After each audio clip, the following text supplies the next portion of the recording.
I am sorry. Are you okay?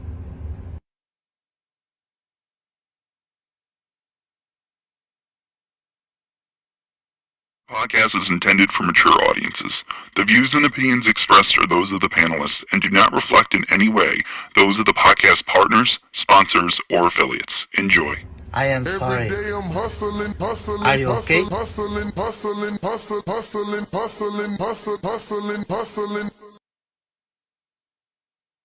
Podcast is intended for mature audiences. The views and opinions expressed are those.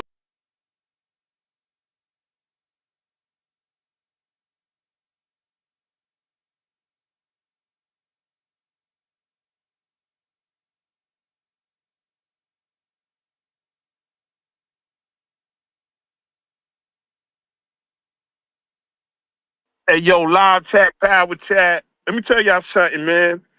The Matador. Ole, ole, ole. Mozzie want the beat so he could step on it. You a C-class rapper, he's an A-class rapper. We got Jerry back with another. All I can say, stay tuned. Fire emoji, glove emoji, cigarette. This a Bud vs. Spence performance. I couldn't ignore it. You push my buttons now, gotta cause torment. They know I'm slick like Wink, and I come at you like Foreman. Confident, but keep the underdog spirit like Norman. The fucking beat, man. When Jerry was screaming swing, swing, we was in the chat like what the hell this nigga thinking? Throw them quick jabs, you ain't got no time for blinking. Wanna go to war with his that squabble you been seeking? That uppercut fast in his sting, look how he leaking. Stumbling back to his corner drunk, what he been drinking? Lying like Charlo before the do say I might have to hook on this old dude and get rid of his toupee. Border wars coming up next, I'm packing the suitcase. Vega wanted the scrap, but Big Bay wanted the 2K. This ain't nothing new, man. I'm still sending bangers to the community like kinda Ben vs. Chris Eubank. I think he mad cause I'm styling on him. My footwork like Willie Pep. You better watch your steps. Body bag him, put your soul to rest. I hear contender. They gon' send the stretcher in for the lender. Hey, this release 20 seconds. His engineer can make it longer. What up?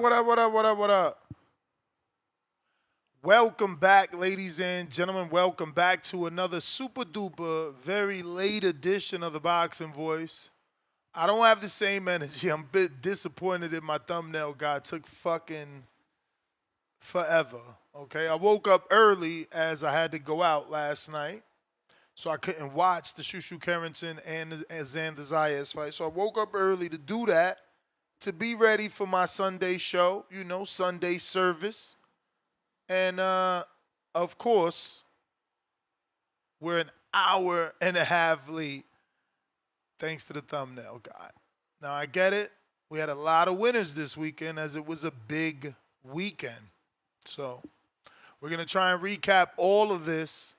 But the energy's not the same, man. I'm pissed off already. I actually didn't want to do this shit anymore because I've just been waiting in this office for an hour and a fucking half. You know what I mean? Not in the bestest of moods, but shout out to Xander Zayas. Let's start with the good stuff, you know. See if we could cheer up because he did do his thing, man. The Puerto Rican Prince was crowned last night with the WBO title. And I thought he did a phenomenal job. Honestly, I seen the telecast gave maybe Chino the 9th round. I don't know. Give him 1, give him 2, give him none. It was a whitewash. Xander held a little bit. Not as much as other fighters. But that was okay because this was his first 12-rounder. So I'm kind of upset at Virgil Ortiz. It's like, bruh, I don't think you have the right to be talking about anybody, honestly. Like, champ, what are you doing? You know? I don't even want to check Virgil's age. But the point is, you can't compare to Xander. Like, he leveled up. He got a belt before you.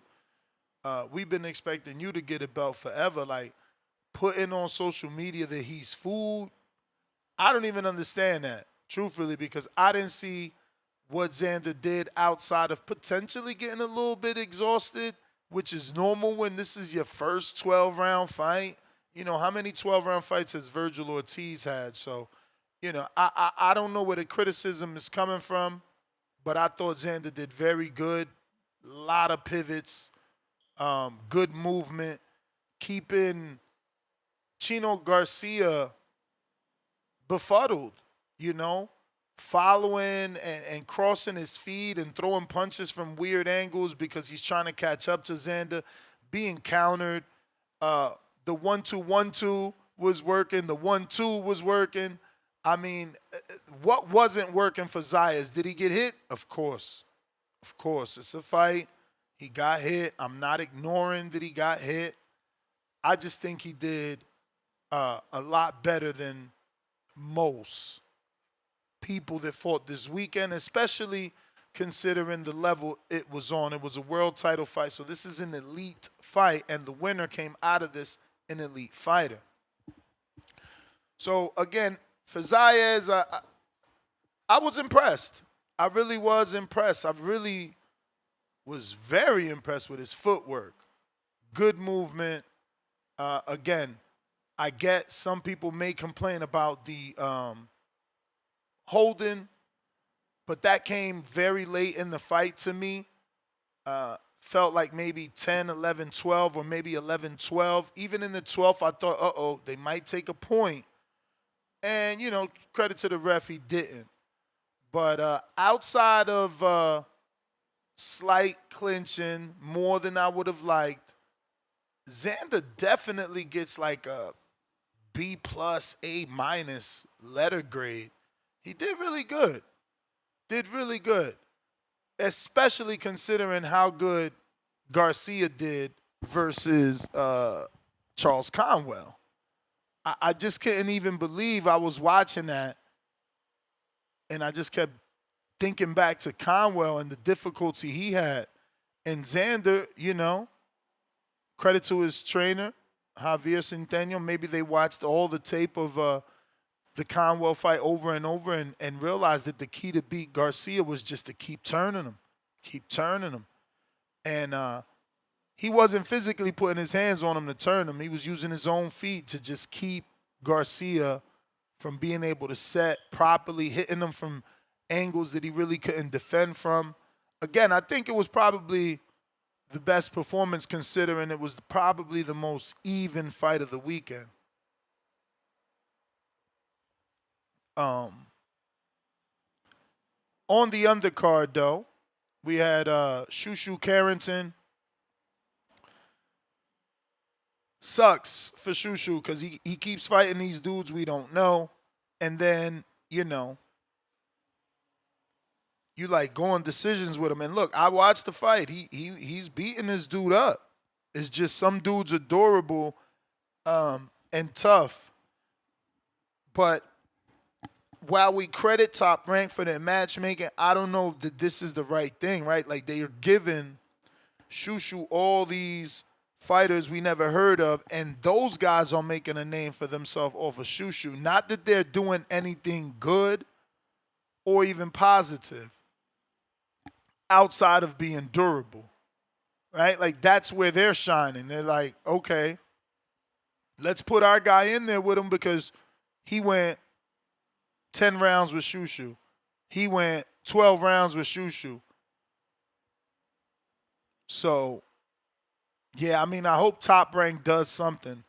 Put Yan Santana in there with Shushu. I know it's a step back, but at least you'll have a packed Madison Square Garden theater for that main event.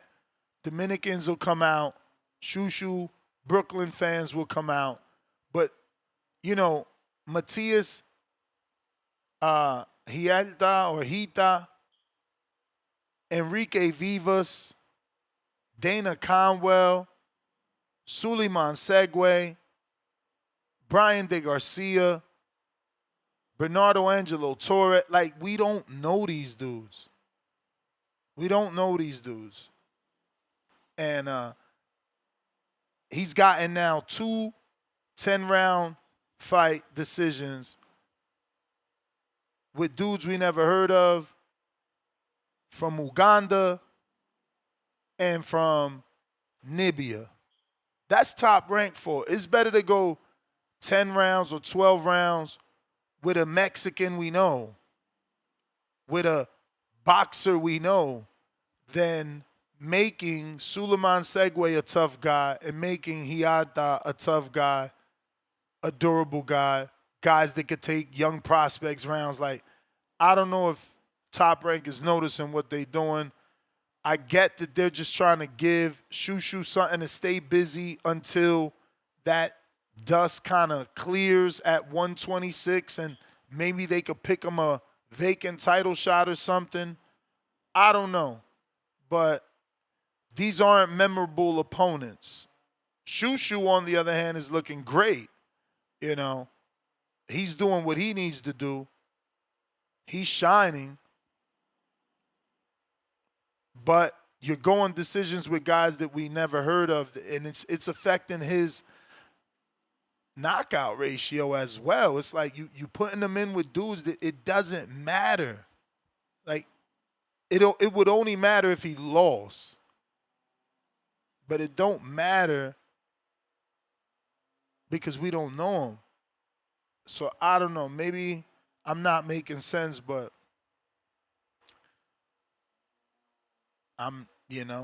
it's not exciting. It's a one-sided beatdown. Hita was just too slow, not fast enough. Everybody gets touched. It's a fight, but for the most part, Shushu outboxed them, and it was just levels. I'm not even going to spend more time on that. Levels. Emiliano Vargas, beautiful counter right hand. I mean, you don't get paid overtime, and he was the definition of that. So much so, I kind of questioned dude, right? Because it's like he was struggling to get back up, but then when he seen Emiliano coming for that killer, I'm going to hit you while you're almost down punch, then it's like he dipped that shit and just went down and all of a sudden couldn't get back up. So I don't know. The punch itself on replay in real time with just the audio without the crowd, Top Rank did a good job playing it back. It looks real, and Emiliano's power looks real. That being said, Tito Mercado is on the internet, and you know him.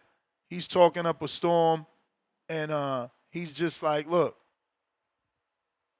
they won't put Emiliano Vargas in there with me. I'd break him, I'd beat him, whatever the hell he said. Let's see if we can find it.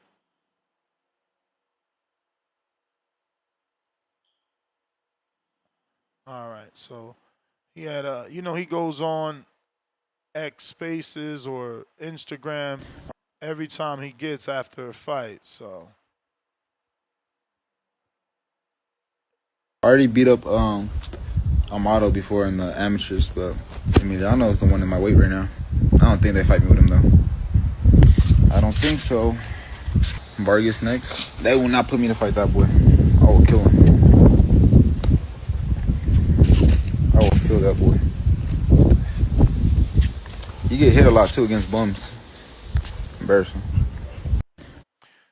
So Tito Mercado calling out Emmy. I don't think that fight happens, but Mercado did announce on his social media that December he's going to have a big fight where he'll prove himself. I was like, damn, December? That's crazy. He probably ain't fight all year or maybe once this year, so I don't know. Hopefully they do something, but Emiliano looked good. And he got everybody calling him out, from the Keyshawn Davis brothers to Tito Mercado. On the undercard of Emiliano was Rohan Polanco. He looked good in terms of like his confidence, his ring generalship, him being the, I guess, I don't know if bully is the right word, but aggressor. Him being the aggressor. We got Legacy the Great. Welcome to the prospect level. Oh, that doesn't even say Legacy. That says Licia. Lici? Or Legacy? Yeah, it's not Legacy. I read that too quick. But yeah, welcome to the prospect level. Jazz, welcome to the prospect level. KOS, pound for pound number 1 in the chat. Drop a bomb for the status.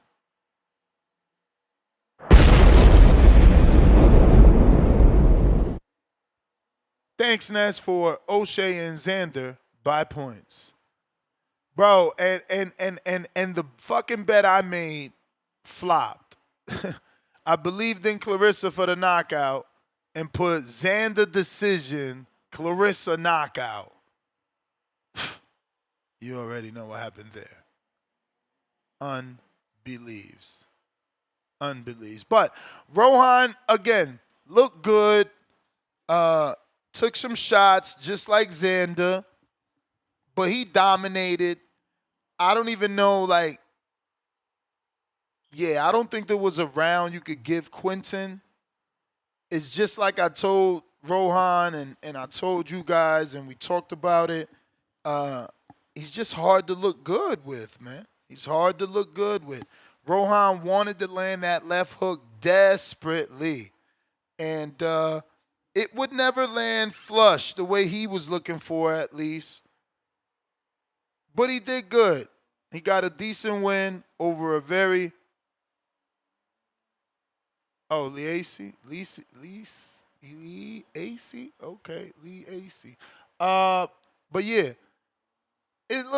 he looked good, but again, there wasn't these clean, flush punches that we wanted to see from him to show that he is on that level. But this is a good thing, I guess, for Hector Bermudez, because people will probably keep underestimating him because he didn't shine.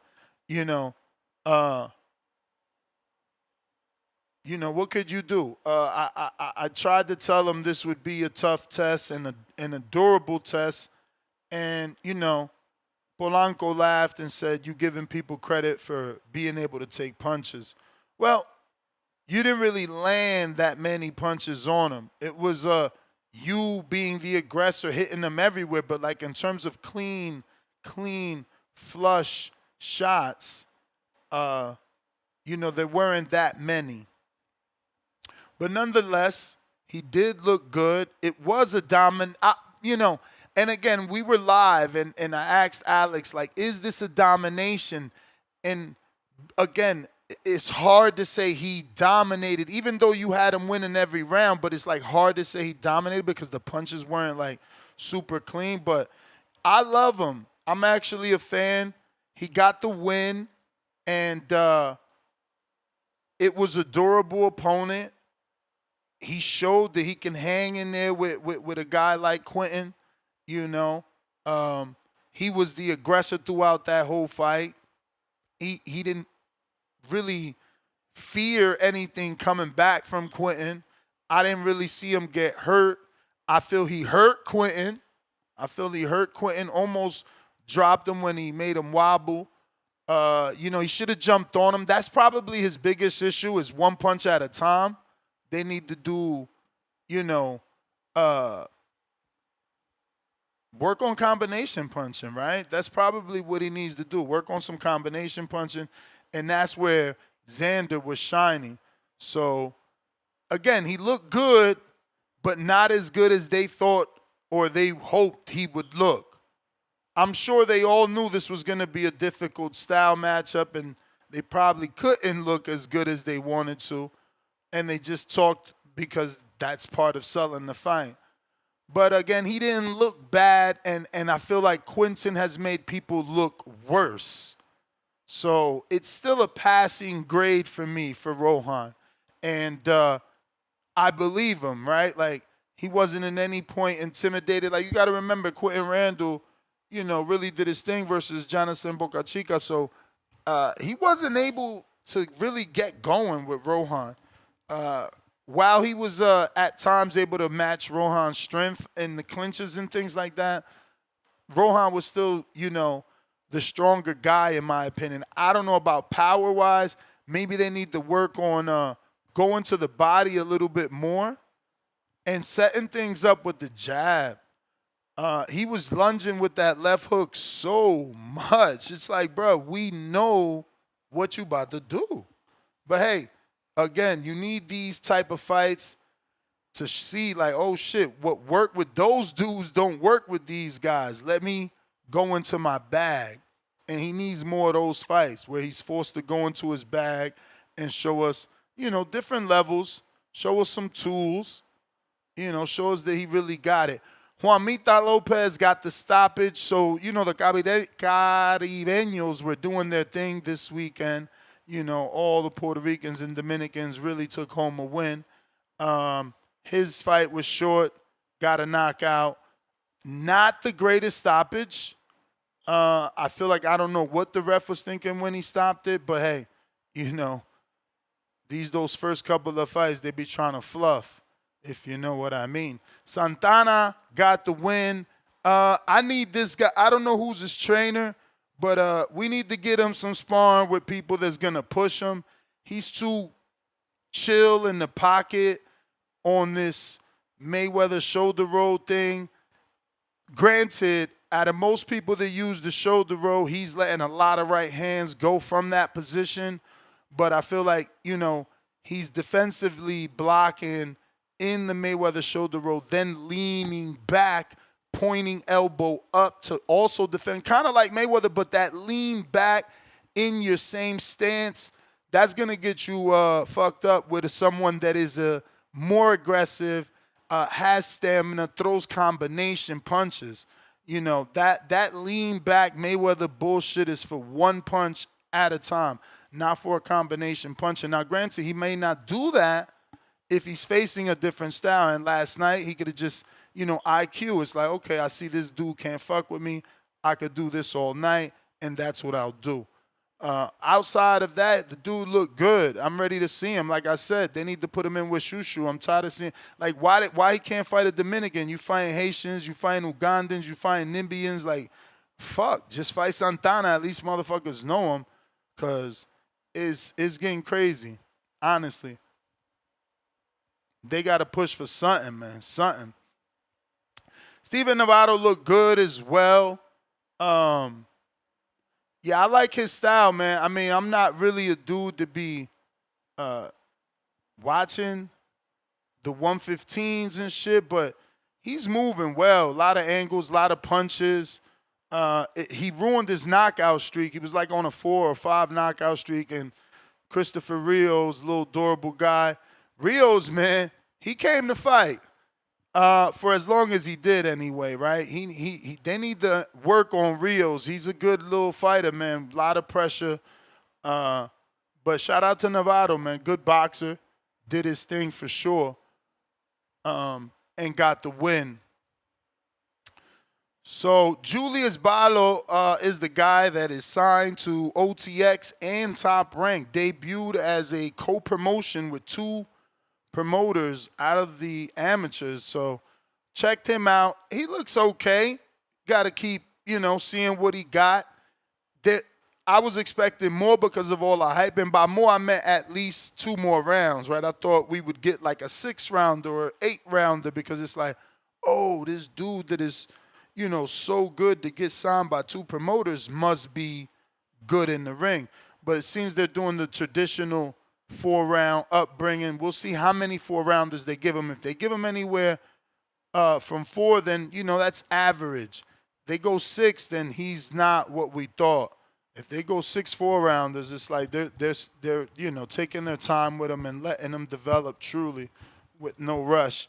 So moving on to the Detroit card. I did not see this entire card. Harrison, watched that. Looked good until he got dropped, but what are you going to say, bro? I mean, he had a lot of time off. So, I think based off all the time off that he had, his performance wasn't that bad. But again, I'm a Harrison fan too, right? So maybe I could just see no wrong in Tony. And he's always such a nice guy. Like, look at his reactions in the post-fight and in the pre-fight. like really supporting and celebrating Claressa and her success, really being a supporting co-main event, truthfully. But the scores were pretty tight, 97, 92, 96, 93. And 98, 91 was your, widest scorecard. Harrison down in round 9, but ultimately still picks up the unanimous decision. Shields, again, busted my parlay, picks up the decision in Undisputes. And Price Taylor shocks me and goes the 8 with Robert Sims, who obviously was inactive for some time until this fight. But look, good 8 rounds for Price. And on to the next one. We got the dub, We got the dub. So outside of that, that's pretty much it. I got DC3 $2, and he says nothing. All love, no words. Phone lines are open if you want to call in and discuss this weekend's fights. Anything in particular. Oh, yeah, we got to talk about Claressa being a free agent and announcing it post-fight. And that pissing off Franchon Cruz. And I just want to say, hey, man, maybe y'all need to give me more credit and stop getting mad at me, because I told Franchon to her face, why would you sign with Salida? Like, you really think Claressa's going to stay there? I don't think so. If Claressa re-signs to Salida, that would be a miracle. But Franchon Cruz is definitely upset. So let's show you those tweets. She is not happy with what took place. And, yeah, let's get to it.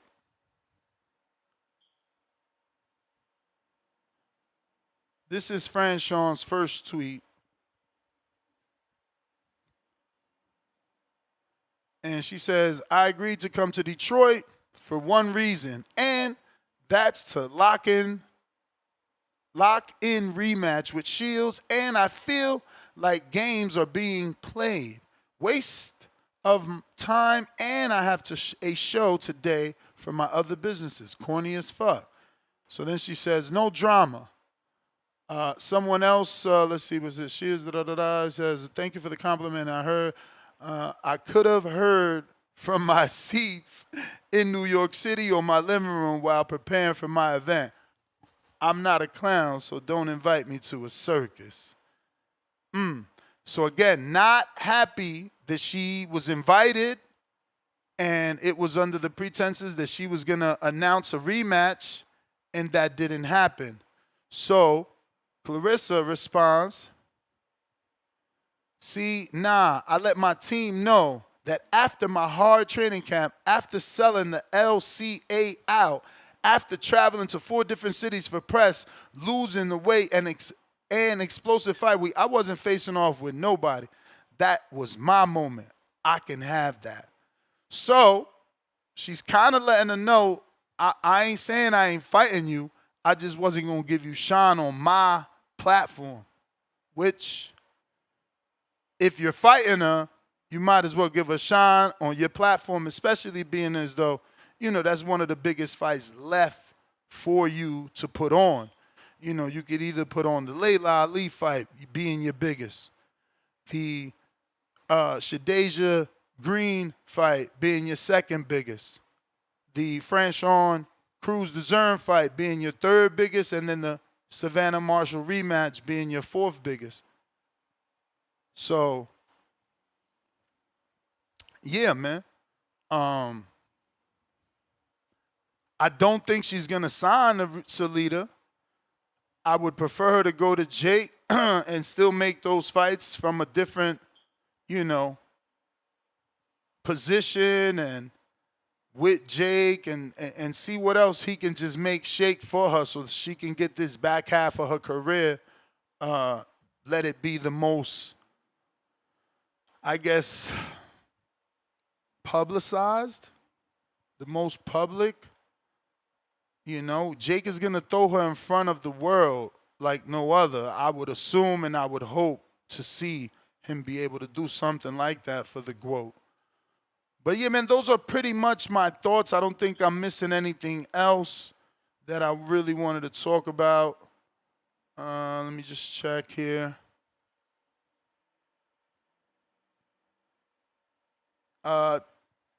Tony Harrison says the same thing I say. He said, not too shabby for 2.5 years off. I just got to get back in the lab and tighten up. I mean, it isn't too shabby, but I would have rather not seen him drop from a dude that could be considered a journeyman or a club show fighter.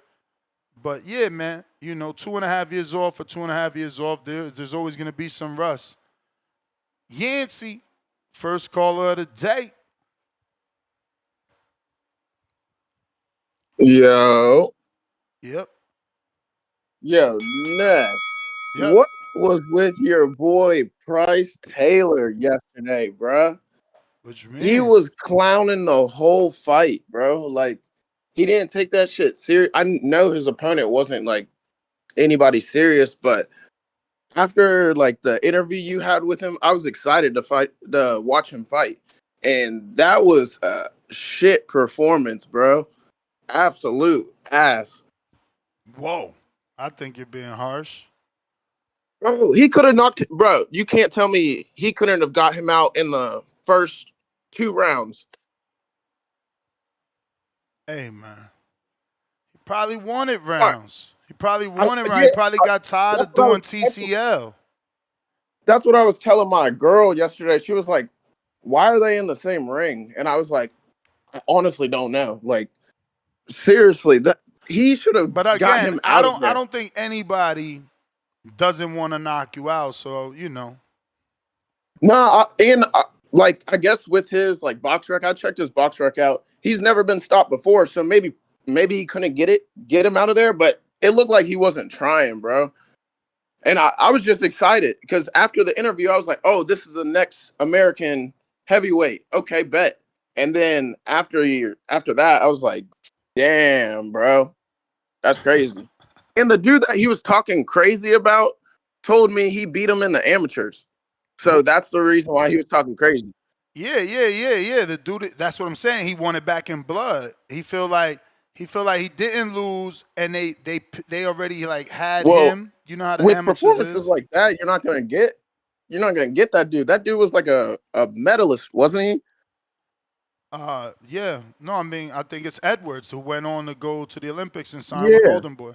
Yeah. So I don't know, man. I was just excited to see him yesterday. I honestly turned the shit off after that. I didn't even watch the Claressa fight. I knew that was going decision. I bet on that going decision, and then I woke up with some money, so I was cool with that. But I don't know.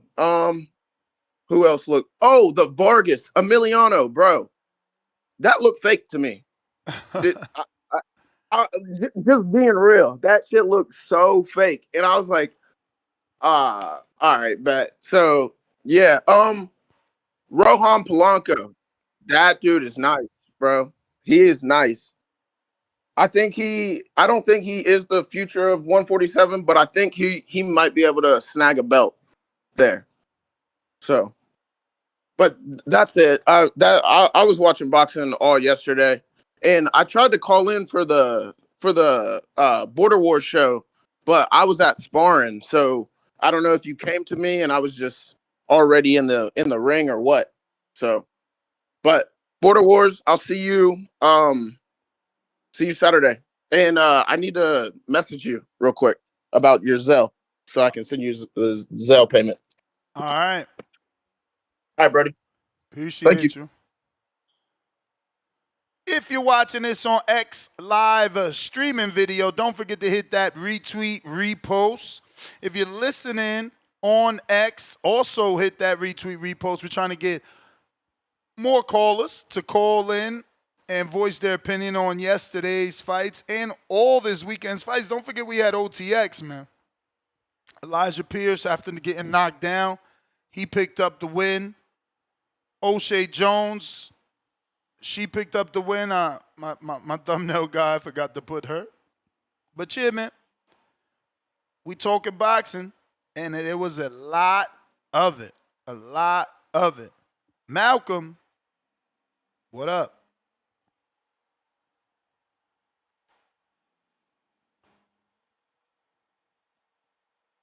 Malcolm. While we wait for Malcolm to connect, go ahead and hit those retweets and reposts. What up, Malcolm? You there? And that is a no. Pat Bandero.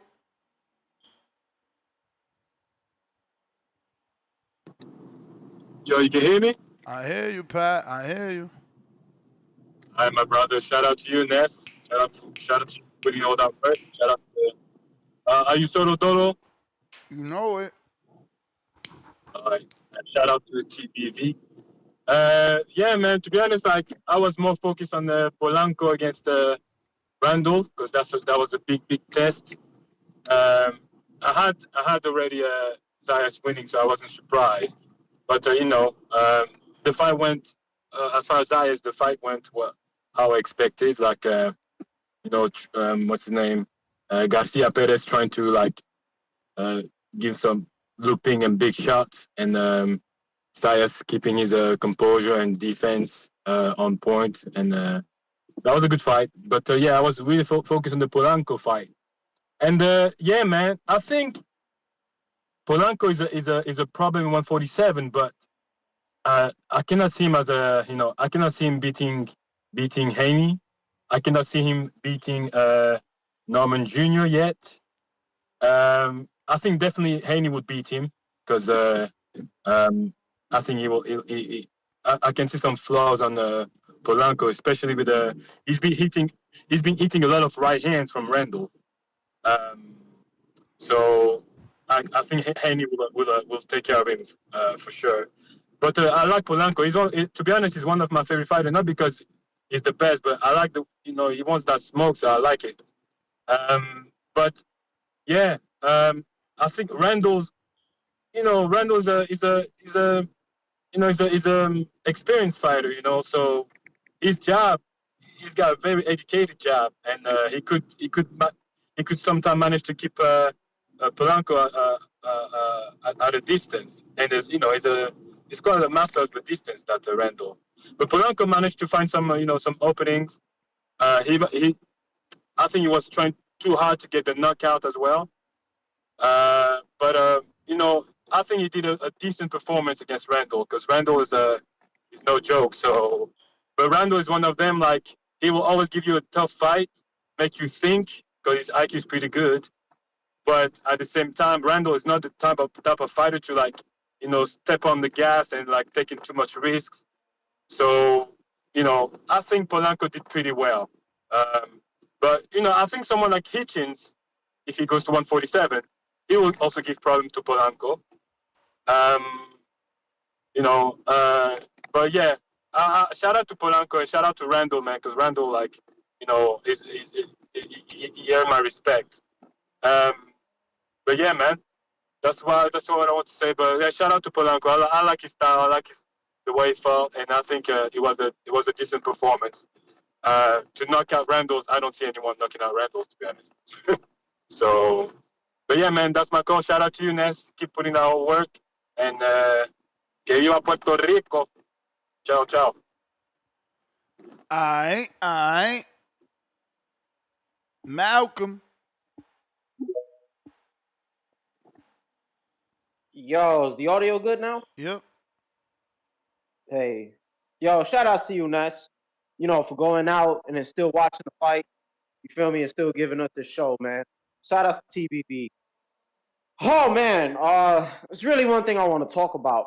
My boy Zayas. Where to start? Look. He beginning rounds, man. Letting the combinations fly. The straights, they were landing. I love the movement, man. And I love seeing not counter punch, but I love seeing people just punch, just the whole stick and move. It was nice. And then the turning, he would throw, I seen jab, right uppercut, left hook, pivot around. At times, Chino did move with him, but Xander still made sure to, be defensively responsible. There were some times where Xander pulled back and got hit with some unnecessary shots, or there was like little gaping holes, little gaping holes in his defense. That's something they're gonna work on down the line. And you kind of nailed it, man. Look, right around not round 9 or 10, he started to really slow it down, and you could tell us it was the gas tank thing. Like, let's be real. If you're fighting, you're letting your hands go, and you're giving a lot of lateral movement, you're gonna get tired. It's just a part of the game. He started to do a little bit too much clinching. I wasn't really too happy about it, but it was definitely a whitewash. I think the only rounds Chino really got was like the 9th and the 10th, something like that. But Xander put belt to ass to that boy, And this is what's pissing me off about it. Just Twitter, and this is just like you say, man. Twitter, everybody just likes to argue and push a bunch of narratives.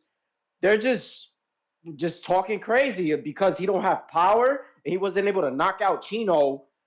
Everybody's Xander. They're just throwing him away. You know what I'm saying? They're talking about he gonna lose to this person, to that person. Virgil automatically beats him. I think he has a better shot against Virgil than he does against Fundora. But it's just nasty work, And then they gotta blame Chino, man. Chino with he's on his Michael Myers shit the entire fight with some slow ass feet trying to walk you down. Invest to the body early. You throw some hard thudding shots to the body. If you see this guy's giving you lateral movement, you punch him in between his shots. You feel me? And if you see he's moving to his left after every single left hook, throw a right. He's gonna walk into it. You know what I'm saying? So that's really on Chino. But the Xander shit is just nasty work, man. And a lot of people just don't know boxing. Straight up. Everything is just dictated by power. Apparently that's it was running also. Throwing 599 punches and landing 30% of your shots is somehow running. You know what I'm saying? It's just nasty work, man. These niggas don't know shit. You feel me? It's just nasty, man. These guys don't have high level eyes. They can't break shit down. It's just a bunch of disgusting work, man. But shout outs to him. The Rohan Polanco fight. We all know. We all knew this. Polanco kind of loads up too much. Not really a combination punchy like you said. But Quinton Randall isn't a guy that you're gonna knock out and look spectacular against. He gave a hard fight to Brian Norman Jr., so hopefully he goes in the lab, he works on some shit and moves forward. I don't really want to talk too much about Shields because that was a pretty bad fight. I'm not gonna lie. And the Shields was actually trying to knock her out. Like at some point, like they were really exchanging, and Shields was trying the hardest, but Daniels was she was there, bro. Like she was not getting dropped. You feel me? So yeah, that fight was a little bit on the lackluster side. But the last thing, with Shushu, man, are they gonna put him in with Ray Vargas or something? Because he's #1 in the WBC. Like, I'm just lost. I don't know what's going on with him. And I think he's ranked #2 in the WBA or the WBO. I don't know which one. To me, it feels like they just giving him fights to keep him active until the belt goes vacant. Damn, man. Yeah, he's calling out Espinoza. Like, he called him out after the fight. I don't think he's ready for Espinoza, man. I like Shushu, but... Didn't he say they sent a $2 million offer to Nick Ball on his behalf, and Nick Ball allegedly turned it down? Yeah, and then I believe Nick Ball probably did that. He said that, and, hey, he wants Espinoza right now. I think that's a bad fight because, again, there's levels. You know what I'm saying? You got to step in with certain guys before you just jump to that level. And I just see Espinoza just teeing off on him, And Shushu still has this habit that he looks for the knockout. So he's probably going to look for the knockout, and he's going to get hit with a crispy-ass uppercut off of Espinoza. You feel me? But, yeah, I really think that's all I got to say. But, yeah, shout-outs to you, Ness. Shout-outs to TVV. I'm going to hit the retweet as soon as I get off this call. And, yo, shout-outs to Rohan Polanco showing love to Broadway Joel, man. I don't know if you peeped. He put a little patch of Broadway Joel's logo on his shorts, and Broadway never asked for this. It was right under the WBO. Yeah, that's love, man. But yeah, shout outs to you, bro. I'm gonna keep tuning in. I'm gonna hit the like. Everybody, just call in, man. All right, Mr. Perfect, $2. Claressa is terrible. We booed her out the city because she couldn't get a knockdown on a stoppage. Nasty work. Nasty work. We got Mr. Perfect with another 5. This says female Ali.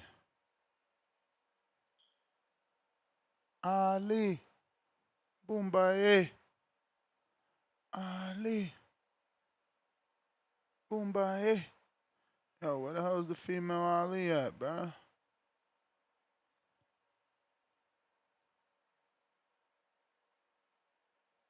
There we go. Let's go.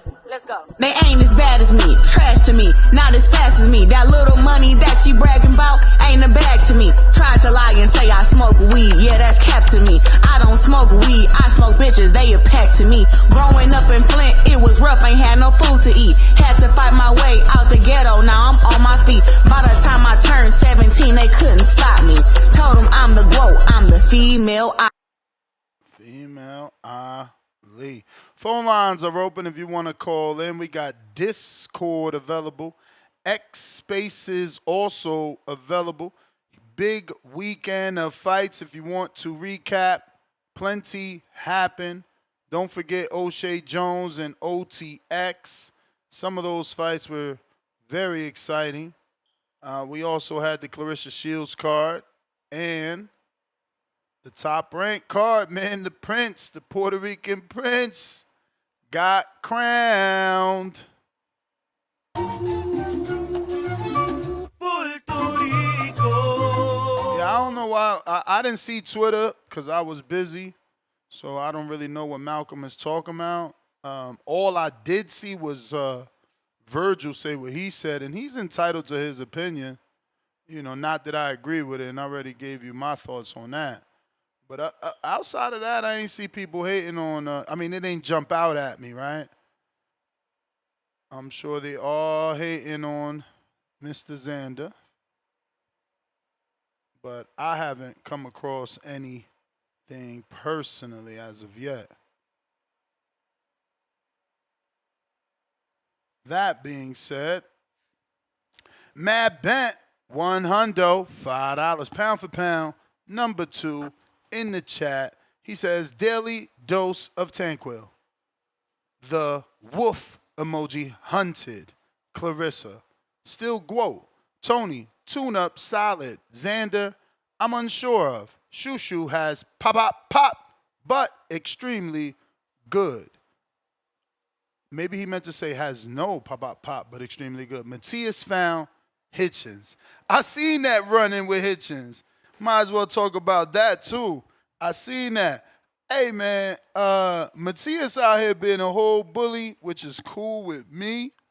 You feel me? Do your team. But I feel like Hitchens handled that well. He didn't seem scared. You know, the internet runs with ran down on and shit like that so they could get views. I think Hitchens handled it well. And I think his excuse was the same excuse. Like, I know what style you bring, so why would I fight you with a rehydration clause with the IBF? You know, we both got straps. We could do it now. And I don't like the energy from Matias. Like, what is he about to do? Not take the Turkey or Lashik offer and think he's can do his own thing like Tank Davis? And don't get me wrong. Maybe he can. Maybe he can. Maybe he could go on a dominant run. Maybe he can go and start,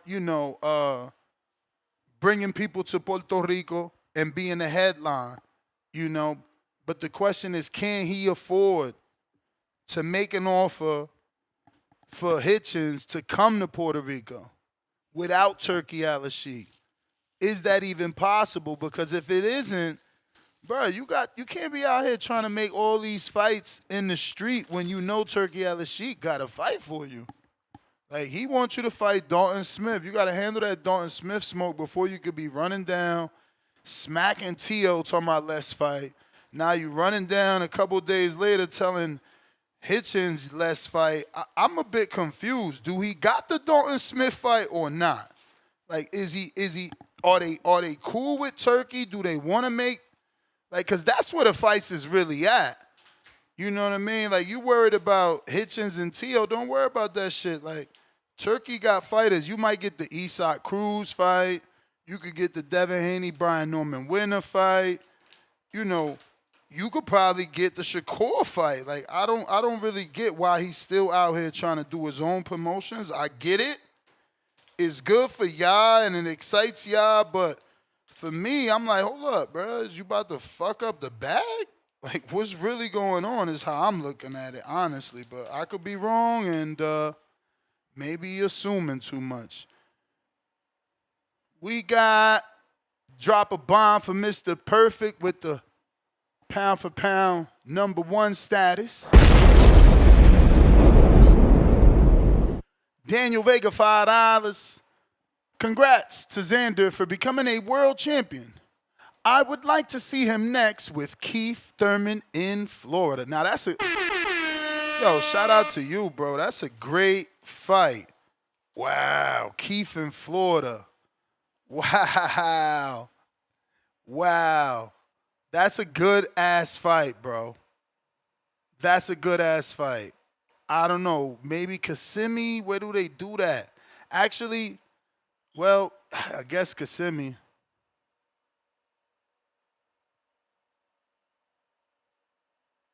I wonder. Well, it was a vacant, so there's probably some defenses. We will have to send a message to Oliveri, the president of the WBO, and find out does Xander have any immediate mandatories.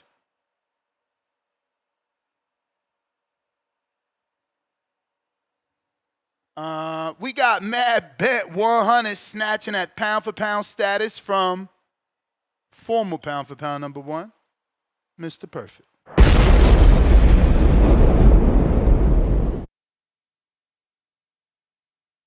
$5 super chat. Mad Bent says, at 54, you need some pop to deal with the top. Xander don't got the pop.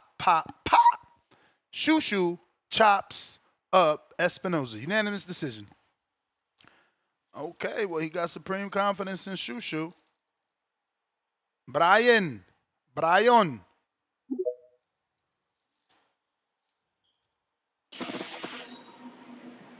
Yo, Ness. What up? I'm good, bro. I'm on the shit tooth right now. We hear you. All right, bro. I just wanted to talk about a few of these fights. Where do I start? Rohan Polanco. Yeah, he's good. But honestly, I wasn't impressed. I feel like he's too left hook happy. And he smothers his work a lot. We have to slow down on these people. You know, we want to crown all these people, saying they the next coming to Jesus Christ. I mean, let's slow down on this guy. He got a lot of work to do. Because he just kept going for that left hook over and over again, and it was never landing. Honestly, I wasn't impressed. Honestly, if he was to fight Brian Norman soon, he would get cooked. Man, Bruce Carrington, I've been saying this about him, bro. I think he is not be good, bro. You liked his performance? I mean, what was there not to like? He just couldn't stop the dude. Bro, I jumped on that. They had Bruce Carrington for the decision at plus 550. Oh my God, I slammed on that so fast I almost broke my finger. Bruce Carrington minus 800 for the knockout. What are these people looking at? I mean, he been stopping shit, bro. And this dude was an unknown. That's what happens when they put you in there with unknowns. You know what I found out about Bruce? He has trouble with those rangy, long fighters. Like that last dude that he got a split decision on that he should have lost. He lost that fight. That's his problem. Once he against those people that coming straight to him, smart, like all in his face, yeah, he does great against those people. But I was like, man, I made money yesterday on that plus 550. I can't believe y'all didn't jump on that. Plus yeah, I mean, I don't know how much money you bet because there's no way I could bet that Shushu's going to decision with a dude from Nimbia that only fought in Nimbia. Like you base that off what you thought about Shushu. And most of us thought highly, so we couldn't see him not being able to stop a dude we never heard of from Nimbia. Nah, I got on you. They had a few clips of him on YouTube. I mean, it's not. I mean, he's fighting. He's fighting cab drivers and shit. So it's only. I mean, it's a risk. You kind of got to judge it. I'm really judging it off of Bruce Yeah, Carrington. I don't think I he's don't do that risk good. bets, man. That's crazy. No, I just thought the -800 for the knockout was crazy, bro. -800. Yeah, but usually dudes that like believe in the fighters like, damn, -800, I can't eat here. You like, oh shit, -800. That mean he ain't getting the knockout. Let's put it on the decision. Like, nah, I ain't you. As my man, Big If would say, I ain't jacking that shit. Nah, yeah, nah. I feel. I mean, it is a risk. It is a risk. I took the risk, and I mean, thank God I hit. But I mean, it was a risk because we didn't know about this guy. Hey, shout out to my boy Xander, man, world champion. Hey, he put on the clinic. That's what. If y'all wanted, I seen a few people like Shakur and Devin talking about Tom and Jerry. That ain't no Tom and Jerry. What Devin did in Madison Square Garden or at Times Square, that's that Tom and Jerry shit. How is that Tom and Jerry? And what did Xander land at 199? I mean, I know we're not going to copy box, but he landed a shitload of punches. I mean, he put on a beautiful boxing clinic. That's a boxing clinic. What Dev did was not a boxing clinic. Am I right or am I wrong? Once you start comparing Xander to Dev, I lost you. It was like satellite disconnected. No. I'm saying the boxing that he did, they're saying that was Tom and Jerry. I see Shakur and Devin on Twitter. They both put, let's talk about Tom and Jerry because they were talking about Xander. But that was not no Tom and Jerry. I don't know what people were saying. That's Tom and Jerry? Was Xander dead? Yeah. I mean, I'm not gonna use that phrase, but that is boxing what Xander did. Man, he was boxing beautiful. He was in the guy's face. Landing combinations, landing 3-4 piece combinations. How was he running? People were saying he was running. How? But no, shout out to Xander. He put on the clinic. But yeah. Did we get any? Oh, the Claressa Shields fight. Yeah, I didn't even watch that one. I thought she was gonna get the stoppage. I was gonna bet the stoppage. I didn't, but bro, yeah, I bet the stoppage, bro. Claressa let me all the way down, bro. You can't stop a girl that went 2 fights with a girl that only won 1 fight in her life and lost like 7 straight. Man, I can't believe that shit, bro. The girl literally said she was scared. I don't even know what happened, bro. I don't even know what happened. That was wild, yeah, bro. she should have stopped. But I seen the clip going around on Twitter that the girl the first round was like, she was really taking off, like playing with Claressa. She was really running around the ring or something. Bro, cut the fucking ring off, man. Yeah, I was like, man, I'm glad I didn't watch this fight, bro. But yeah, she should have got the stoppage. I was gonna put her with the Bruce Carrington decision too. I'm glad I did, because I was like, oh yeah, Claressa should knock her out for sure. But man, I dodged the bullet on that one. But yeah, that's my nah. thought. Shout out to you, if not you, but Damien. If you the one that hit me on Twitter, hell yeah. Somebody picked Claressa by decision, Shushu by decision, Xander by decision, and Polanco by decision, and fucking $10 made him fucking almost $200. I was tight than a motherfucker, because here I am believing in the GWOAT. You about to get the knockout. That 2-team parlay was paying beautiful. Xander decision, GWOAT knockout. Simple, bruh. Nah. Lanny Daniels, bruh, I don't even, man, listen. She mad short. She was fidgety. You know, GWOAT looked at just like Canelo. In that first round, she looked like Canelo, like, I'm not following this girl around. Next, what do you think is next for Claressa? Who do you think she fights next? I don't know, man. I don't know. You know, I don't know. But I remember what you're talking about. You talking about when Daniels was trying to play with her. But it's like, bro, you can't be making jokes if you ain't landing punches.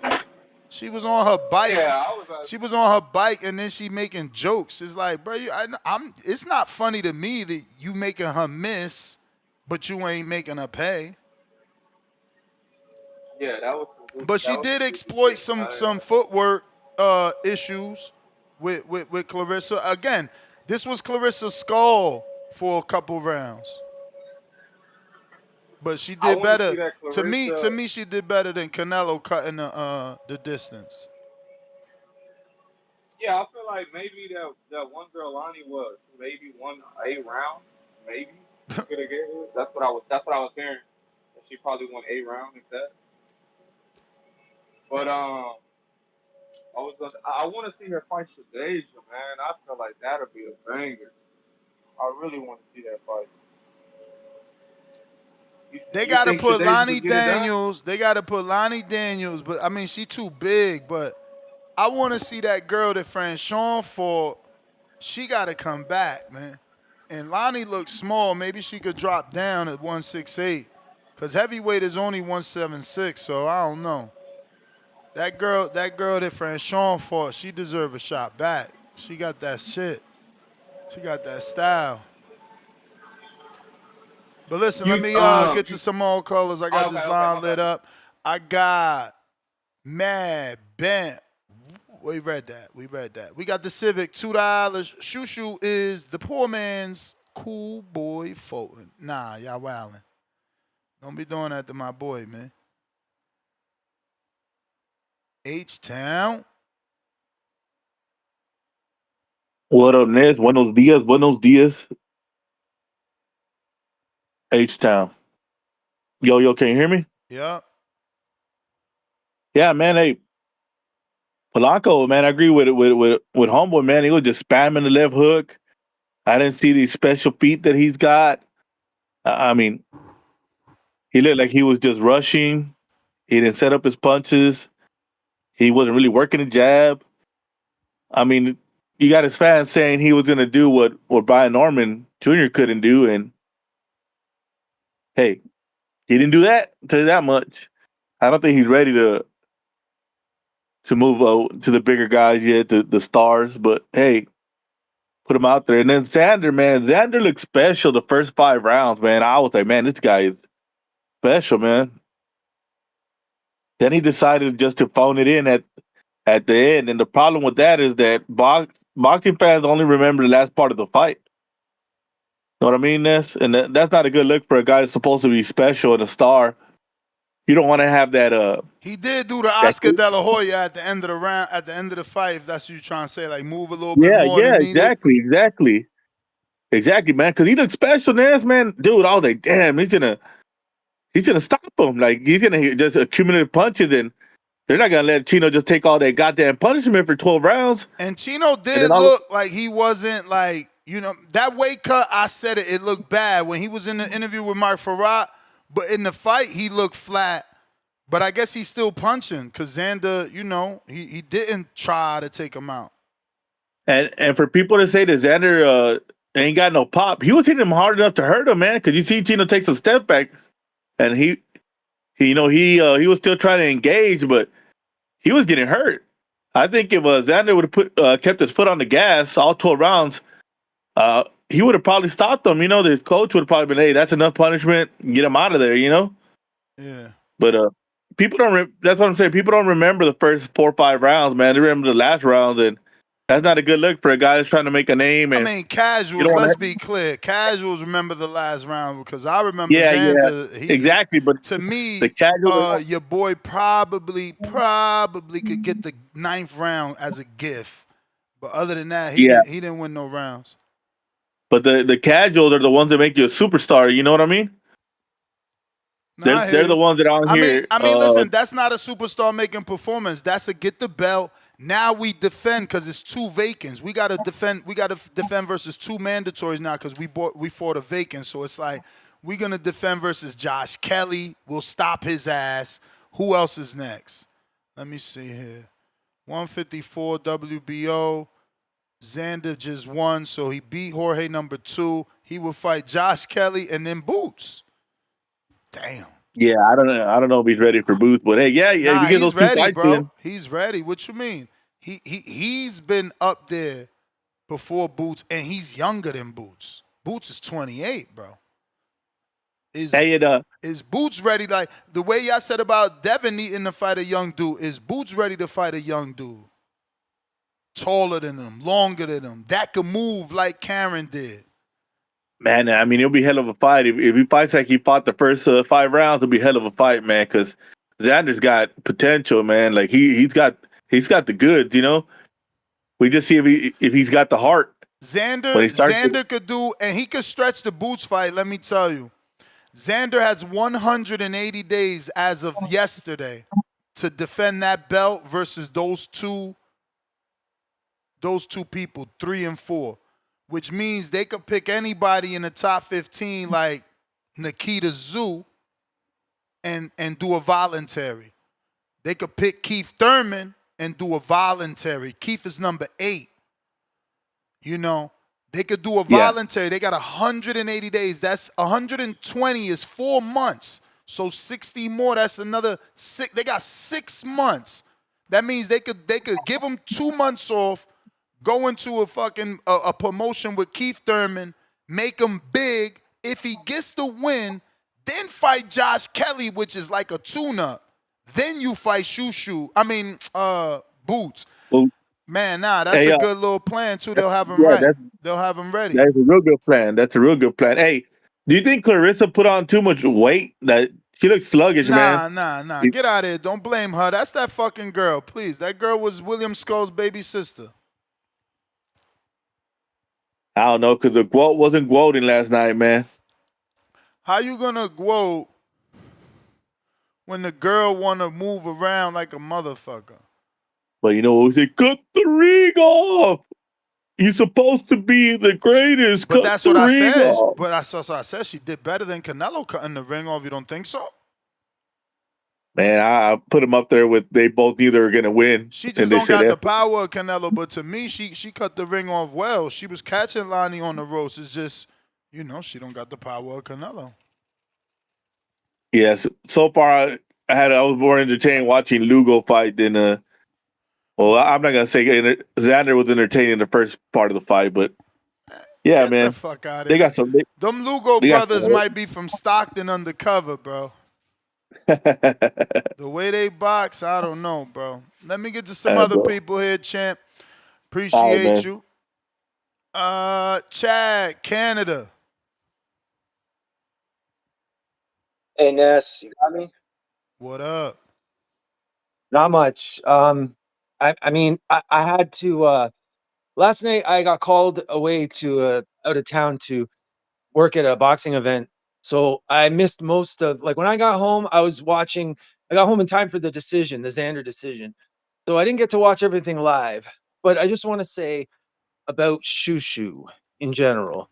At this point, he needs to get a title fight, whether he deserves it or not, because I'm sick of all the hype. I'm sick of all the fans arguing about it and questioning whether he's ready or not. I mean, at this point, excuse me, he's the interim champ. Let's put him in. Put him in. I don't think he's an interim champ. He's like the NABF or something. I don't know about interim champ. Is that not what was on up for grabs last night versus Haida? I thought it was WBC interim belt. I mean, I'm almost certain. Okay, well, I'll take your word for it. Yeah. So. Oh, you're right. You're right. A vacant WBC. How is there a vacant WBC interim? Listen. Yo, but how is it? How is the interim is only supposed to be given if the champion is like in recess, injured. So how the interim become vacant? I mean, I know you're asking that like sarcastically. You know how they're doing these interim belts now. These interim belts are like any other belt. It's like you're a champion when when you hold an interim belt now. Like I've noticed a lot of the posts on social media from like all the like top rank, they just will say world champ. They won't even say interim, right? They just say world champ. Like they're trying to fool the fans and casual viewers, and it kind of, on one hand, it kind of bugs me a bit. With Shushu, I feel like overall, he's a great fighter. He's a great fighter. This has never been the question, but like we've seen so was it Sagawa? Is that the name? I Yep. think it's Sagawa. That was a loss to me. I really did think Sagawa, it was close, but I thought Sagawa did enough to win that fight. And then the other, like, so last night's a good example. Hayda was ranked number 11 in the WBC. Okay, he wasn't ranked in any other sanctioning body, just the WBC, number 11. So my question is, for a vacant interim, did they come down the list and ask everyone above Hayda, the 9 fighters above Hayda, because Bruce was number 1, and then they all said no, and then they got to Hayda, and he's the first one to accept? I kind of doubt it went like that. Like, why are they putting the number 11 guy for a vacant interim? Like, look, I don't want to hate on Shu. I want Shu to succeed. I want to see Shushu do well. But the hype and the stuff that the promoters are doing is not benefiting him or his career, as far as I'm concerned. Like, there's this great gap between the hype and what's happening in the ring. So they give him a softer touch, and still fans complain. Like, I was looking at social media today, people aren't liking what they see. It's not enough of this, not enough of that. So what do you think, Ness? Like, I mean, you're gonna get that criticism, bro. You're gonna get that criticism when you fighting these dudes that we never heard of, and you're not getting them out of there, right? Yeah, for me, it's not even about a knockout or stopping them. It's just like, I feel like with Shu, the last 4 or 5 fights, not enough hands, man. It's just, I'm not seeing enough hands. I need to watch the full fight last night. 4 I or also want to 5 watch fights, really? Because he's pretty sure he was coming off of some knockouts. I'm pretty sure going back 4 or 5 at this point, it's been like a bit of a slowdown in the ring. Maybe it's more like 3 fights. Maybe I'm overdoing it. No, I guess you're right, but it's mixed in. It's 3 decisions, 2 knockouts, but they're mixed. It's knockout, decision, knockout, decision. Last 5. Okay. All right. And again, like, look, listen to my monologue. The ones that win decision are the fucking foreigners that no one knows. It's like you giving them these Ugandans and Nibians and shit that nobody know, and then now Segway is a name. It's like, yo, yeah, that last fight with Segway ain't look good. Everybody knows fucking Segway because of Shushu. It's the matchmaker's fault. No disrespect to them, and they know I love them, but like, you can't be always giving dudes these Africans or just foreigners, period, that don't do nothing. It's like the fans automatically think you're supposed to beat them. They don't give those guys no shot. So now he makes it 12, and you look bad because that guy went 12 or 10. You're totally right. I want to know, Ness, like, what do you think should be next for Shu? Should he get the title shot? Because a lot of fans, I mean, if they gave him the interim, bro, if they gave him the interim, it's to cool him off and let him make money because he can't get the Ray Vargas. Yeah. Because that's who's the champ. That's who's the champ. So, he's probably going to defend his interim versus whoever the fuck Nathan Collins is. Yeah, I don't know who that is. Me neither. Yeah. He's number 2. Jesus Christ, the first picture you Google of Nathan, I just Googled his name, and this is the first thing comes up. Come on, bro. Come on, bro. Like, all I did was, look. Like, I was at the rankings. Look, it's blue. I'm going to do it again. I went like this. 2 fingers, search with Google. Come on, man. Yo, and this is what they've been doing to Shushu. They destroying his career, man. Destroying is a hard word. He gonna stop fucking with me. I'm sorry. It's just that y'all stagnating that career, man. Y'all slowing it down by giving him, like, bro, we could go through BoxRec and find better recognizable names than Segway and whoever he fought last night. And if he would have went 10 with like a name we know, like somebody, I can't even think of anybody, but anybody that we know is better than going. Like, for instance, my man Joel jumped on, like, Quinton Randall, Rohan went 10 with Quinton Randall. Nobody's mad. We expect that. We know we don't know who Segway was or yesterday's guy. I keep forgetting his name, Lord have mercy. Oh, Hita. We don't know who Hita is, man. So it makes it rougher for the fans to like, oh, Shushu had it. Because he dominated to me. I didn't have anything bad to say, but the callers are not pleased with his performance. But good morning, Broadway Joel. What it do? Good morning. Good morning. Before we veer off the topic, I always say, like, when people like Ness and Broadway Joel don't know who you are, you really you're really not known. You're really not known because we really watching. We watching. Some of y'all don't be watching the 4-rounders on the zone. Some of y'all don't be watching OTX. You get what I'm saying? So guys like me and Ness, we really watching shit. So if we don't know you, you know what I'm saying? That's just to expand on your point. But what's going on, my man? Shout out to you, man. I appreciate you for having me on. Yeah, listen, I invited you on before I seen your video. I ain't see your video title because I haven't got to watch it yet. It looks like it's a live interview. But it was titled Rohan and Yang Santana Brillan. And I'm like, maybe because I was born here, I'm reading that wrong. But that's what you put? I did put that. Okay. So you think they shine like stars is what it said. Mm-hmm. Yo, well, you be out there. I love it. I fuck with you, man. I'm on your side. I'm not gonna be mad at your opinion. I think he looked good. But I'm more on that I told y'all so type shit. You feel me? But he looked good. Compared to everybody else, he didn't look like the best way to say it is Quinton Randall's made other people look worse. Right? So like Rohan looked good. But it showed like I can't wait for Hector to get a little vacation and come on back on the show. Bermúdez donde está? Ven pa' acá. Because your man's no, we not done. This over left hooking. Oh, hey yo, I didn't know if my TV was broke or what. My man just all night. But you was right. I got to give you your credit where I don't know if it was a combination of like New York, Caribbeans, couple Dominicans on a car, couple Puerto Ricans on a car, but it seemed like he did have a lot of fans.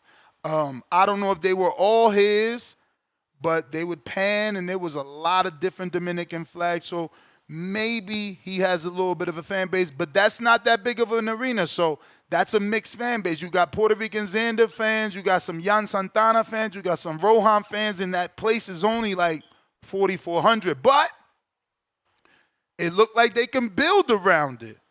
It looks like there's something there. Like maybe he might have a fan base, but he was overusing that left hook, bro. What is going on? Did they watch tape and find out that Quinton can't take a left hook? Because I didn't get it.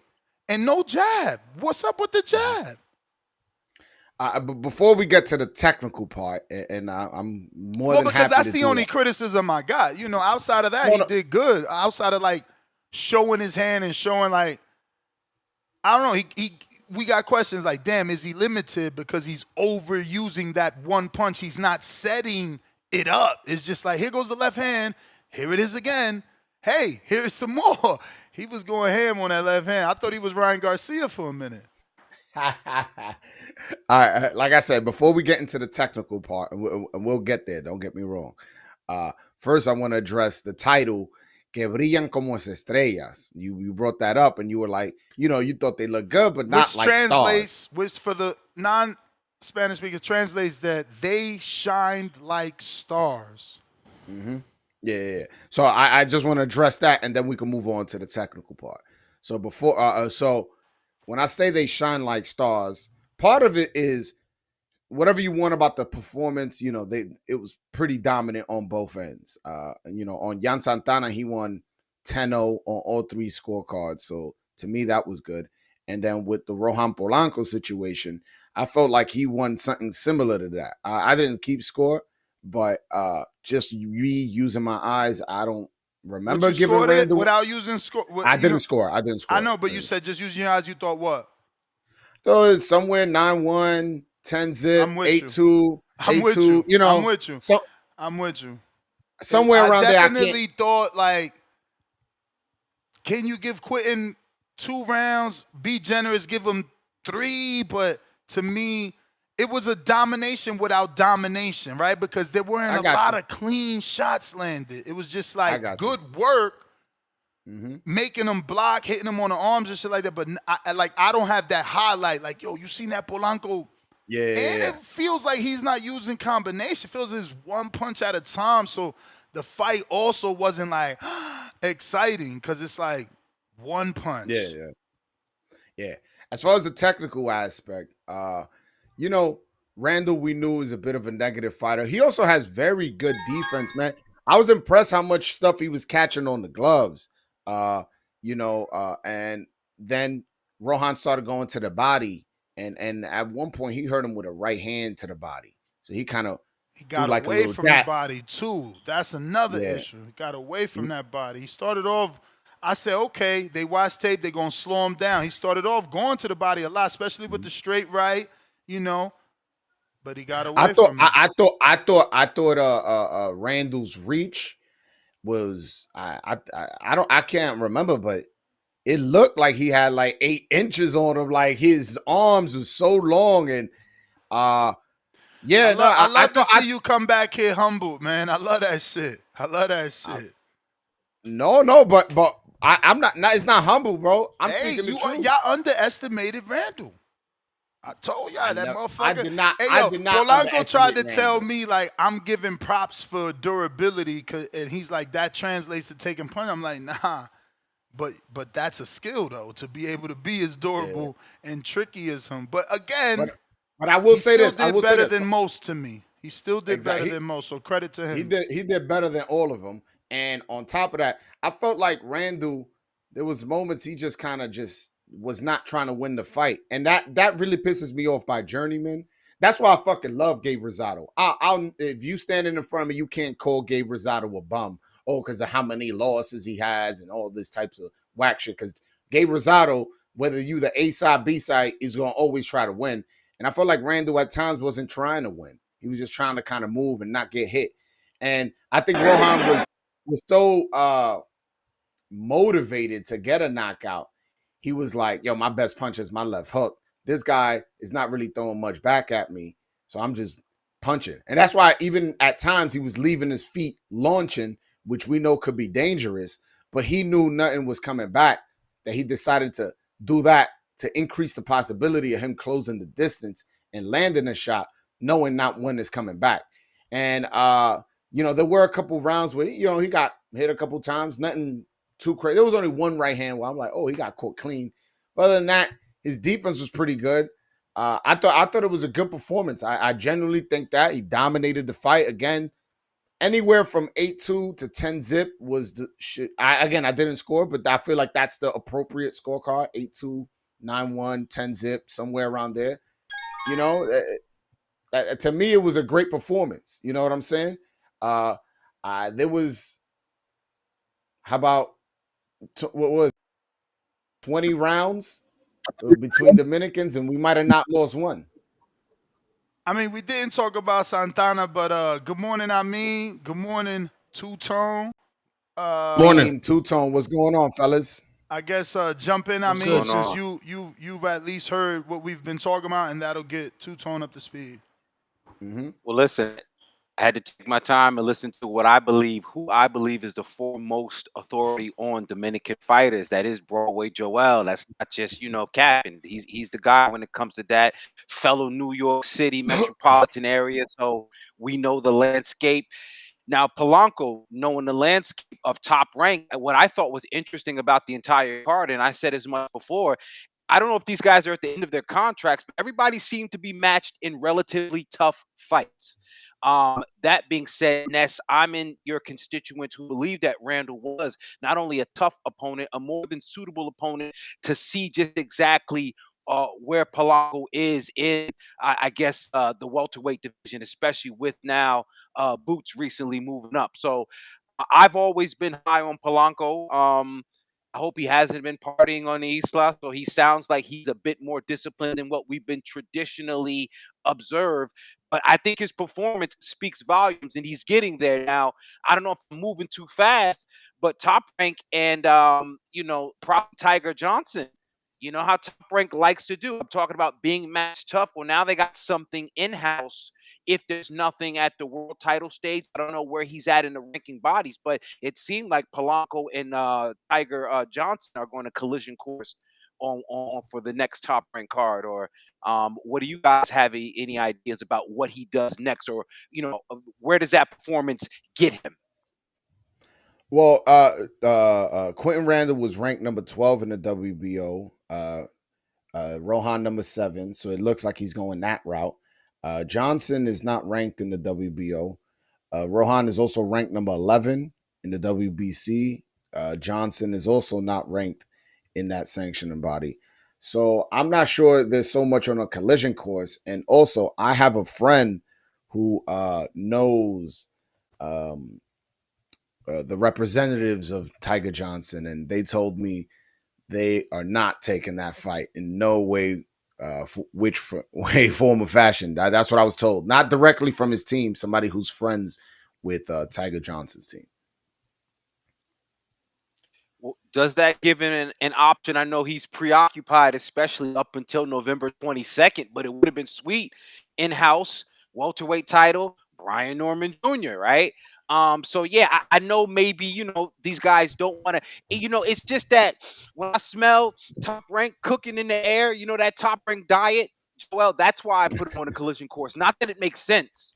You know what I'm saying? Okay. Just because it's in-house, it's easy to make, and it's kind of like a stay busy fight-ish, if you will, until we can figure out if they can bring in Stanionis or if they can bring in, I don't know who else has got a welterweight strap, so just kind of using Barrios. Okay, we don't know how long he's going to hold on to that. They might want to throw him back into the fire, but that's a good opponent, and I believe he gives Barrios that work. Barrios, everybody loves Barrios because they feel like he's the lowest hanging fruit of the division. So unfortunate for him, it might create a lot of opportunities, but he is a marked man for sure.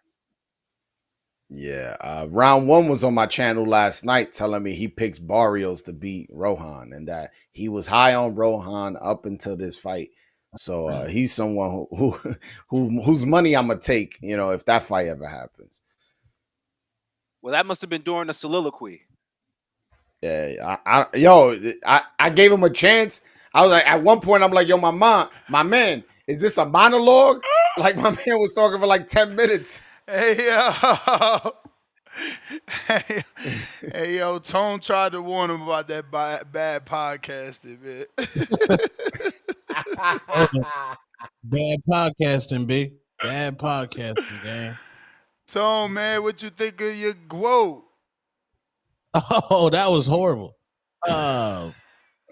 I was waiting to go there, but Two-Tone, open it up, open up the floodgates for me. I want to sneak in. Worst shape of her life. Flat-footed, uninspired. You call yourself the greatest. I expect to see the greatest. I did not see the greatest. It looked like a high school fight at 5th period lunch where 2 girls just start squabbling. It was disgusting, man. I don't know where she goes from here. Even move down, fight Michaela Mayer, because Michaela Mayer throws mad punches.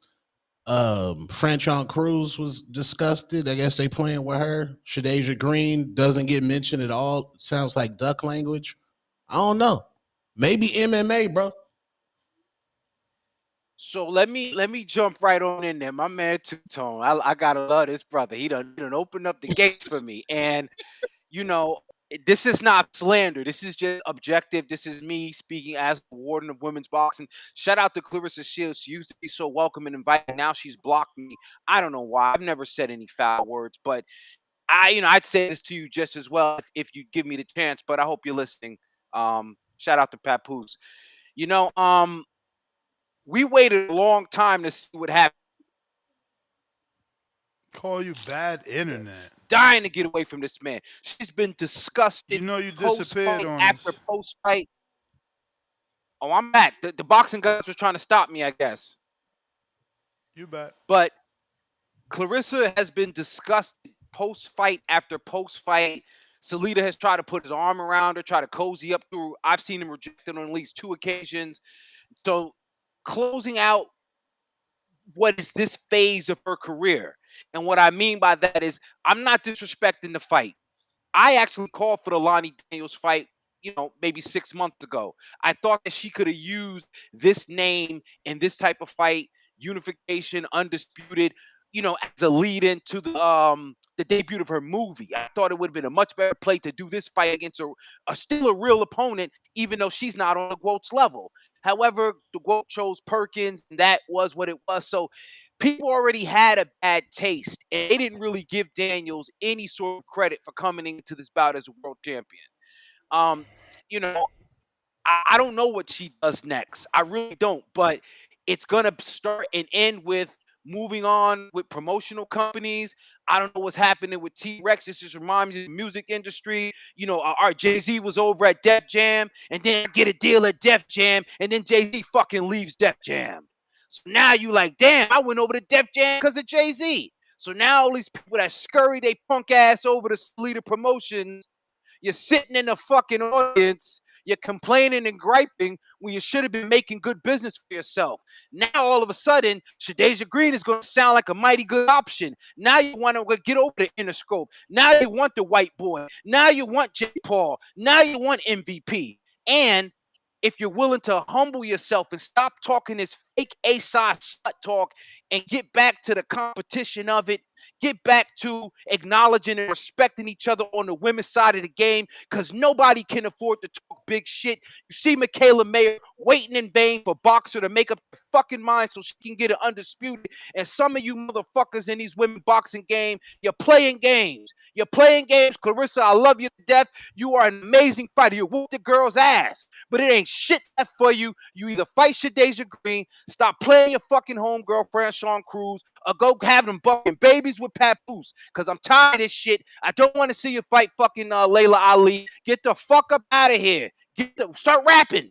But get the fuck up out of here. Reinvent yourself. But get the fuck up out of here. Why are you so mean? What's wrong with Layla Ali? If I don't like Barrios could fight Come on, Pacquiao, Ness. hold on, fam. Hold on. If Barrios could fight Pacquiao, whether you liked it or not, that's who he fought. Pacquiao's 46 years old. He's 1 year younger than Layla. Like, come on, you really hating right now? That's what it sounds like. How many years? Yeah,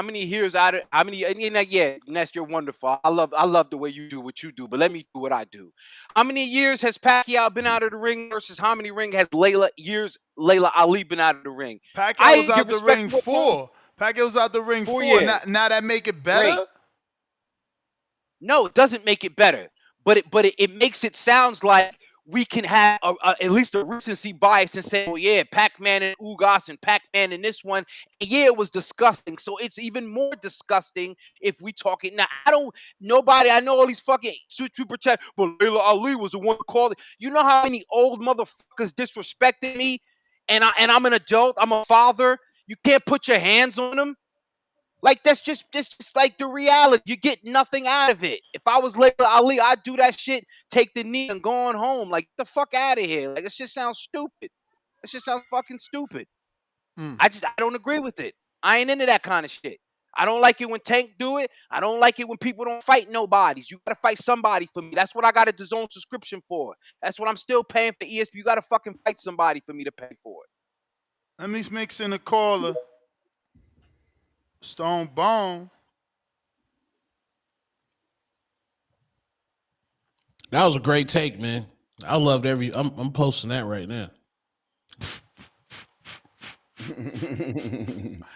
He gonna get you thrown under the bus. Guess who's not blocked, Tone? Who? You? Come on, man. No, I'm just saying he gonna get thrown under the bus. Cause she gonna see that because you not blocked. I already been blocked, man. What's it gonna? I've been respectful and I've been blocked. Sometimes you don't got, you know what I mean? It is what it is. You can't, I'm a good guy. I'm not a nice guy, maybe. I don't know.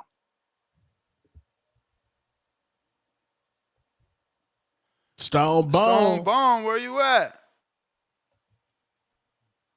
Cliff.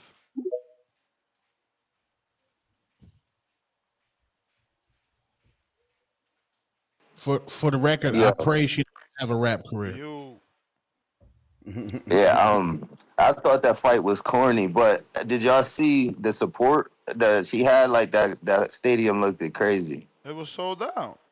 I mean, Yeah, 15,000. that shit was crazy. oh, so it wasn't sold out. It was supposed to be 20. Damn, I don't 15,000. know how many people, but That's a lot. that shit looked more lit than the men's fight. Like Carissa's doing big things.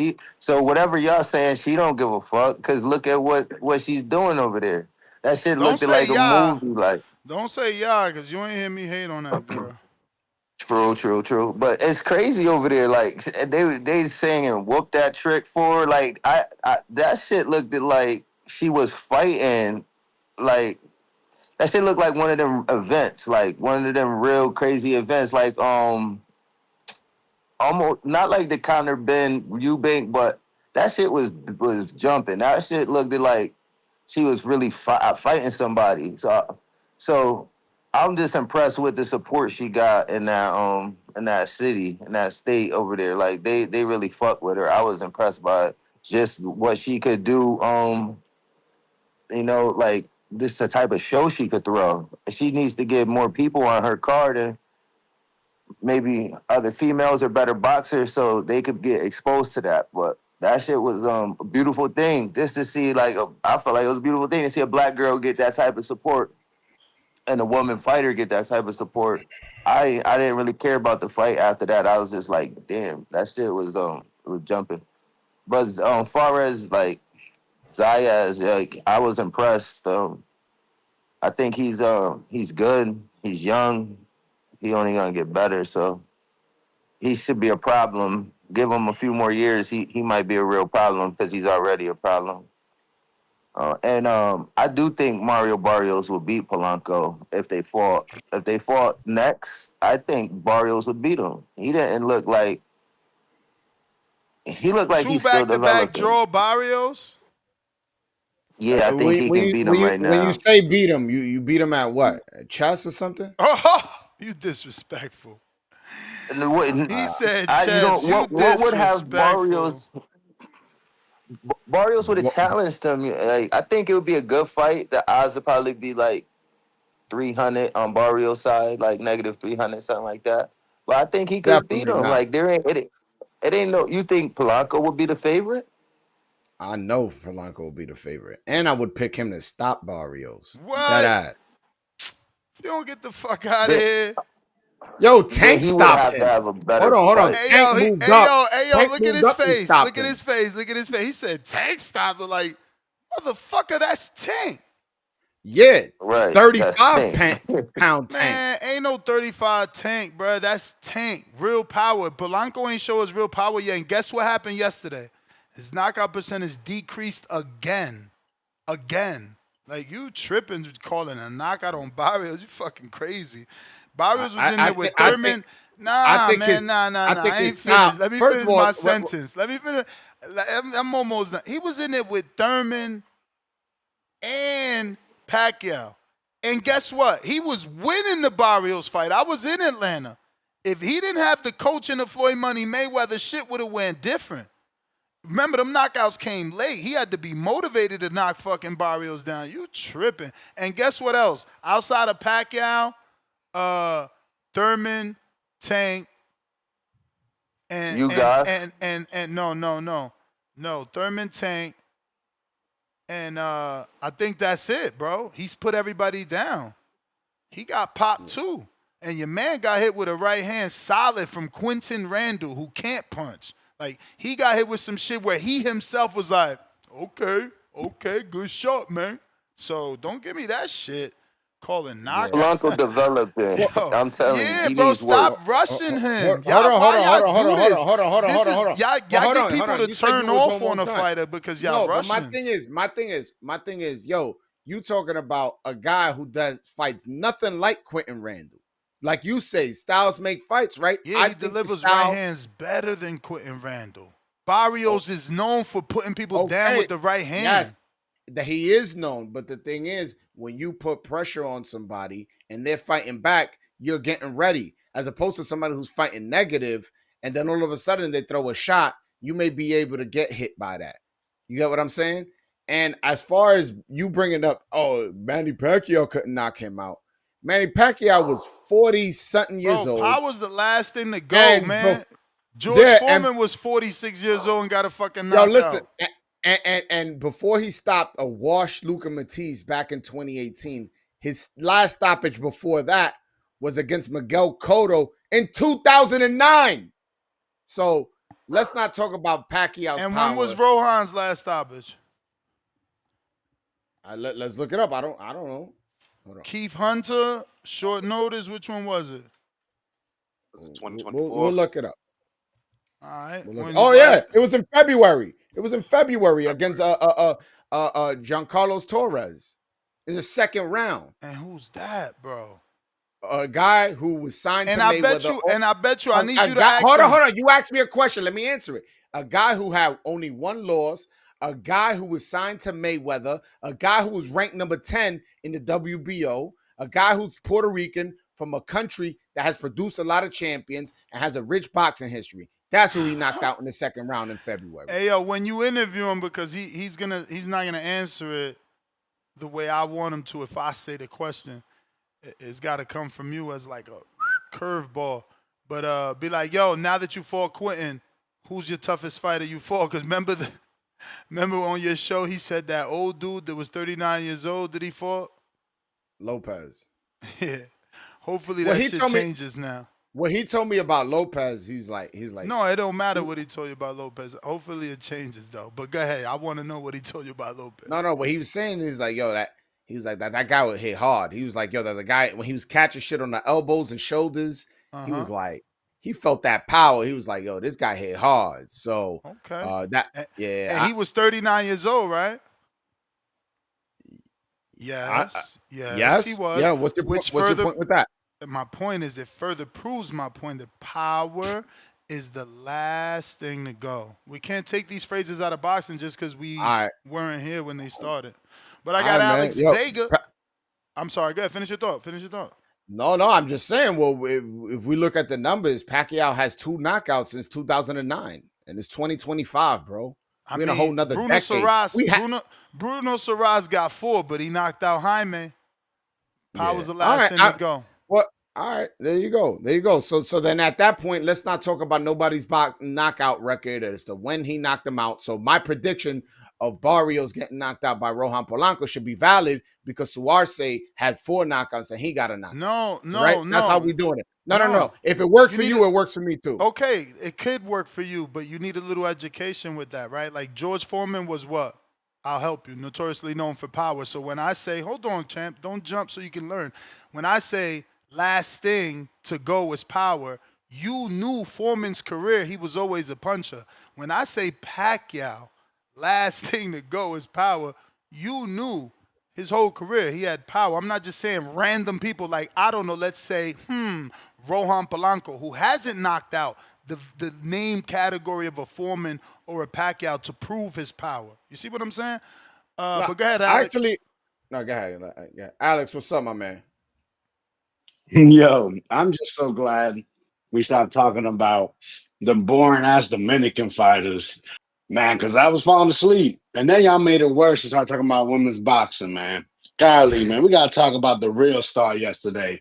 That's Xander Zayas, man. Can we please, for the love of Puerto Rico, play the music, man? It's just necessary. It's mandatory.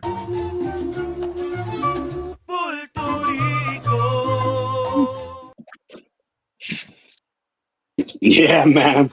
Xander Zayas and the new. I tried telling everybody he was going to beat this man. Yo, he showed levels, and that's what a lot of you guys just don't understand. He went into the fire and fought this overwhelming Mexican monster, the man that beat our U.S. Olympian Charles Cromwell. Then he took it and showed you levels from the outside. I can control this man. I can turn him when I want. I can make him miss, make him pay. That is a complete performance. That's not what we got when we saw these Dominican guys just try to, just keep it all one way. That's what we saw with Jan Santana and that disgusting shoulder roll. You know what I'm saying? Just pit, pat for 10 rounds. Then Rohan Polanco just trying to punch through Quinton Randall's guard all night. Man, that was horrible. Yo, those performances, yeah, they were shutouts. Cool. That's cool, man. Congrats to them. They're going to move on. We're going to go ahead and see them fight somebody else again on TV. What channel? Who knows? I know for sure they're gonna make Xander's eyes gonna be on TV. These guys, are they gonna be in the prelims again? I'm not sure. Probably. Look, they made Nestor Gibbs shut it down, man. This man Ness, I had to just keep talking to keep him awake because, bro, I thought this was entertainment. I get told all the time, "You're a hardcore. You don't understand. You're not looking at it from entertainment value." Well, I didn't get it from them, but Xander had me on my feet, had me clapping, had me want to take the flag off the wall, man. That right there is, yo, we're going to Puerto Rico next. We're going to bring out Felix Trinidad. We're going to bring out Bad Bunny. Yo, the Yams going to be out there. Y'all love to say it's going to be a movie, man. Yo, I don't know. Was it the Dominican fans? Were there's too much pressure on the Dominican fighters? Because I saw the Puerto Rican fans, they energized the Puerto Rican fighters. Juan Miguel Lopez with the second round stoppage. Xander Zayas with almost a complete shutout in a championship fight. I don't know, man. Nah, man, but shout out to the card. It was decent. It wasn't the most for the last card on ESPN. I think you would expect that they would try to put on some type of show to make us want to see, okay, what is Top Rank going to do next? And I think Amin man said it right. They were kind of matched. They were kind of matched up. A lot of those guys. We didn't know Hita, right? I believe that's his name, the guy from Namibia. I thought Shushu looked great, but it's again, you kept trying to do the same thing over and over again. It wasn't producing the result that you were looking for, which I'm assuming was a stoppage. So what do we do next? And that's what makes Xander Zayas the true star of today. He couldn't get the guy out of there. He was hitting him clean. He might stun him a couple times, but hey, it wasn't working. What do? We still dominate, but in another way. And that, my friends, is showing what an elite fighter is. Claressa in her fight, yo, she was trying to chase the girl. The girl would look like a kangaroo. It was ridiculous. It's real Tom and Jerry stuff. Then Claressa goes on the ropes. She tries something new. Why? Because she's been there before. She knows she's an elite fighter. Hey, man, Claressa, Xander Zayas, true elite fighters. The rest of these guys, you got to catch up. I'm out. Hey, man, can't argue with that statement. Claressa undisputed again, further cementing elite status, and Xander won a world title, the definition of becoming elite. He's got to build on that now, you know? But Yeah, he I'm did his glad. thing. I'm glad.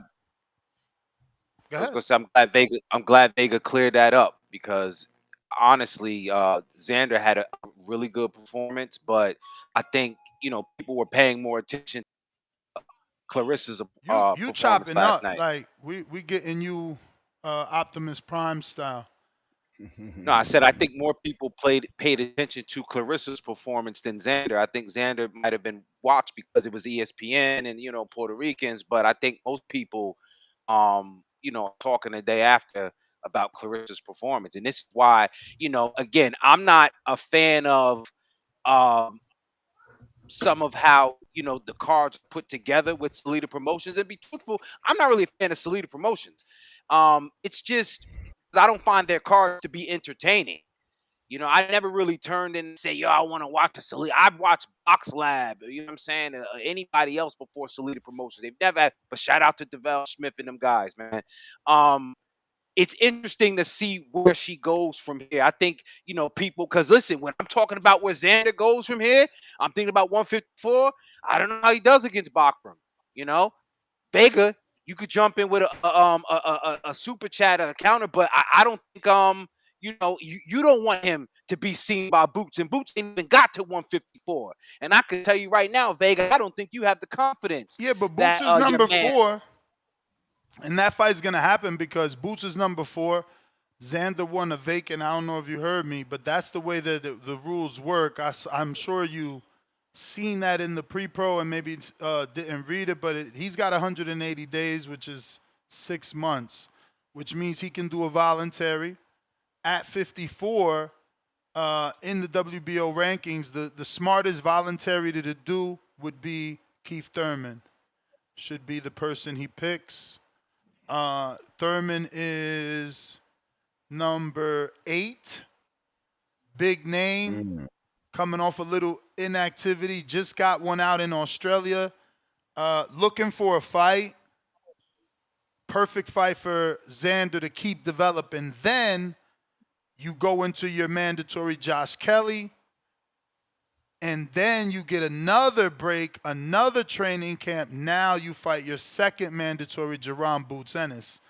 Now, if politically the WBO shakes these rankings up after Jerron allegedly fights the end of this year and jumps him over Kelly while Xander's doing the voluntary with Keith, then he fights Boots faster. But as of now, I don't think Sutherland brothers are going to let Josh Kelly lose his position.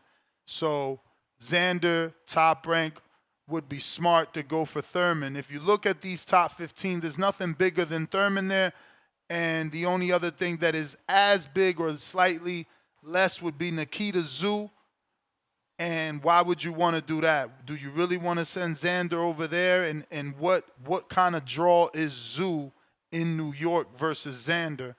The money fight would be the Thurman fight, followed by the Josh Taylor, Josh Kelly mandatory, which to us would be a tune-up, right? It would. It wouldn't be perceived a Thurman fight. It wouldn't be perceived a Jorge Chino fight. Josh Kelly. So then you got that tune-up and you go into your Jerron Boots Ennis fight next. It's how things should play out, even with the politics of boxing. Dom. I think that Josh Kelly's. I just want to say you just had the rankings up. I looked at the Ring Magazine rankings. Man, 154 is loaded, man. That top 10 was fire. But go ahead, I didn't mean to cut you off. No. Talk before we get to the caller. I mean, top 10 at 47. Let's see what that's looking like since Rohan fought. He's number 6. That's a good fight for him. Chakram. Giasov, I mean, it's Matchroom, probably won't be made, so I want that Stantilyan fight.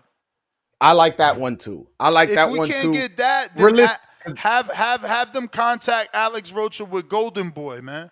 Last but not least, Echo Usman, beautiful fight. Beautiful fight.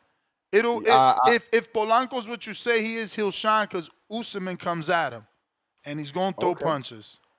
I mean, I'm not familiar with Usman, no disrespect. I would love to see him fight, especially where he's ranked. Is he willing? Who's he with? Usman is probably with Frank Warren. But real quick, we got 4 content creators and only 1,000 people. Y'all wildin'. Tell your peoples y'all live with us. Like, what's going on? What's going on? Nasty. But he's probably with like Frank Warren or some shit. Yeah. I think Blair Flair Cobb was already sent an offer by Rohan Polanco. I think Blair needs to revisit that. I think he could have beat Rohan Polanco last night. Blair did that. They got a plan for Blair, and I like it.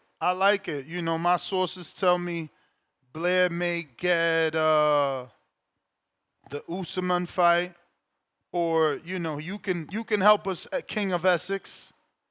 What would you prefer? Echo, Jack, Catterall, or Conor Walker? See, you know me very well because I like that Conor Walker fight. I like that one. That's an exciting fight. That gives Joel, I think, what he likes as far as the opportunity for Polanco to get a knockout. Well, no, these are not Polanco options. These are Blair the Flair Cobb's options. He's a UK fighter now. Okay, well, still exciting fight.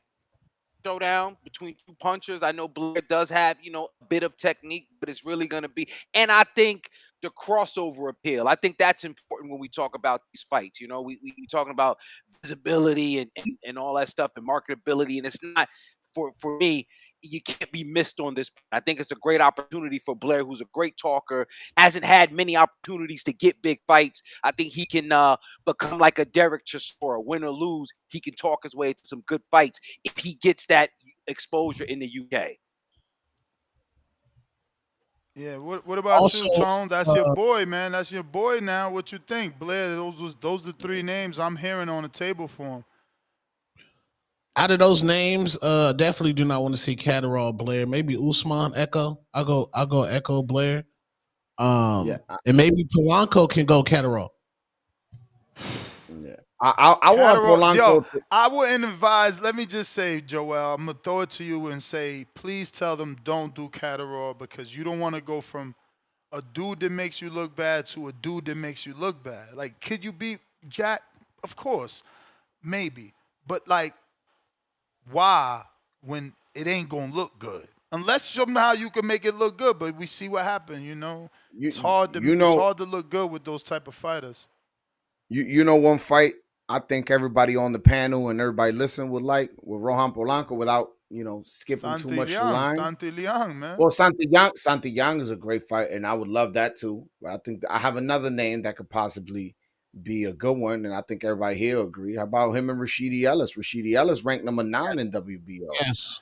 Yeah. That's a good fight. And Ellis is active, not the way we would want, but he at least fighting on TV, and and he's active, man. Yeah, and they got a little beef, right? They've been talking shit about each other. They talk shit about each other. They both from Massachusetts. You know what I'm saying? Who's gonna be the king of New England as far as the welterweight? I feel like there's a little bit of a storyline. I like the way Rashidi talks. He's not a shy guy. Was you there as media, or you went to because I know sometimes you want to go as fans because you want to celebrate. So did you go as media? Well, so it was funny. I went as media, but I bought a ticket anyways, just because I wanted to pop up every now and then. But yo, Section 205 might as well been 205 and Broadway. That shit was Dominican doubt. So I was like, yo, I got a ticket. It's not like I'm out here not supposed to be here. I'm sitting in somebody's seat. And bro, the people were loving me so much. Must have took like 100 pictures. I was like, yo, I think it'll be a disservice to the movement, because that's what I call this, a movement, because we took over Section 205. I think it'd be a disservice me being in the media when people were having a great experience meeting me. I just wanted to ask, like, did you hear anything? Because it's like we talking about Rohan Polanco and what's next, and Xander and what's next, but it's like, really, what the fuck is next? Where's the network? Yo, I spoke to everybody you can think of, and everybody was very tight-lipped. We'll see. Don't worry about it. This, that, and the third. I'm just glad my guys Rohan and Yang both got a fight on the last fight on ESPN. So meaning while they're figuring it out, their last fight wasn't in March. Their last fight wasn't in April. The last fight is now in July. So if they don't fight again until, let's say, December, I'm just throwing a month there, I won't be like, oh man, they've been so inactive, this, that. It's like, oh no, like they had a fight, they had a few months off, and now they come back here in December. So I like that. But I don't know. Listen, Netflix been throwing on a couple fights maybe they mess around with Top Rank. Yo, who knows?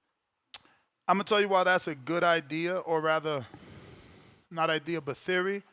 Remember that the reason Top Rank even got to ESPN was because of Nick Khan. Now Nick Khan got that whole thing with WWE and Netflix, so the move could be for Top Rank to bring a consistent boxing show to Netflix for all we know. Because again, if I'm wrong about Nick Khan, then it was Ish that got Top Rank into ESPN. So it's one of the two either way, because Ish is under Nick Khan. Yeah, that'd be dope, man. And listen, being on ESPN was a good look. I felt like Top Rank took full advantage in the sense of developing fighters and keeping fighters active, like Abdullah Mason and Shushu and Xander and Rohan and a host of fighters that we saw from ESPN Plus, early 10 fights, 1 fight, 2 fights, you know what I'm saying? All the way up where we saw their whole career up until championship level.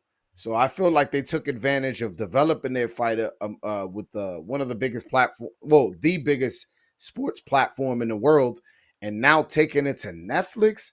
I think that would be like a grand slam home run for you to develop your talent on such a big platform like ESPN. And then now that these guys like Shushu, these guys like Rohan, in Xander's case, already a champion. Now that these guys are already to the next level, you just go, all right, you to the next level. I'm gonna take you to Netflix, and that's just another level. Like Bro, everybody has Netflix. you said Xander and triggered me. I haven't talked about this all day. Sebastian Fundora, I ain't even gonna blame him. Samson, man, he out here doing God's work. Tone, did you see that?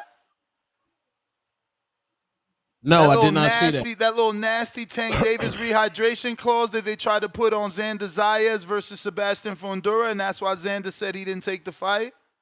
That's crazy. That's crazy, bro. Like, how does Fundora get to put a rehydration clause on Xander? Well, wasn't Xander mandatory?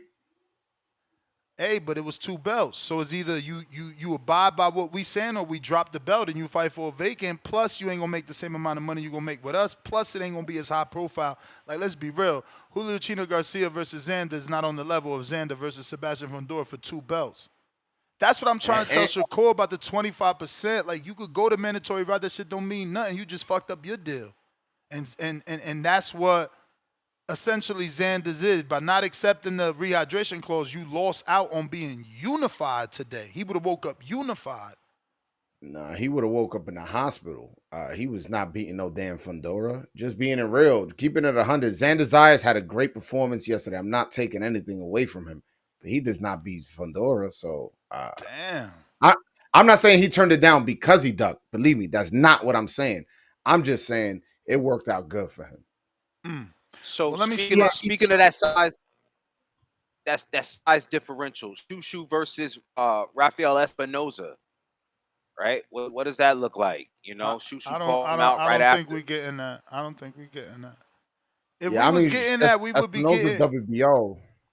If we was getting that, we would be getting Shushu in with people we know, not people we don't know. But Tone, you was about to say something?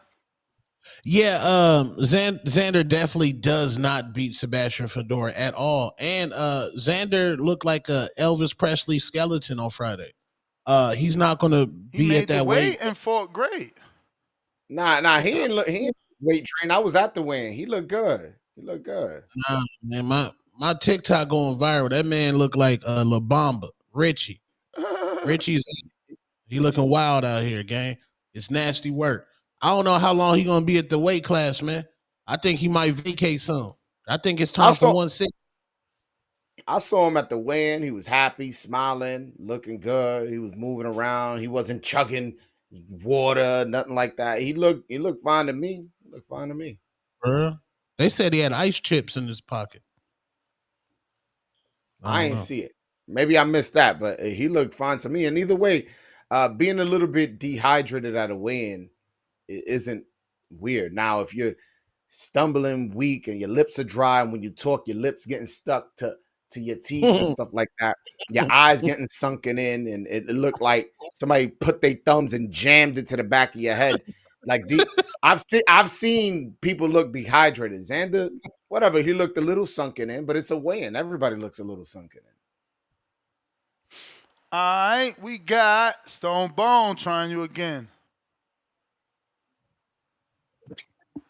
What up? What up? Okay. Yeah, my bad, man. Yeah, my ex don't be connecting sometime, and that shit just be going. When you go to me, it just be going off. That's why I be just like jumping on Discord. But when you listen, and the quality on X be nice though, like it be sounding good, but sometimes it be getting janky. But Xander looked good. To me, I think this is one of the problems I see with our Caribbean brothers, right? You see the movement, you see the angles, but you start to see some holding. You start to see spots where he needs to feint like he about to hold, come back and throw the shot, and he never did it. He literally every time they got close to each other, he grabbed them and turned them. I'm like, Xander, stop doing that. Like, step back, feint like you about to grab him because he expect you to grab him because you done grabbed him for 8 rounds straight. Step back and throw the shot over the top. And I never heard his coaches tell him that. His coaches didn't say that to him. Like it, I think he needs to level it up a little bit. If he'd have been a little more offensive, every time he hit him and hurt him, he didn't jump on him. He watched the work. He stood there in front of him where I looked at, well, if you follow that up, you probably would have dropped him right there. Dude is kind of loopy. But if you're giving guys 3-5 seconds before you engage with him again, now you're looking at they done recovered. So I just wanted a little more offense from him when he hit him. You know what I mean? He would hit him and then grab him. He would land a good hard shot, the right hand, and just wouldn't go off on it. He would sneak inside, hit him with like an inside hook, but then he would grab him. So I'm like, man, throw the shot. And it's sad to hear the commissioner of women boxing hating on the greatest woman of all time. Katie Taylor would come in this bitch and run around the ring for 12 rounds, and she's the greatest fighter that since she was the best person since Jesus, right? Like it's Jesus and then Katie Taylor. But she can go around, move around, not want to fight Amanda Taylor. Only Amanda Serrano throw shots in spurts. And then she's just so great. We praise that. Let's that's stop quality. it. Claressa was fighting a girl. Claressa was fighting a girl that didn't want to engage, and she still let her hands go, put hands on her with big crowds out there supporting her. People came out there to see her. So let's stop it with the she's bad for boxing and all of this. Women's boxing is so limited and so trash in spots. If they take a Claressa out, listen, without Claressa, none of these girls that's getting that run running on now would have did it. We weren't paying attention to women. Listen, when Claressa started talking crazy in the Olympics, doing her Olympic thing, we like, oh, I want to see her go pro. Then she fought Franchon. Before that was what was the last women fight you watched before Franchon versus Claressa? Name it. Name the last women's fight you watched before that, Mr. Commissioner, since you hate on fucking Claressa. You weren't even talking women boxing before that. He talking to you, I mean. Talking to you. East Coast rap. You was on a back call with us. You was not commissioner of women boxing. You was talking East Coast rap and East Coast boxing. You weren't even paying attention to women. So I'll hold you that. Don't be hating on Claressa. See that one? That was not the fight I wanted to see. There was a lot of disengaging, but she still let her hands go. She had the CEO Rick Ross walk her out. They was lit. It was packed in there. She's doing bigger events than some of these men y'all say are the man. So give her respect. And if she would have ran around the ring like Katie Taylor, you would have supported that, huh? You such a big fan of those European girls. Get that girl some credit. All right, man. Please. Yo, before I unleash hold on. Go ahead. Before me to cooking you. First of all, if this is a fan. That's like a fan. This is what the shit I'm talking about. The nigga, how you gonna hate on Katie Taylor? Katie Taylor's resume destroys Clarissa's resume. First of all, let's not even put that out there. It's like you Katie just Taylor, did, though. You just did. No.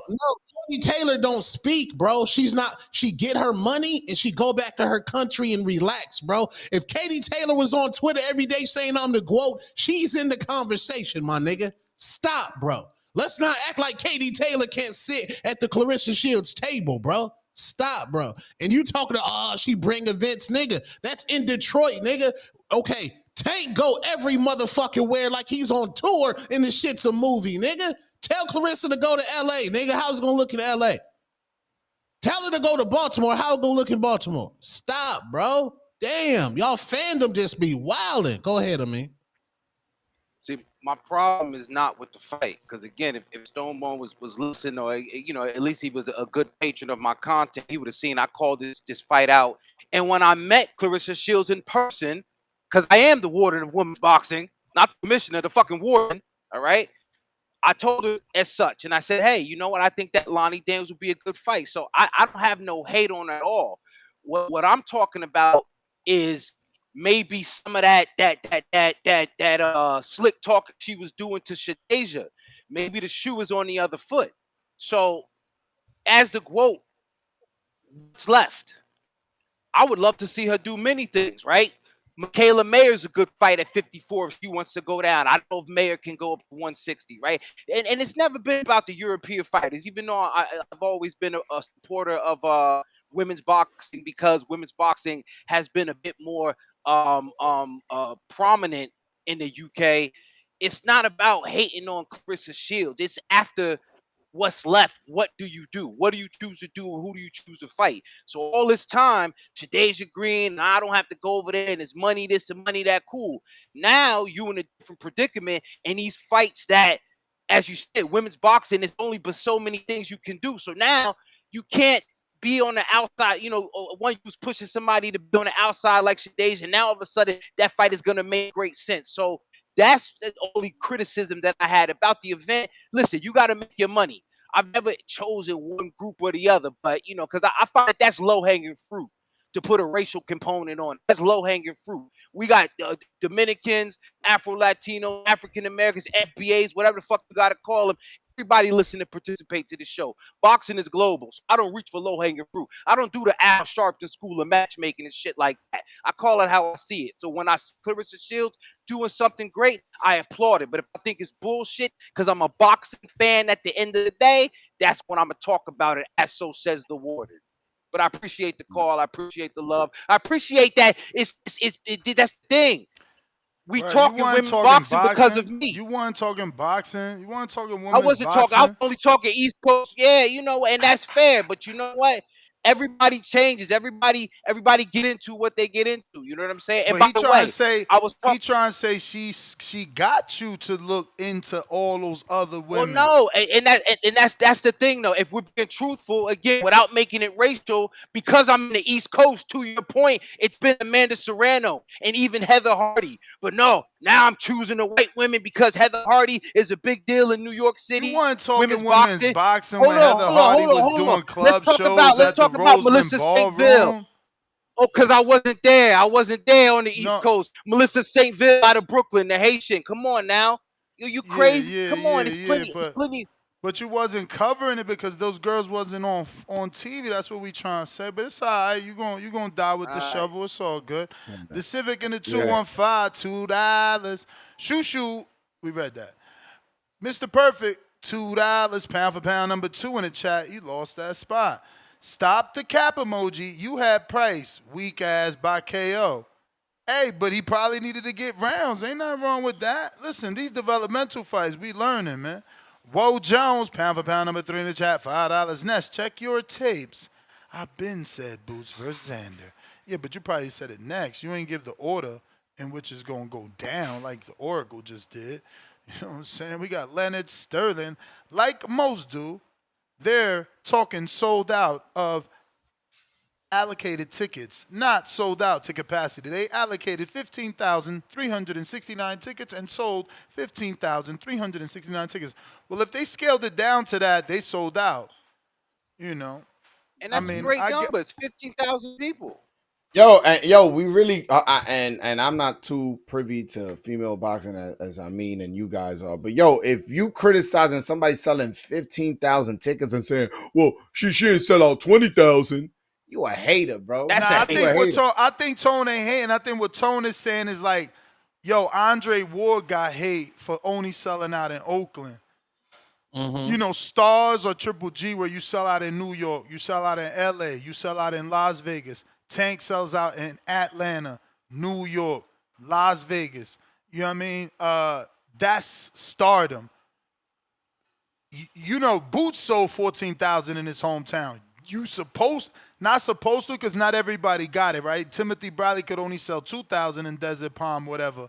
So but it's us as a general casual boxing public. We think you supposed to, like, for instance, Rohan, wherever the fuck he's from, not Massachusetts because he's not originally from there, but like hypothetically, if he was from Massachusetts, we expecting him to sell out because that's like look at Keyshawn. He sold back-to-back 10,000. We expecting that because that's your hometown. So yeah, we give her credit. It's hard to get 15,000 out. 15, men can't do that shit. But to get that level of love, the Tank and Canelo and those, you got to do it on all regions or more than just your hometown. Mad Bent, pound for pound, number one in the chat, still in that status. Claressa shined. Guys gave Katie and Serrano kudos for shadow boxing. I enjoyed the fight. The support was extremely good. No, man, I went to the other live fight she had, and it's a movie in there. You know, people, she makes people enjoy themselves. Stock chasers, $2. Vega, why are you so corny? Jokes have zero aura. Laughing out loud 2 times. Back with another 2. Vega's jokes are trash, just like his hairline. Laughing out loud. Jerry Soriano, Yolanda for life, $2. Dominican boxing is more alive today than ever. Dominican boxing emoji and flag fire emoji salute. He's right though. I mean, it's that we have a lot of them. Like, come on, back in the day, it was just like Joan Guzman, and journeymen. Now we got we got different tiers of Dominican boxing versus just the top and just the bottom. And I could speak on that if you want, but getting since we talking ticket sales and all that, and bro, there was a lot of Dominicans out there. Section 205 was basically all Dominicaned out, and it was scattered throughout the arena. But if you walked in Section 205, you thought you were in Dykeman. You thought this was the line for the spot with the best hookah. I'm talking about shit was definitely lit. Edwin de los Santos was there. Joan Guzman was in Rohan's corner. 2 Dominicans was fighting. Like, shit got really, really real. It got to the point where security guards was coming up to me like, yo, you gotta get your peoples to be in the. I'm like, yo, bro, I'm just here. I just got a ticket. I'm just here as a fan, and he's just kind of letting me know that we was blocking everything. It was getting real lit. Like Section 205 for the people who was there. Even if you wasn't sitting in Section 205, you know exactly what I'm talking about. It was definitely a movie. And I'm looking forward to they kept showing it on TV, but they didn't show you this time. Last time you got a good camera shot. They was definitely showing them Dominican flags and areas for show. How much does the theater hold? 4,400. Maybe they could stretch it now. I don't know, but used to be like 4,400 when Sergio was fighting there. Hold on. Martinez. Dom, what up? CBV, you hear me? Yep. Okay, so we're gonna start with that Elijah Pierce. That was a great comeback victory. Uh, great highlight knockout. That guy was hurt. And then the other knockout of yesterday, Vargas did his thing. That was a great fight as well. Highlight of the night for me. And I just want to speak on the money I made because just the other day I said don't bet on boxing, but hey, I made some money this time. That plus 475 was way too sweet for Bruce Carrington decision. If you watch his fights, you know he can sometimes, just look for the victory after a certain amount of rounds, and that's what he did. Usually shows out a bit more in New York, but still a good fight from him. Last fight on ESPN, so I'm expecting the next one to be a real step up, being that they'll be sort of in the market for a broadcaster. So I imagine some interesting matchups will come with that. And that goes for Xander as well. People are complaining about this Xander fight. It was his first 12-round fight. Now he's a champion. I imagine in his next fight he'll be asked to do a lot more against somebody who's a lot tougher and will make him fight a lot more. I like Xander. Hopefully one of these champions can unify with him or attempt to sooner than later. I don't know about next, but sooner than later. I think personally all these welterweights are sort of holding on to their belt. But I don't know. Hopefully we see those fights get made. Then Claressa Shields, she did her thing. I caught that with the decision. Her and Xander and Bruce were all on the decision, so I made some decent money off that. But Claressa did her thing. She's the GOAT. If you watch her fights and complain, you're just not a fan of her. I mean, I don't know what you want from her. She's not just gonna take all these women's heads off every time. It's a matter how willing these Come opponents on, are too. Dom. Come on, Dom. This particular girl resume clearly shows she didn't belong in there, and you know Clarissa's got she to should have fight. got She it got done. to. I mean, come on, it's 2 minute rounds, right? So I mean, it's tough. We saw that Claressa can easily do that, but these opponents aren't trying to stick their chin out, and we saw it in the last fight, the last round, I think it was. So she can do it. I guess that's what you guys are complaining about. I think it's more so her opponents don't really give her the opportunity, but. Yeah, I thought it was a great night of fights. I mean, it wasn't phenomenal or anything, but we'll see Claressa in another big fight soon. Um, I'll leave with this: Fantastic Four is better than Superman. So that's it for me. Peace. Yo, that's You may wild. feel Hold like up, it's your bro. time. Oh, it is. How'd you get over the fake retro Jetsons shit, bro? Because it wasn't even like a Jetsons world. It was like we really in the 40s, but we got little pieces of the Jetsons. It was come on. I was Yeah, it outside was of that. It distracting. was I won't lie. outside of that. The movie is good. But you got to get It over was the why. distracting. Why are we in the 40s anyway, bro? Like it felt like the origin of Steve Rogers again. Why we had to go that far back? You're not wrong, but I do think that the scenes, like the space scenes in particular, were way better than the space scenes or the non-city scenes in Superman. Because Superman was bouncing between the metropolis and then the universes, and then it split open. All that that wasn't done good in my. I didn't like that part about Superman, but with Fantastic Four, I liked how they did that. But neither movie was like phenomenal to me, so I just favor the Fantastic Four. I like that crew better anyway, like compared to Superman, Bro, DC, and all that. You what didn't was like what was up the with Silver those? Surfer? Yeah, and I actually like her. The first time I followed that actor, she was like a trailer trash white girl. What movie was she? The Ozark. Ozark. Ozark, yeah. Yeah, nah, I love that white girl. She's a good actor. Follow her. Damn, but I was gonna say something else. She cut me off. Well, Fucking I'll leave hell. you with this. My movie of the year right now is on Oh, Hulu. It's called Predator of yo, Killers or come something. The on, new bro. Predator. You gotta watch that. It was a cartoon though, bro. You recommended that shit already. That shit a I did cartoon. already. You're not with the cartoons, day. Well, Yo, hey, and you seen the peace. new Predator though? I ain't out yet, but I'm gonna watch it. Yeah, but The Badlands. Yeah. All right, though.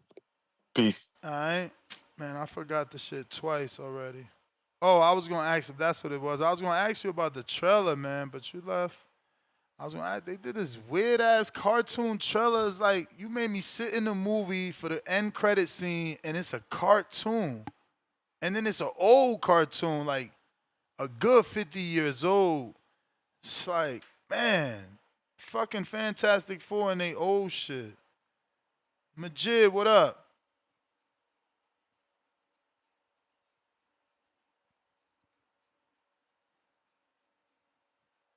Majid, what up?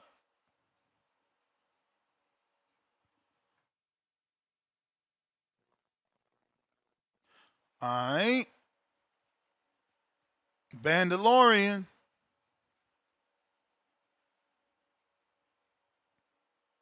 Yeah, you say you wasn't feeling the throwback, Fantastic Fourness. Nah, man, nah. You It got to made no think though. sense. It made no sense to be in that. Like, why we in the 40s, bro? I felt like I was gonna see Steve Rogers. You got to think though. See, I ain't trying to ruin it for people who ain't seen it. I told y'all though, y'all better go and see that shit before Sunday. I know Nest until, but you got to think though. Remember how it ended, Nest, because remember they're gonna be leaping through time by the time you see them again in the next movies though. Yeah, So I that's really seen really more Doom. so what it is though. I seen Doom in the other end credit, but I'm like, what the fuck is going on there? First of all, who's the baby? See, I ain't never followed Fantastic Four in the comic books, only in the movies that they've already done. So how the fuck she get a superpower baby, bringing people back to life? They gonna bring a baby into the Why? What happened to the Superman son? They just abandoned that poor kid. Now he a bastard somewhere on someone's like, I don't know, fucking editing chopping board and shit. If you're gonna bring I think it's any because sons back, it had to be Kal-El's son, bro. Shit is crazy, man. See, I think it's because they said he was the key. Like they said all along, like the kid was the key, and of course, even if you seen they posted something, they was like Doctor Doom, he won't have like the torn and shredded face and all that. And it's obvious because, like you said, if you seen the end credit, the reason the kid was touching his face, he was literally healing the wounds. It's like you could tell that they trying to bind it all up together because they working quick because that Avengers Doomsday is supposed to come out next year in August. So they moving quick. Like they already. I just watched the interview with Anthony Mackie. I think he said they already started filming and it'll be done in like 4 to 5 months or something. So they moving rather quickly. So I don't know, but yeah, that's why I said it was solid though. I liked that movie too. I feel like I still ain't seen Superman, so I don't know. Might watch that later or something like that. But yeah, I'm happy Ness. I already done went and did my part. I done tag my boy KB. I done tag Carl Moretti. Whoever said that earlier, I'm full fledged at the Kia Center. That's my Kia Center fight operation. Get me my Kia Center fight. Xander Zayas versus Keith Thurman. One from Clearwater, one from Fort Lauderdale. Yeah. We got nothing but from Orlando down, nothing but Caribbeans and stuff. I for sure, of course, will be right there ringside. Like that's my Kia Center fight. Like, goodness gracious, we gotta have one now. So I'm hoping they can end up making that happen. That'd be perfect. Um, I'm proud of Xander. He did his thing, man. I know people they ain't like the clinching, but like Xander said at the end of the fight, man, that shit was boxing 101. Like he was in and out, and JGP just ain't had no feet. I said it was like round two. I was like he was just in mud. Like Xander angles was just too much for him because he had to get planted, fully turn around. Then when he was getting caught, he started fighting like the drunken master and just was throwing shots and couldn't land. So it is what it is. I expected that, Xander. I'm with you though, Des, man. All of my parlays was blown. Goddamn, Steven Navarro ain't get a knockout. Shushu ain't get a knockout. Claressa Shields, I ain't even need a knockout. I needed one knockdown. She ain't get that. I said, goddamn, I said, but I'm gonna get it back on this Japanese card. And if I don't, goddamn it, I'm gonna take me a break from gambling for like a month. I'm gonna be pissed. But yeah, aside from that, Claressa, see, I like what Claressa doing because that is good for markets though. Like she is dominating that Detroit market up there. Like, man, that's whew. Now I do think she's going to MVP next though for Shadeja Green. So I think we're gonna get that fight. I'm with you next. I'm hyped by that fight. I like it. Joel, he had jumped off. Because I was gonna get a Joel. Hey, don't be talking about my boy Xander Joel if you hear this. Because I guarantee if Ness would have asked you, can Polanco move up and beat Fundora right now? You'd say, oh yeah, he'll box Fundora ears off and all that. Mm-mm. Mm-mm. Don't do that, Joel. Hope you hear this, man. But look, hey, Ness, Tone was cheating yesterday on his live, man. He said, can y'all talk to my son? And he just walked off and let One Tone run the show, man. He was cheating, getting them extra views, He man. went for the young audience. I see him Yeah, now, hey, trying to it's increase crazy his though, 10 to man. 18 demo. It's crazy. I know, like they say, like kids and stuff. That's the thing. Like they always used to tell my generation that, but like these young kids, they say they just a beast on the media and all that. Look, Tone, One Tone was a natural. Like I told that him that man, the Tone was like last hitting this time. button.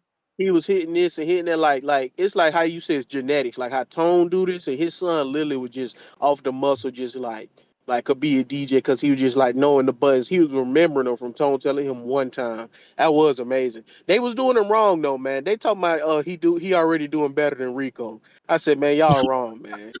Y'all dead wrong, man. Rico was out there working too. Shout out to Rico. I ain't watched none of that UK card, Rico. So I'm sorry, bro. But I seen you working. I gave you your props. I told you who all need to talk to. Eddie Hearn, if you listening, go ahead and steal Ben Whitaker. Go ahead and steal Adam Azine. I want those two guys. I need Ben Whitaker versus Dave Feel like Morrell. it's your time, That's but it's really not it your though. So, time. Yo, but Hamza shout out to you, Ness. Hamza Shout out to told me. Shout out Adam, to Turn, man. I love what Hamza told Adam. Like, if they don't get you a fight, man, come on over with Frank Warren. That's how you put the pressure on Yeah, these that's dudes. true though. That's true. Yeah, man. That's crazy. We But got Fantastic Four, absolutely incredible, man. Mr. Incredible. Yeah, Mr. Fantastic. If you read the comics, he's a genius, possibly smarter than Iron Man, but he is paranoid. He's so much of a genius that he's paranoid. Sue Storm, give her the Oscar. That's the best. I'm starting to hate, yo. I'm starting to hate that they trying to. I don't know if y'all noticing it. Like, it's this whole movement of women superheroes being stronger than men. It started with Wonder Woman, and then they made that Red Girl. Where'd she come from? All of a sudden, all of a sudden, she the strongest motherfucking. She the strongest person in the whole universe. Now we do Fantastic Four. And Galactus supposed to be this badass, but a woman scorned. Don't you touch my child. And you unlock all the inner fucking powers of the universe. This shit getting out of control, man. They trying to down men. They trying to down men. Y'all not seeing it, man. Y'all not seeing it. Galactus grabbed Mr. Fantastic and tore him into pieces. Meanwhile, his wifey saved him. They demasculating us, man. I'm telling you, he couldn't save his own son, but she.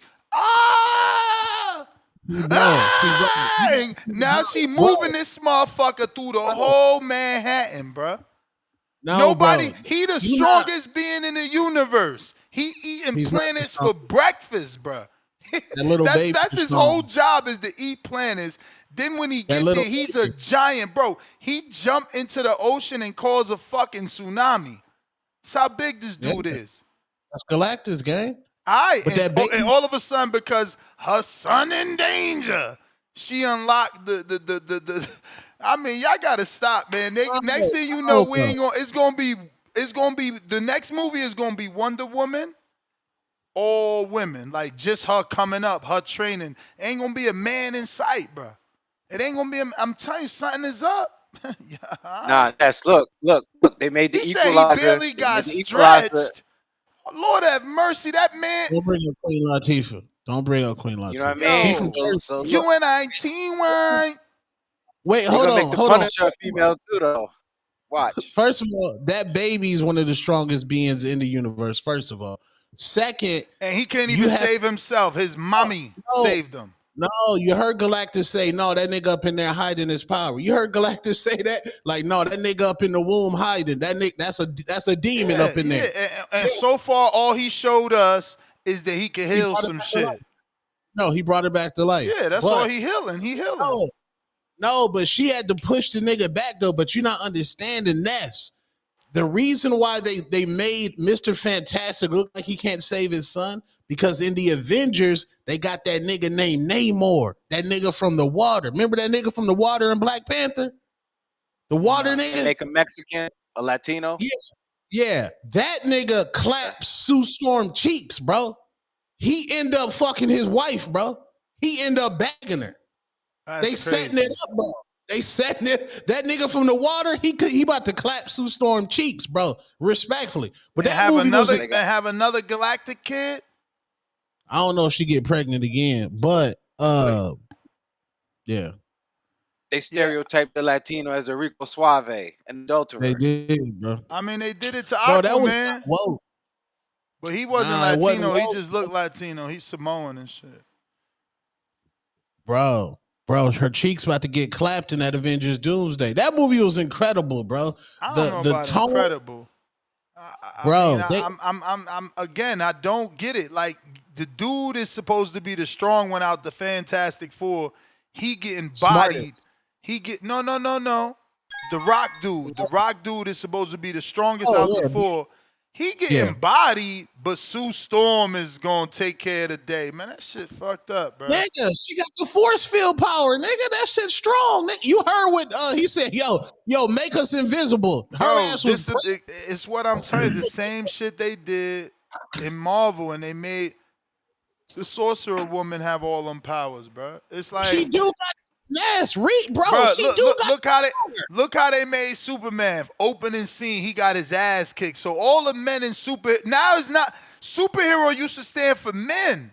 Now it's like superheroes. Men is getting their ass kicked. All the women is fire. Ness, keep it That's real, right.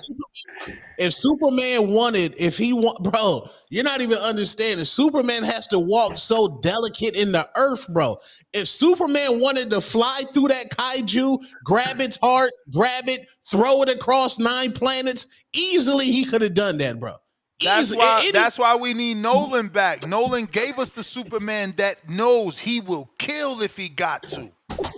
They took the real Superman. They took the these Supermans that refuse to do what they need to do to save mankind. They don't belong here. You gotta kill. Yo, but Ness is right. Your mic's not connected. You might need to jump out, jump back in. Hold up. Till you do that, I'm gonna take a call. Majid, trying you. Treese. I done added Mayor of Treese and Toledo all in one word. Matrice, what up, Matrice? That nigga. You better stop that. Yow. But what up, though? Hey, man. What up? Hey, man. I hear you guys talking this superhero shit for the record. In the X-Men shit, Jean Grey was always stronger than my nigga Cyclops and shit. Bro, like and that. so was the Phoenix. Yeah, word up. Yeah, sir. They keep doing it, even the bitch Rogue in the X-Men shit, Rogue had it. I fuck with her we powers. Don't notice? Powers. I'm trying to show you the gems they've been dropping for years, man. They've been slowly trying to demasculate us and take away our movies. That's my shit. Superheroes was our shit. Superman was the first one. But you know they coming out with the next year. They coming out with the Supergirl shit. You peep his cousin. His cousin came to get the dog and shit. That's my point. They trying to do the equality shit. It's always been Superman, He-Man, Spider-Man. This nigga that's pretty to the bitch. You understand? This shit is crazy.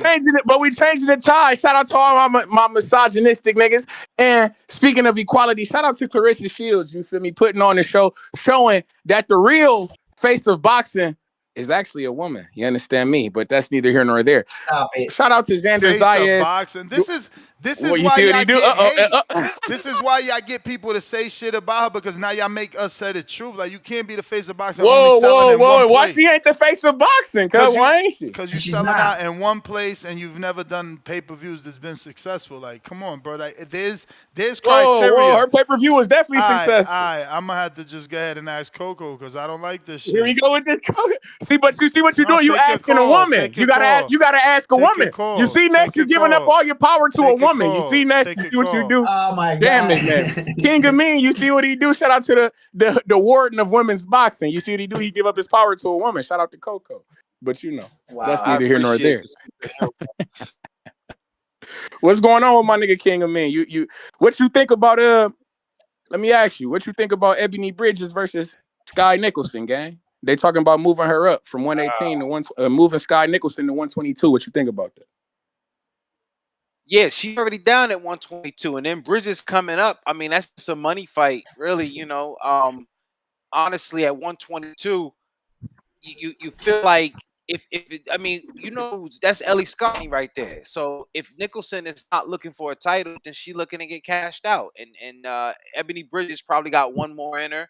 The girl Mila Sheeta was calling for her, trying to get a big money fight with her. Hell, a chicken comeback fight, could be against Ebony Bridges. Ebony Bridges is still the commodity that she is, you know what I mean? So she's still very serviceable, you know what I mean? Run my clock, you know how we do. That's if I spill, I got the bill. Ain't shit, I'm rocking today. But yeah, man, I like the fight, man. You Sam Worthington last night? I feel like it's your time. Talk to me. Sammy Worthington, what you think about her chances at 140? Where does she stand? I like her. I like what I seen, man. She was boxing. She looked good. She looked composed. She looked like the Claressa Shields is rubbing off on her. You could see a young star in the making. You see me? And she got the complexion for the protection. You understand? So she gonna be able to do some things. I like what I saw. Then she went an interim in that fight, right? Yes, I think so. I don't know, man. Really, Chantel at Cameron 54 though, she wanted that junior middleweight, so she gonna be looking at an O'Shea fight in the future. O'Shea. I mean, Okay, she's so gonna get beat on, but we still fuck with her. We gonna look into it. I don't Hopefully, they know, can make man. that A lot fight. of controversy with OJ. I'm just shocked nobody called in. Get the fuck that because you know what we gonna talk about. That's why and that's really that clock. You know that fuck that clock. You know how we rock. God damn it, that O'Shea shit. Whoever was judging that fight needs to be sued. They need to be Bro, fired. but That she shit was out of there's control. mad people coming out. That's what I'm saying. There's some controversy. Mad people coming out this feel that she deserved the win. I didn't. Carranza? Yeah, bro. You watch your they're out there fucking mind. I don't know what they were Just watching. saying, bro. That's insane. What the fuck? No, she was getting beat on. But that's neither here nor there, man. We hope to see Elia Carranza back, you feel me? But shit, she ain't winning that fight. Hopefully she can work her way back to a rematch or something like that. You feel me? But no, that shit out of control. But yeah, man, shout out to O'Shea Jones, man. Y'all know how I rock. But now we in this bitch to match make. Y'all know what the fuck going on. Y'all know how I get down. Rohan Polanco. Won't you match make your whole squad that's on the bench? You always talking about somebody else fighters. Excuse me. What's up with Anderson? Excuse What's up with Bell? Can I get my Can I get my shit off? Can I talk to the audience, please? All right. Dudes from Ohio? Excuse me. All I want to say is can we get a Rohan Polanco versus a Tiger Johnson? I would like that fight. Man, top rank. Y'all ain't Wherever that. excuse me. Wherever y'all going top rank, the next network that y'all head to, we would like to see that fight. They both in the same division. I'm with that Tiger Johnson and Rohan Polanco. I like to see that. You feel me? Charles Conwell. That motherfucker Garcia, I don't know what the fuck he was doing out there. That wasn't the same guy who was in the ring with us, But Xander Zayas, that was a good dub. Shout out to you. You got that done. We appreciate that. You put on the boxing clinic. You feel me? Put him in the back of a U-Haul, boxed him up and moved around. I like it. I hear guys talking about some Keith Thurman shit in Florida.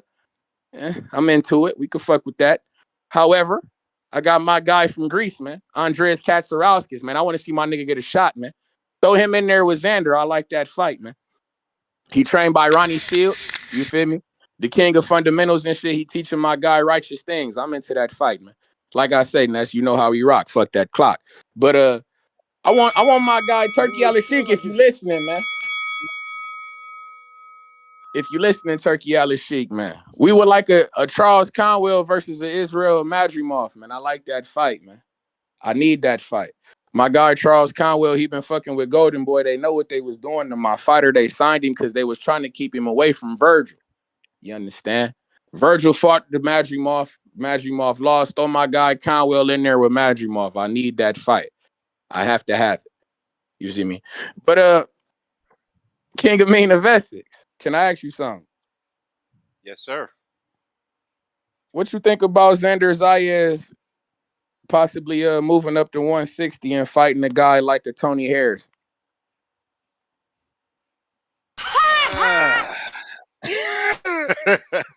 I don't know. Like, what would be the point? Like, Tony Harrison, he's the champion of comebacks. You know what I mean? He's like, I don't know. Like, what would be the point? Like, now here's the funny thing. It's funny you talk about 160. I feel like Edgar, if Edgar could make 160, I think Edgar could run the tables at 160. Edgar Polanco could run the tables at 160. So I don't know. Does your man shit? What the fuck you just say? Fucking Tony Harrison. Hey man, Tony Harrison made a comeback. All I'm saying is that your man Xander Zayas ain't known to be no motherfucking puncher or nothing like that.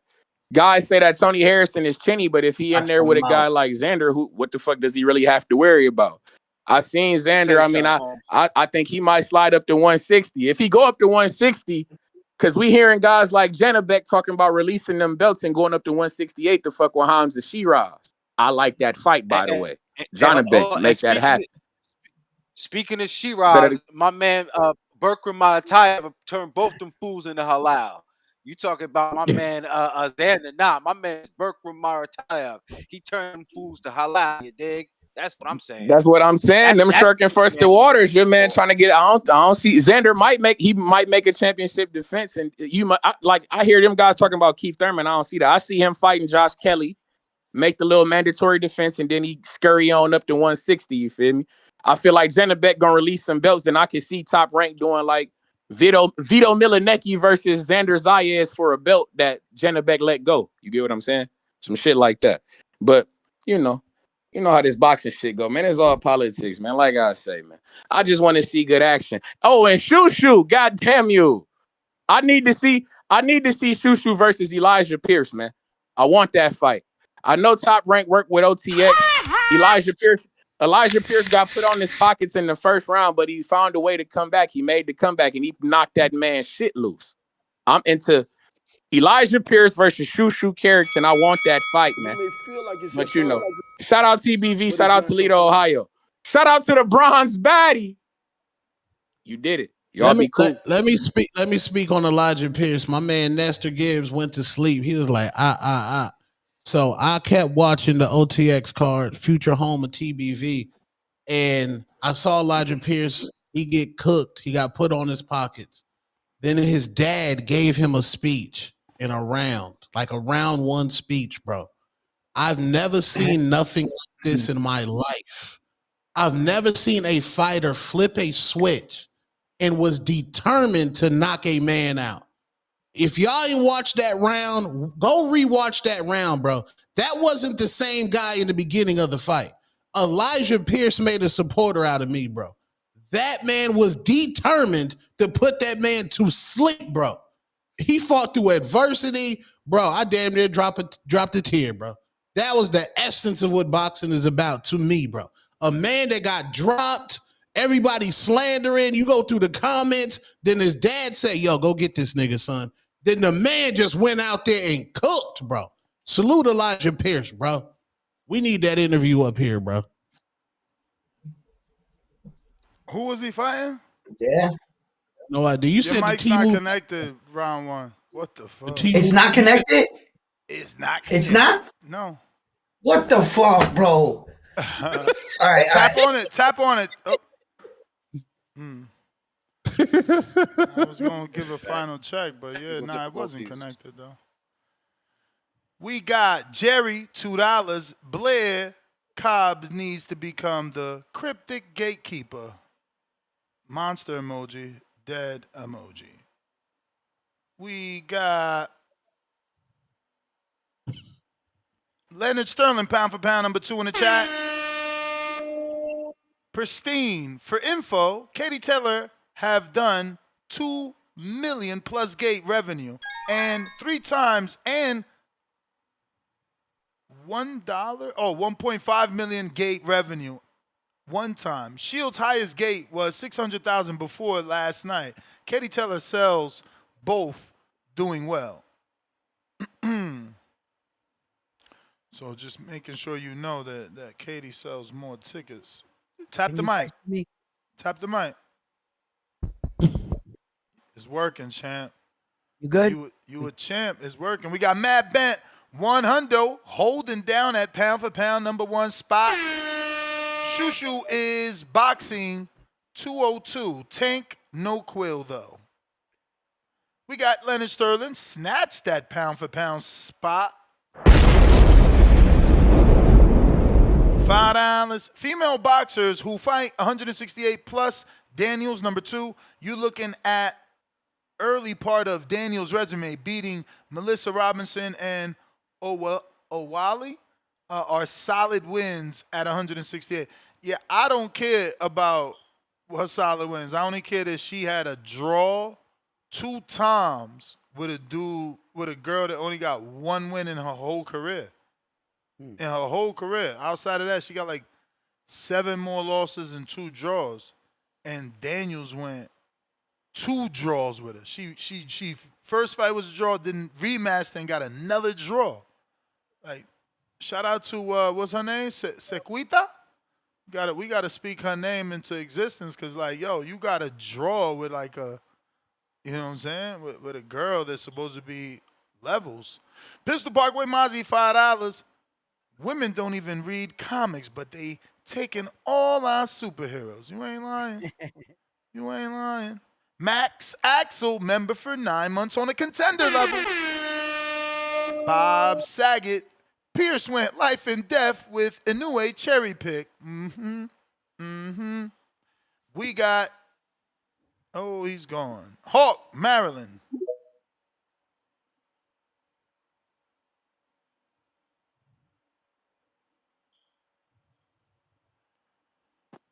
Yo, You. yo, what's up, Ness? What up? Hey, ain't too much, ain't too much. TBV #1. Hey, man, great show, man. You know, the GWOAT, she did her thing, man. I liked how everybody showed up for her, and I like how she showed out. Hey, you know, I heard, I hear what they saying about Katie Taylor, who was a great fighter too, but Claressa had an interview that like the day before the fight, and they asked her who was the the fighters that you wish you could fight, past or present, great champions that you wish you could fight. She said it's only two. She said Cecilia Rankin, but she knows if she make one mistake, she'll get her head knocked off. And she said Katie Taylor. She said Katie Taylor is one of the best fighters she's ever seen. She was talking about her skills in the ring, all that. So the hate for Katie, I don't know where they're getting that from. Because Claressa Shields said she was one of the two fighters. But anyway, the way she made that girl fight, like when Canelo was fighting the dude running around, he just got comfortable letting the dude do that. The GWOAT went over there and made Shorty fight. She pressed her out, and then Shorty started fighting. And she was doing good too. I like, she put in her work. She was getting her ass beat, getting hit with those combinations. I mean, Shields looked like Holyfield out there throwing them combinations. But she's gonna receive the hate. She's gonna receive the hate. She's gonna get the hate. I loved it though. I loved it. And what else I was about to say about the quote? Damn. Oh, yeah. She sold out. So yeah. Congrats to her. And shit. Other than that, man, she made it exciting. So it was a good fight. I liked it. It started off on some bullshit, but she pressed Shorty out. Shorty just started fighting. So she gave her a little best. She kept getting hit with uppercuts and Claressa Shields body shots. Oh, that was nice. Oh my God. I don't be seeing girls throw punches in combinations like that. Anyway, I thought it was a great fight. That's all I really want to talk about was the GWOAT undisputed champ again. Hey, Ness, TBV is #1. Appreciate you. Appreciate you, Hawk. If you're listening on X, go ahead and give me a retweet, repost. If you're watching on X live streaming video, I need you to do the same retweet, repost. Is going to help with the visibility of the show and put this episode in the eyes of boxing fans that don't know we here every day, even on Sundays. I got Damian Clark with the $10. Claressa got 3 KOs, but she's supposed to get a KO. And you can't KO someone who not fighting back, so they won't get knocked out. Listen, we can't make these excuses for Claressa because y'all didn't make these excuses for Canelo. Y'all said he lost the step. Y'all said he lost the step. Y'all said he was enabled. Y'all said he was acting like a baby. We don't want to hear that shit. Get the job done. We don't make excuses for people that don't cut the ring off. You heard what Hawk said. He felt she cut the ring off. He felt she did what she had to do. Others that don't mean she got to do better. $10 more. Damian Clark. Hold on, Ness. Hold on. I just want to go off something you said earlier, right? And I'm not caping for Claressa. I'm trying to keep that same energy because you was telling Joel, if somebody's not known as a puncher, you can't just like put that on them. Like, so well, it level of doesn't matter opposition matters, homie. Level of opposition It's matters. the world champion. It's world champion. Who? It's the world Who? champion. Lonnie Daniels. The girl. Lonnie. She's the IBF. Wasn't Claressa defending her undisputed? Because she was undisputed in the Perkins fight. No, I thought Lonnie Daniels had the IBF. She came into that fight the IBF champion. I mean, it say that the IBF was on the line for the Daniel Perkins fight. I'll screen share. You tell me. I don't know. She out here vacating Now, belts light, like heavy she or heavy. Did she vacate the belt like she did for Savannah to give her a belt to make the fight more meaningful? Because it say right there in black and white. Know. It say right there in black and white that that same IBF was vacant for Danielle Perkins. Oh man. Is this another fight? Is this a light heavyweight? It don't even know. They say world heavyweight. So yeah, I don't know what you mean. I guess they was letting Lonnie wear the belt to trick y'all. Damn. Wait, hold on. Wait, what? Wait, she not a real champion? Maybe she was wearing one of her past belts. No, I mean maybe Lonnie won the belt somehow, but obviously that means that Claressa vacated it. Nah, niggas vacating the belt. See, that's that boxing manipulation. Oh, they saying she was a light heavyweight champ, whatever that means. Whatever that means. Let's see if Lonnie had a belt. Yeah, because she was a light heavyweight. Oh, so she moved up for this fight. She moved up for this fight. Manipulation. Boxing manipulation. See, I don't even understand these women because look, her last fight was at 68, but she was a light heavyweight champ. But 68 is super middleweight, and that's where Shadeja fight at. So I don't know what the fuck is going on with these women divisions. I think these sanctioning bodies just giving out belts to make money. Well, yeah, because certain sanctioning bodies count 168 as their light heavyweight, and then the rest of the section bodies acknowledge 168. Excuse me, 175. But y'all mad at Turkey. Ali Act. Wait. So you saying IBF doesn't look at 68 as super middleweight, or they do? Because I'm lost. No, I think there's one. I don't know, but I'm saying there's one of the sanctioning bodies that looks at 168 as they consider 168 as light heavyweight. I don't know which one it is though. I can't recall. Here we go. I don't know, man. Lonnie allegedly came up in weight, but she only weighed in 2.5 pounds more than what she weighed in her last fight. She moved up 2 pounds to fight at heavyweight, bro. Women's boxing, they got to get out of here. They doing some not get out of here. I mean, they got to get this shit together. They got this shit out of control. Like, bro, what the fuck is going on here? But hey, Damian Clark, $10. Huh? Light heavyweight, yeah, like Shiny Soup said, glorified tuna, man. Niggas down bad out there. But y'all don't want her to fight Tashiki from Baddies, which is a spectacle. Let's go on the spectacle route. Tashiki will take. Go ahead, I'm sorry. She'll take it. No, I'm saying Layla ain't gonna take the 15 million, but Tashiki, she'll take $50,000 and $100,000 worth of weave. You disrespectful, asking for more weave money than actual money to eat. Damian Clark, another 10. And let's be real, dude who fought Vargas took the way out. Shit wasn't no legit KO. How the fuck you dodge a punch while you hurt that bad? Yo, because that was some of the most epic shit I ever seen, bro. For real. Nah, Vargas hit him and shut his motherboard down, bro. He glitched. Yeah, but how he did that final shot then? Because, okay, when he went out, that means while he was going down, he was waking up and he was noticing it. Okay, so he was waking up. So he was waking up and conscious enough to dip it, but then when he landed, he decided I ain't getting up and falling back down. Remember, he fell back down. Yeah, okay. Now it did look fake, but hey, whoa, wait. But you guys are timing this up and looking at it while it was frame by frame slowed down, and this shit actually occurred in like a split second thing. What? Right? He got hit. His motherboard shut off. He was waking up while he was going down. He saw it. He reacted. When he hit the ground, he felt the shot. It all happened in a split.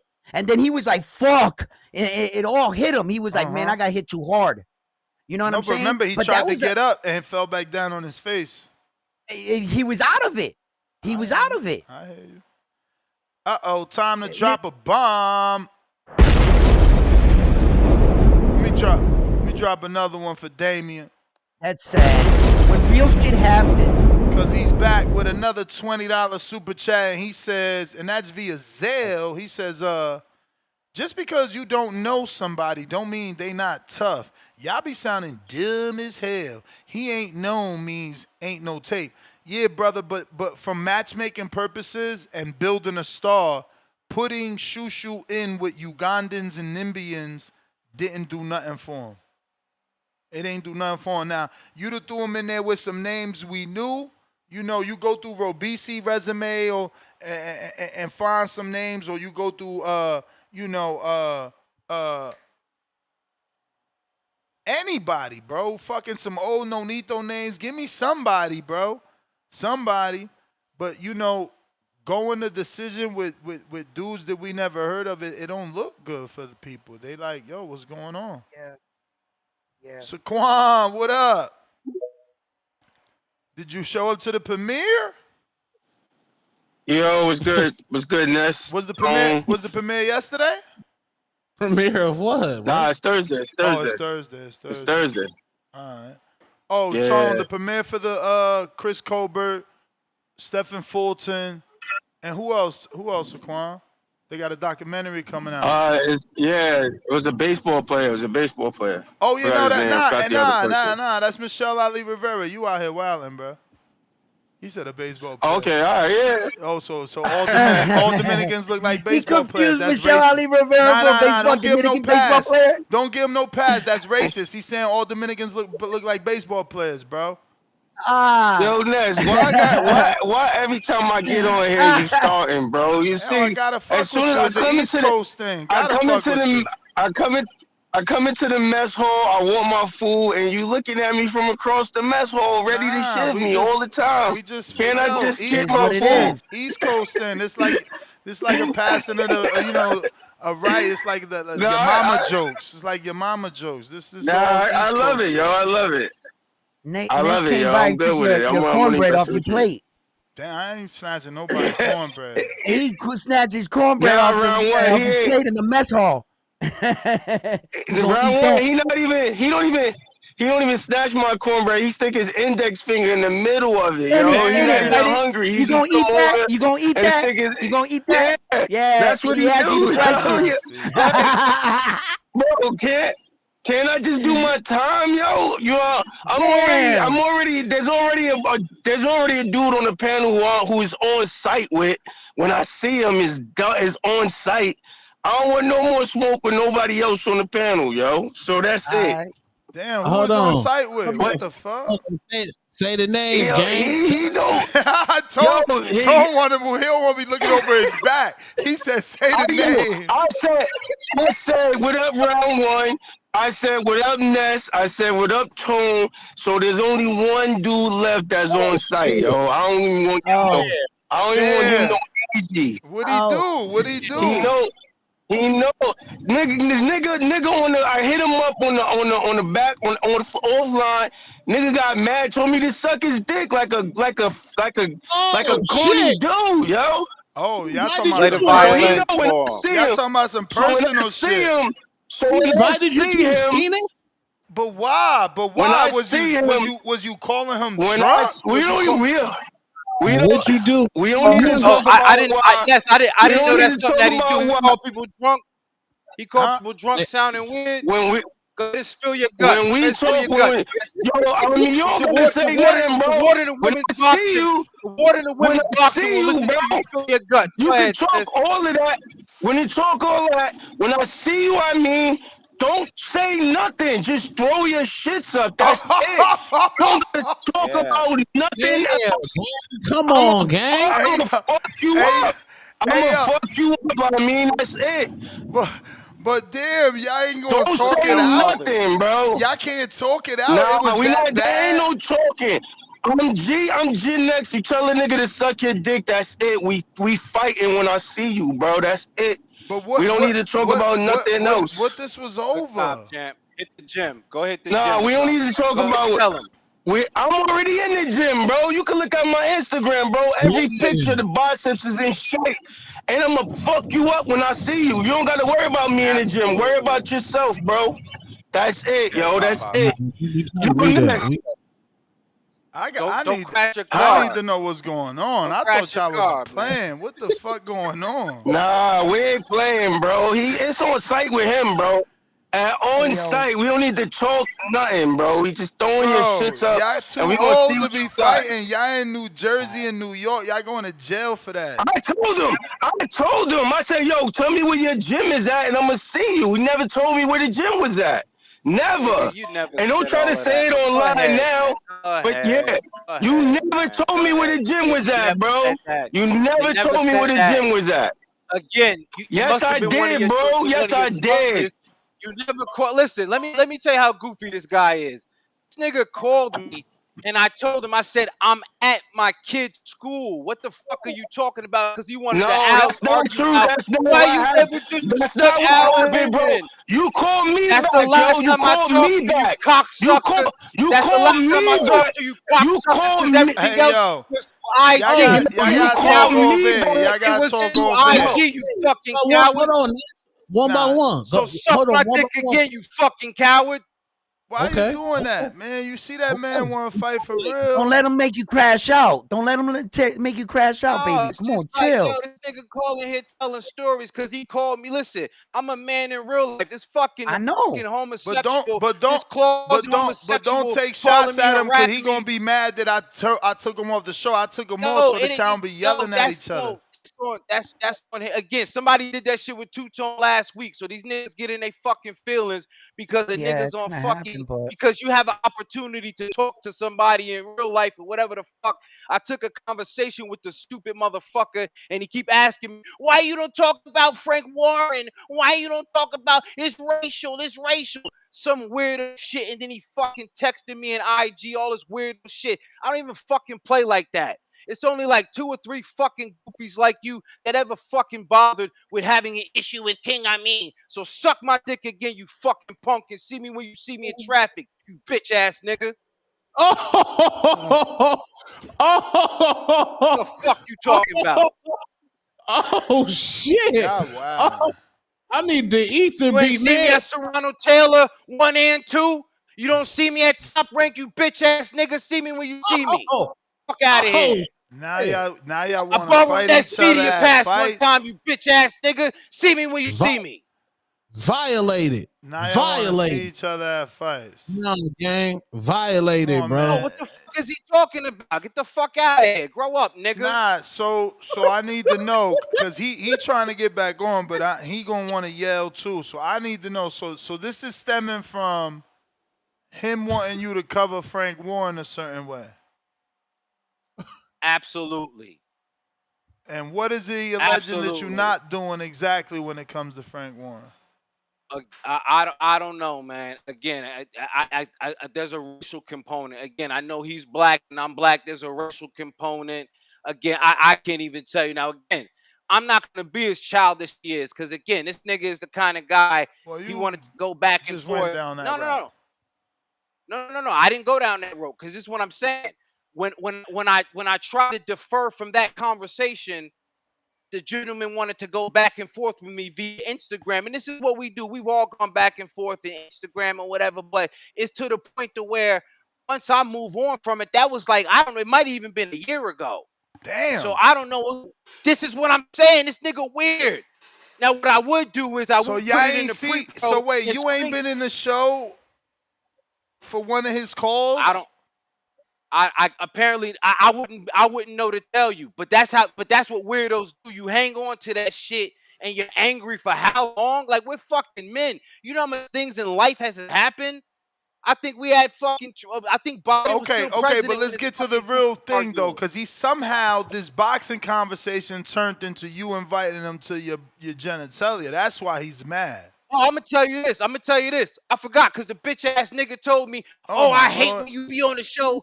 I hate when you be on the show rolling up. It looks so disgusting. I hate it. It's so degrading to black men. That's what the fucking bone of contention was. I forgot about all that fucking weirdo shit.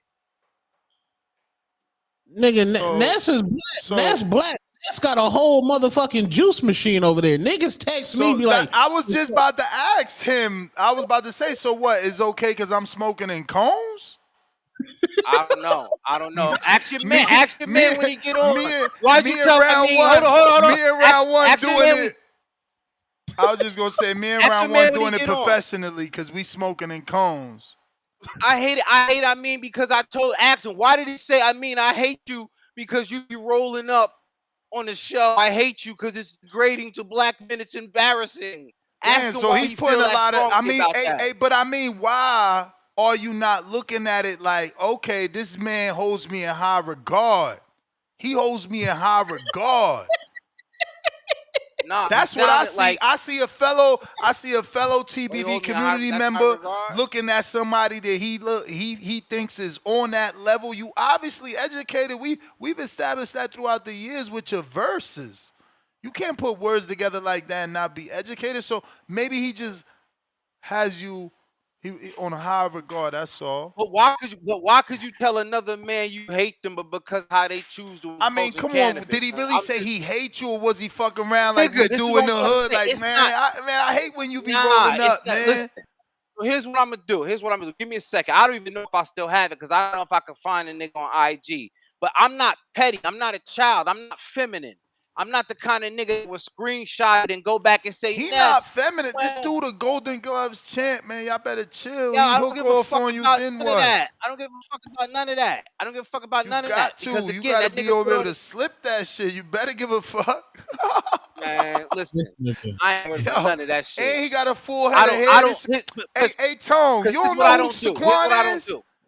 Yeah, I Saquon know. genetics crazy, bruh. You got to be Here's careful what I don't taking do. that fight. Yeah, look at his hair. Here's what I don't do.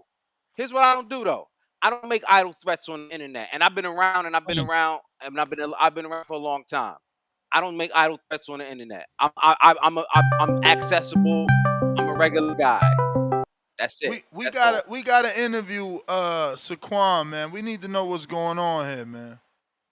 Saquon, why you trying to have never-ending debates, man? Nobody wants to debate forever. I'm gonna be civil, bro. I'm gonna be civil. I'm not gonna yell back at this man. Don't even talk to him. Talk Everything to me. he I'm said. interviewing you. Don't even talk to Ness, him. Ness. He ain't Well, talk to that's what we you. gonna I'm do, talking bro. to you. Okay, What is the that's what we problem gonna do. here? That's what we gonna. What is going on? The What issue happened? was first. I called him up. I said, "Yo, you the only." At the time I spoke to him, he was the only black dude on the show. FBA black dude. This was before Tone got there. I said, bro, Ness is smoking weed because this is his show. He calls the shots. He in essence, even though I got but let my me own stop thing you there. going. Let me stop you right there because think about Noriega. No, don't make it about that. No, I'm not making it about. We're I'm not saying, making look it at about that. Noriega though. Drink champs. Everybody drinking, champ. Ness, if we're gonna have 100% conversation, we'll have it after about that. That's fine. But I said, you're the only black man on the joint. Why are you rolling up? Why are you rolling up? If we're talking about business-wise, we have to understand how many sponsorships potentially are lost from the show, how the rolling up part is hurting our broad mainstream exposure, which is why I don't come on the show and show my face, but I'm willing to work as hard as I possibly can for the show because I love the community, I love the show, I love everything. This show has changed my life. You was just on here showing your That face. was like, yeah, but you wasn't, at the time you wasn't smoking, Ness.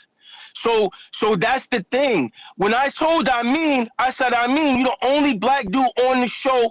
Why you rolling up on the show? Why?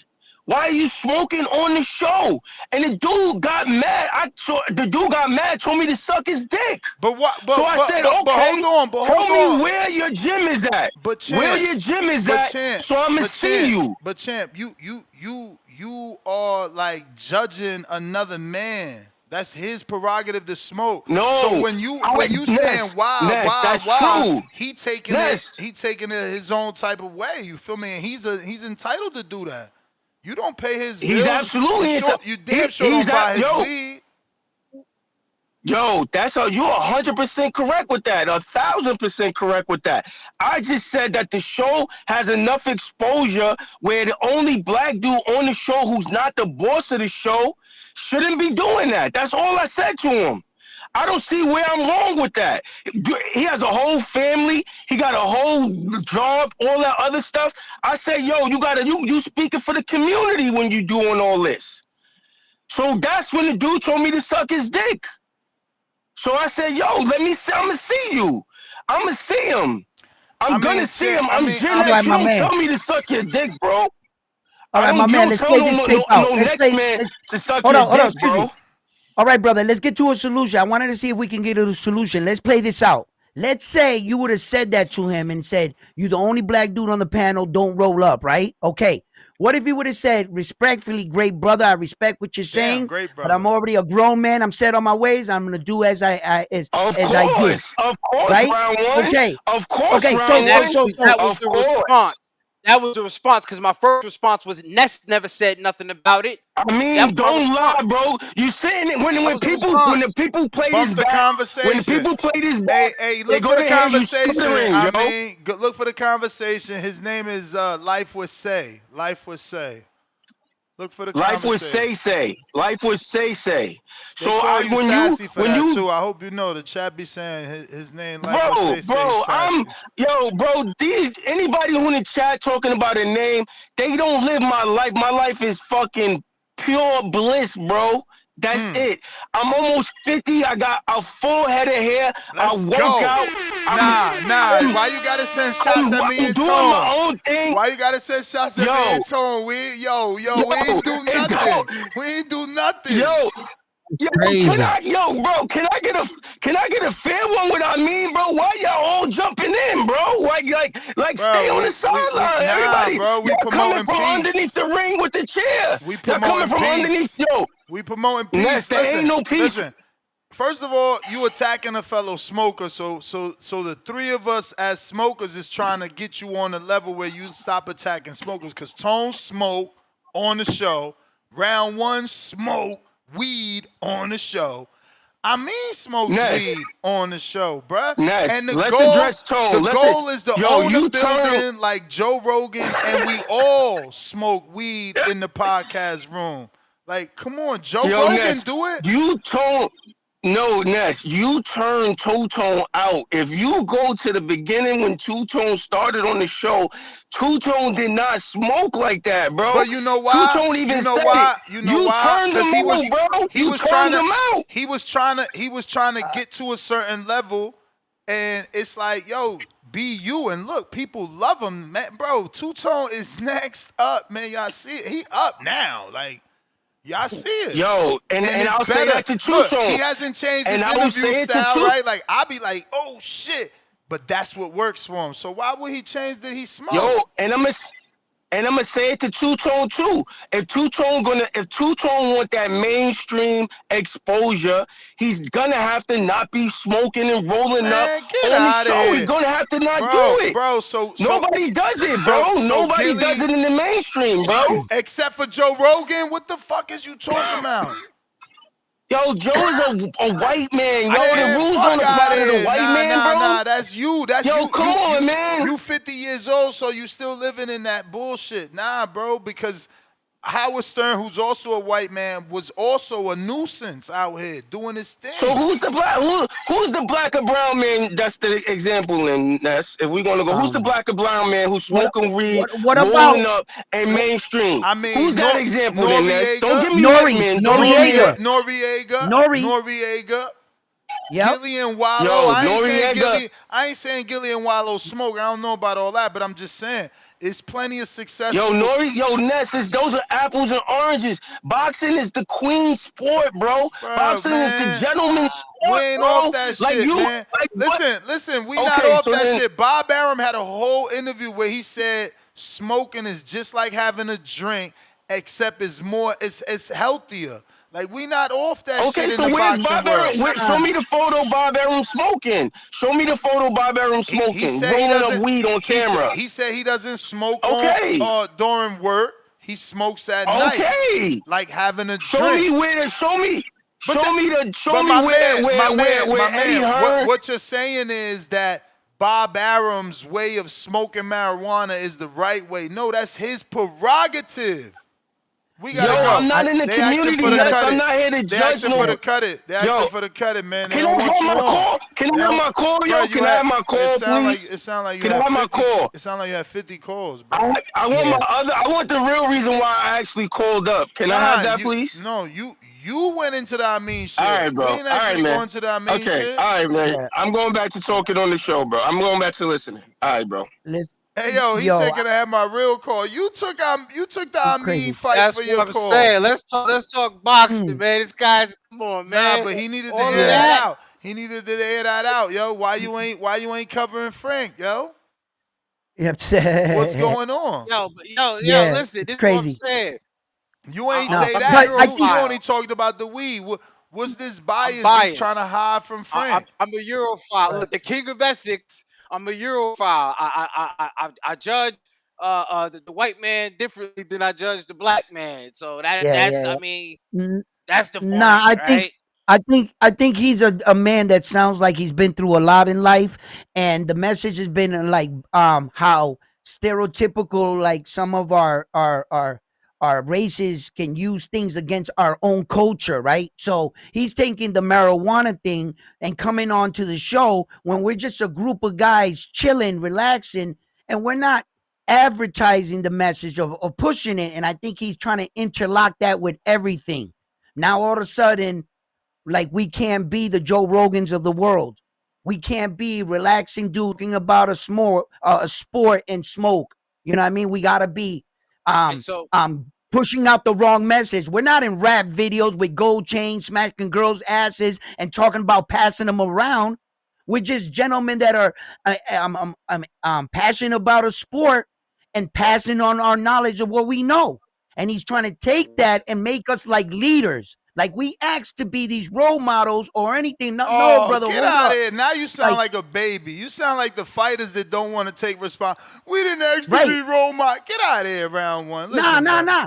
Nah, that's At how the what end he of the acting. day, listen, at the end of the That's day, what the he's right acting like. answer is people have their vices. This is our vice. You don't like it, don't Yeah. fucking watch. Simple. Yo, Give and a fuck. that's the thing too. I think round one said it eloquently. Like you can't have a inferiority complex. Like it's okay. You know what I'm saying? Like Fiddler with the fat back and roots. If the white man do it, he could do it. We can't do that. We can't learn to read, or else we gonna get in trouble. Like I ain't on no Yeah. fucking slave mentality. So that's what I'm trying to say. Like I'm not Yeah. taking my actions because I do it. I have to be the inferior Bro. representation. I don't roll like that. As much as I want to grow, I don't want to grow and not be happy. I'm happy doing what I do the way that I do it. If they don't want me to do what I do the way that I do it, then we probably ain't meant to be together. You know what I'm saying? Like, they got to embrace what I'm doing or I'm going to keep doing what I'm doing. You know what I'm saying? Bandalorian counter. Yeah, man. I went to go and get my damn loaded trailer out of the door, and I had my door open. Everything sounded just fine. I walked inside to get my paperwork. My door was still open. Y'all going fucking ham. I'm like, damn, what happened? But I guess Saquon just had a little moment, man. I don't, no clue. Aside from that, though, look, I counted back in. Shout out to you, Martin Luther round one, man. You was trying to bridge the gap over there, man. Hey, Ness, the reason I counted back in this, I know you gonna say I'm tripping, but look, because everybody on Twitter on my ass too. I just want the kid. I know you gonna say yes, I'm tripping. That like everybody else on Twitter saying he'll get executed. Is Tito Mercado too big of a step up for Emiliano Vargas?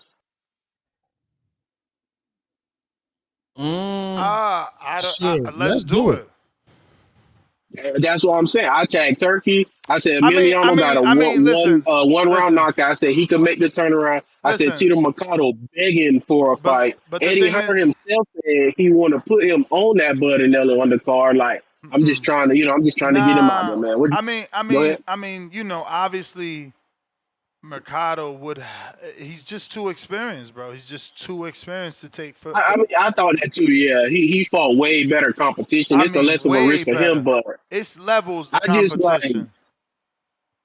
that whatever that fight was yesterday. So now what you call it finna be 15 or 14 for Emiliano. You gotta And understand, bro. There's no reason to rush him. There's no reason to rush him. Like he's a son of a legend. You keep building him up, bro. There's no reason to rush him. What they get out of throwing him in there with Mercado, which is a co-promotion.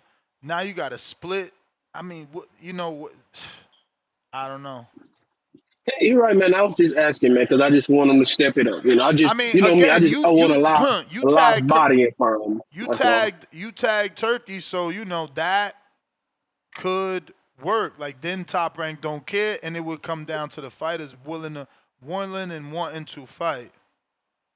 Oh, Turkey seen it too, cause I had tagged Adlai Rodriguez too, and Adlai he posted a shirt. He said easy money. He put the smoke emoji.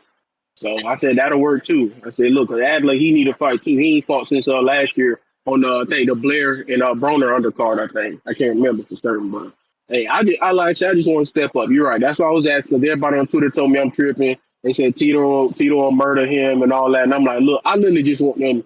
That I'm like you. I don't want to shield fighters. You know, like it is what it is. I'll prefer Xander to fight Kelly or Keith Thurman, but if it's boots, so be it. You know, like I'm not. I'm like you. I'm not into protecting them. I could care less. Now another thing too, what else I counter back in for?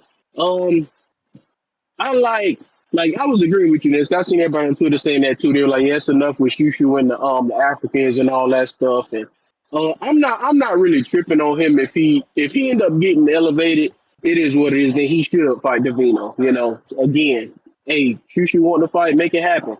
I don't give a damn if he get knocked out in round one. It was funny that you never listened to it with sound. They was in like round 8 or something, and they was like Tim Bradley. He said, now we got to talk about the champs and what they'll do with a fighter like this. He said Espinoza, Davino, he ringside, he'll knock Hader into the front row. That's what he'll do. He said Venado, he was like, he'll knock him out with a left hook for sure. And he was like, Nick Ball, he'll get him going. And he was like, cool boy, he'll box his ears off to the rest, say that's enough. So I'm like, hey, shoot you want a shot, man. Look, I know he probably won't fight Cool Boy, of course, because Cool Boy said he done. Look, if he get elevated, move him up. And that's what was crazy too. That's how I was thinking about it. 'Cause I remember you said this like 2 weeks ago. I just tweeted it too. If Shushu get elevated to full champ, like you said, there's Ryan Garcia and Edgar Berlanga full fledged the last of the Mohegans. Like Keyshawn done got a title, Claressa got a title, Shakur, Devin, Tank, all of them who came up together in those amateur, Gary Antoine Russell, all of them. Edgar and Ryan literally the only two who don't got titles. That's just crazy to think about, man. I don't Hey, know. we getting a Hopefully title they can in make December, something bro. happen, though, man. We Yeah, I getting a know. I seen title. you We say getting a that. title. That is interesting too, because I watched the Oscar De La Hoya ring champs interview. If I was Oscar De La Hoya, he should try and make that Ryan Garcia and Rolly fight. He should go all in on trying to sign Shakur and Tio. That's what he should do. If I was Oscar De La Hoya, that's what he need to do. But I don't know. We'll see how all that stuff end up playing out. Like I always say. Aside from that, shout out to you again, round one, trying to keep the peace. Round one, I know you're a What up? Boricua. What up? You see Xander's eyes, he What got up? it done. You know. Yeah, he did. We Yes, got he us another did. one. Florida, Puerto Rico, so we got us another one, bro. Mm-hmm. There we go. That's all I really wanted to say though, Ness. And it was funny when when Matthias stepped African neck in front of each other. He said Heechin. Heechin. Hey, and I did notice that too, Ness, for dip. You're right. Both Oscar and Matthias, they big as shit compared to Tio. Because Oscar didn't look Yeah. on this house. He just said, Matthias, you got a big ass head. But it's not like they huge compared to Tio, but that's all though. I'm gonna go back to listening now. Appreciate y'all. All right. Yo, and about those fights and stuff, man. Rohan Polanco's performance, um, I was real harsh on him. I even went on Broadway Joel show, and Yeah, I yeah. told The clip is going viral, bro. is it I haven't even seen the clip. Is it bad? Is it good? Well, anyway, I'll go check it out.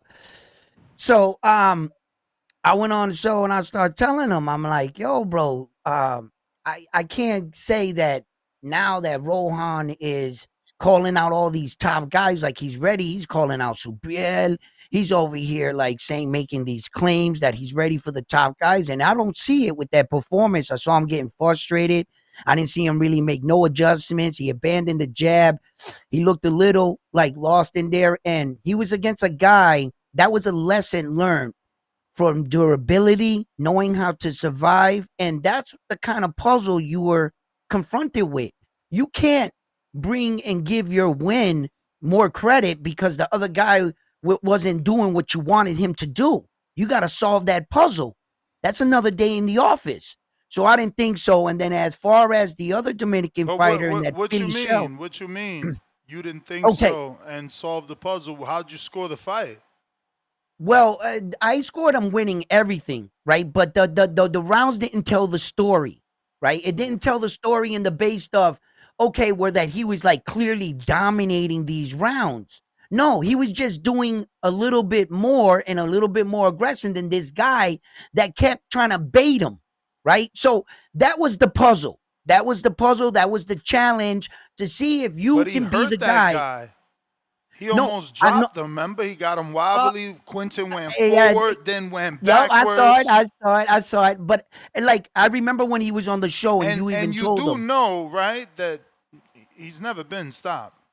Right, exactly. And So he's super when durable. he came on the And show, he's got I a win remember. over Boca Chica, the guy that Brian Okay. Norman got dropped by and has a no contest with. Right. That's the puzzle. That's everything I'm talking about. That's everything I'm talking about. That was the puzzle of the night. Now, when he came on your show and you try to tell him that, you try to tell Rohan Polanco, hey, Rohan, this is not going to be an easy fight. And he's like, I'm going to walk through the dude, blah, blah, blah. You know what I mean? Oh, he never And said I'm going to well, walk I through know the that. I door. know that. I'm adding a little bit, but you know how he with his like demeanor was like he was like, you know, confidence, I guess. We could let's just leave it at that, right? So we go into the fight. The fight happens, and I'm like, wow, he can't figure this guy out. He can't break through it. He can't. He's not catching up to him. He's missing big. He's laughing at him, smiling. I felt like his head was in the crowd more in the fight. I just didn't take away that with that kind of performance, he's ready for the guys at the top, right? And for him to be, you know, like yelling all this stuff. So I was like, okay, cool. And then I said, going on to your other dude with the Philly shell, I said, he's not fast enough to fight in that style. That Philly shell's going to get him hemmed up. I said, because if any fighter was smart, as soon as he steps down on that front foot, you know he's stuck. Yeah, He but can't go nowhere. You can't assess a fighter versus everyone else based off that performance because people do things differently versus who I know they're he fighting. was just my you know what I felt, and this is what I'm looking at for the kid. I'm saying get him out of that Philly shell, get him in a high guard, And get you're him to talking about fighting. Santana now. Right. Yeah, and I said, disagree, man. I think Santana threw more right hands out of the Philly shell than Rohan Polanco did. I think he was more accurate out of the Philly shell. Yeah. He landed a lot of right. He was dominating. He was having fun. He was having once fun. again, who am I? His only mistake to me was he kept going back in a straight line, so at times he would get caught. But that's nothing. You know, you work on that. You have that person. You have your trainer. Hopefully, yeah, you know, is instilling that in you and making you pivot in camp until you can change that up. I once again, that's my opinion. I don't care what, if he doesn't choose to do it, then let him do whatever he wants. That's him as a fighter. Like, again, I have opinions like assholes. Everybody has one, right? So this is my opinion of the kid. I'm just saying that I feel that if he got out of the damn Philly shell, he's not fast enough for it. He doesn't have the cat-like reflexes. He doesn't have the movements. And against the guy he was fighting, had it been anybody else on a bit bigger level, I think the fight would have been much tougher for him. I just being honest with myself, I'm like, I see a lot of people try to pull off this Philly shell, but they got to understand how Mayweather used it, and it's just a different conversation entirely, right? But as far as like, you know, I guess they're like mad that Subriel won. And now they're even more mad, I guess, now that Xander won. And I'm just trying to like, who is they? Broadway Joel and his little community of fighters that I apparently have not given Subriel Matias any credit for the win. They refuse to do it. And I extend my hand. I'm like, all right, bro, you know, we was talking shit, this and that, but you know, congratulations on your victories and stuff. And now it's becoming more like, and all I said was, yeah, I mean, it was I all don't know. good just a week ago. The thing is, it wasn't all good just a week ago. You do live in a delusional world. You want to forget that there was controversy in that fight. You think that because a week went by that we're supposed to be like, all right, let's get over it.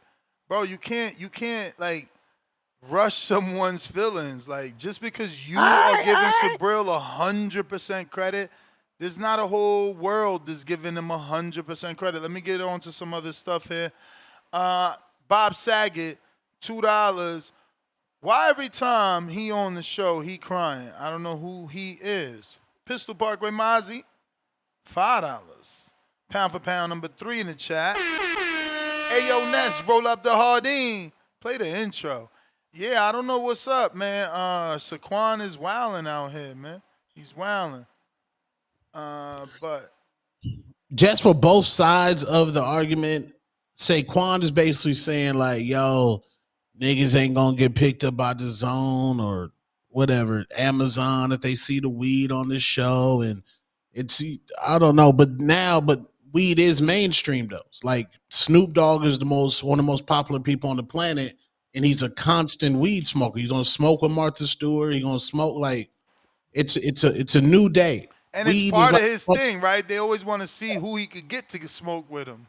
Yeah, it's a thing. Oh, you was with Snoop Dogg, you was blazing. Stephen A. Smith. Oh, I gotta smoke with you. Like weed is the new. It's legal most places, bro. It's legal. Yeah. Yeah, man. And look, bro. For the people, by the people. FUBU. We can stay right here and smoke weed, man, and be okay with the people, man. I'm just happy to have a Sunday show, cause you know when football starts, it was crazy. You know what I'm saying? Everybody got their thing, so I'm glad that the Sunday show's been around for so long that I've found more people that don't do Sunday sports and want to talk Sunday morning boxing because we had a great fight on Saturday, you know. So hey, Matt Bent, 100. You lost that pound for pound spot, $2. He's on the number 2 spot though. He says, damn. He said, thank goodness for round 1. Voice of guidance. Jerry Soriano, $2. Constructive criticism works with careful delivery. Yeah, I mean, I don't think the delivery would matter, man. I think it's more like the person, bro. Like, bro, I was influenced to do what I did by certain individuals, and all those individuals are super successful for doing it the way that they did. Like, Howard Stern didn't change. If you watch his movie, he was him, bro. He sacrificed relationships, everything to be him to the way that he was. You know, you hate him or love him, he's him though. You know, he was showing titties. Y'all talking about weed, he was showing titties. Girls was fucking masturbating. Like Howard Stern is the king of radio. And then comes Joe Rogan. You know, he got this fucking whatever Fear Factor show, and he's got the UFC thing, and you know, yeah, all these dudes. I mean, obviously Howard was self-made. He didn't have no help. He's self-made. But Joe Rogan did start with the UFC and Fear Factor, but he does his thing. He does it his way. He smokes. He talks about marijuana. He talks about taking fucking psychedelics. Like, why we gotta do more than anyone else? And why does our own people demand us to do more than anyone else? Like Joe Rogan, before I became a full-time podcaster, bro, I consumed hundreds of thousands of hours of fucking Joe Rogan. He was one of my go-tos. You know, I've listened to at least 12 dozen I think it's Graham Ingram or whatever the fuck, the archaeologist that be finding shit underwater that he love have. Bro, I've listened to hella interviews that Rogan has done.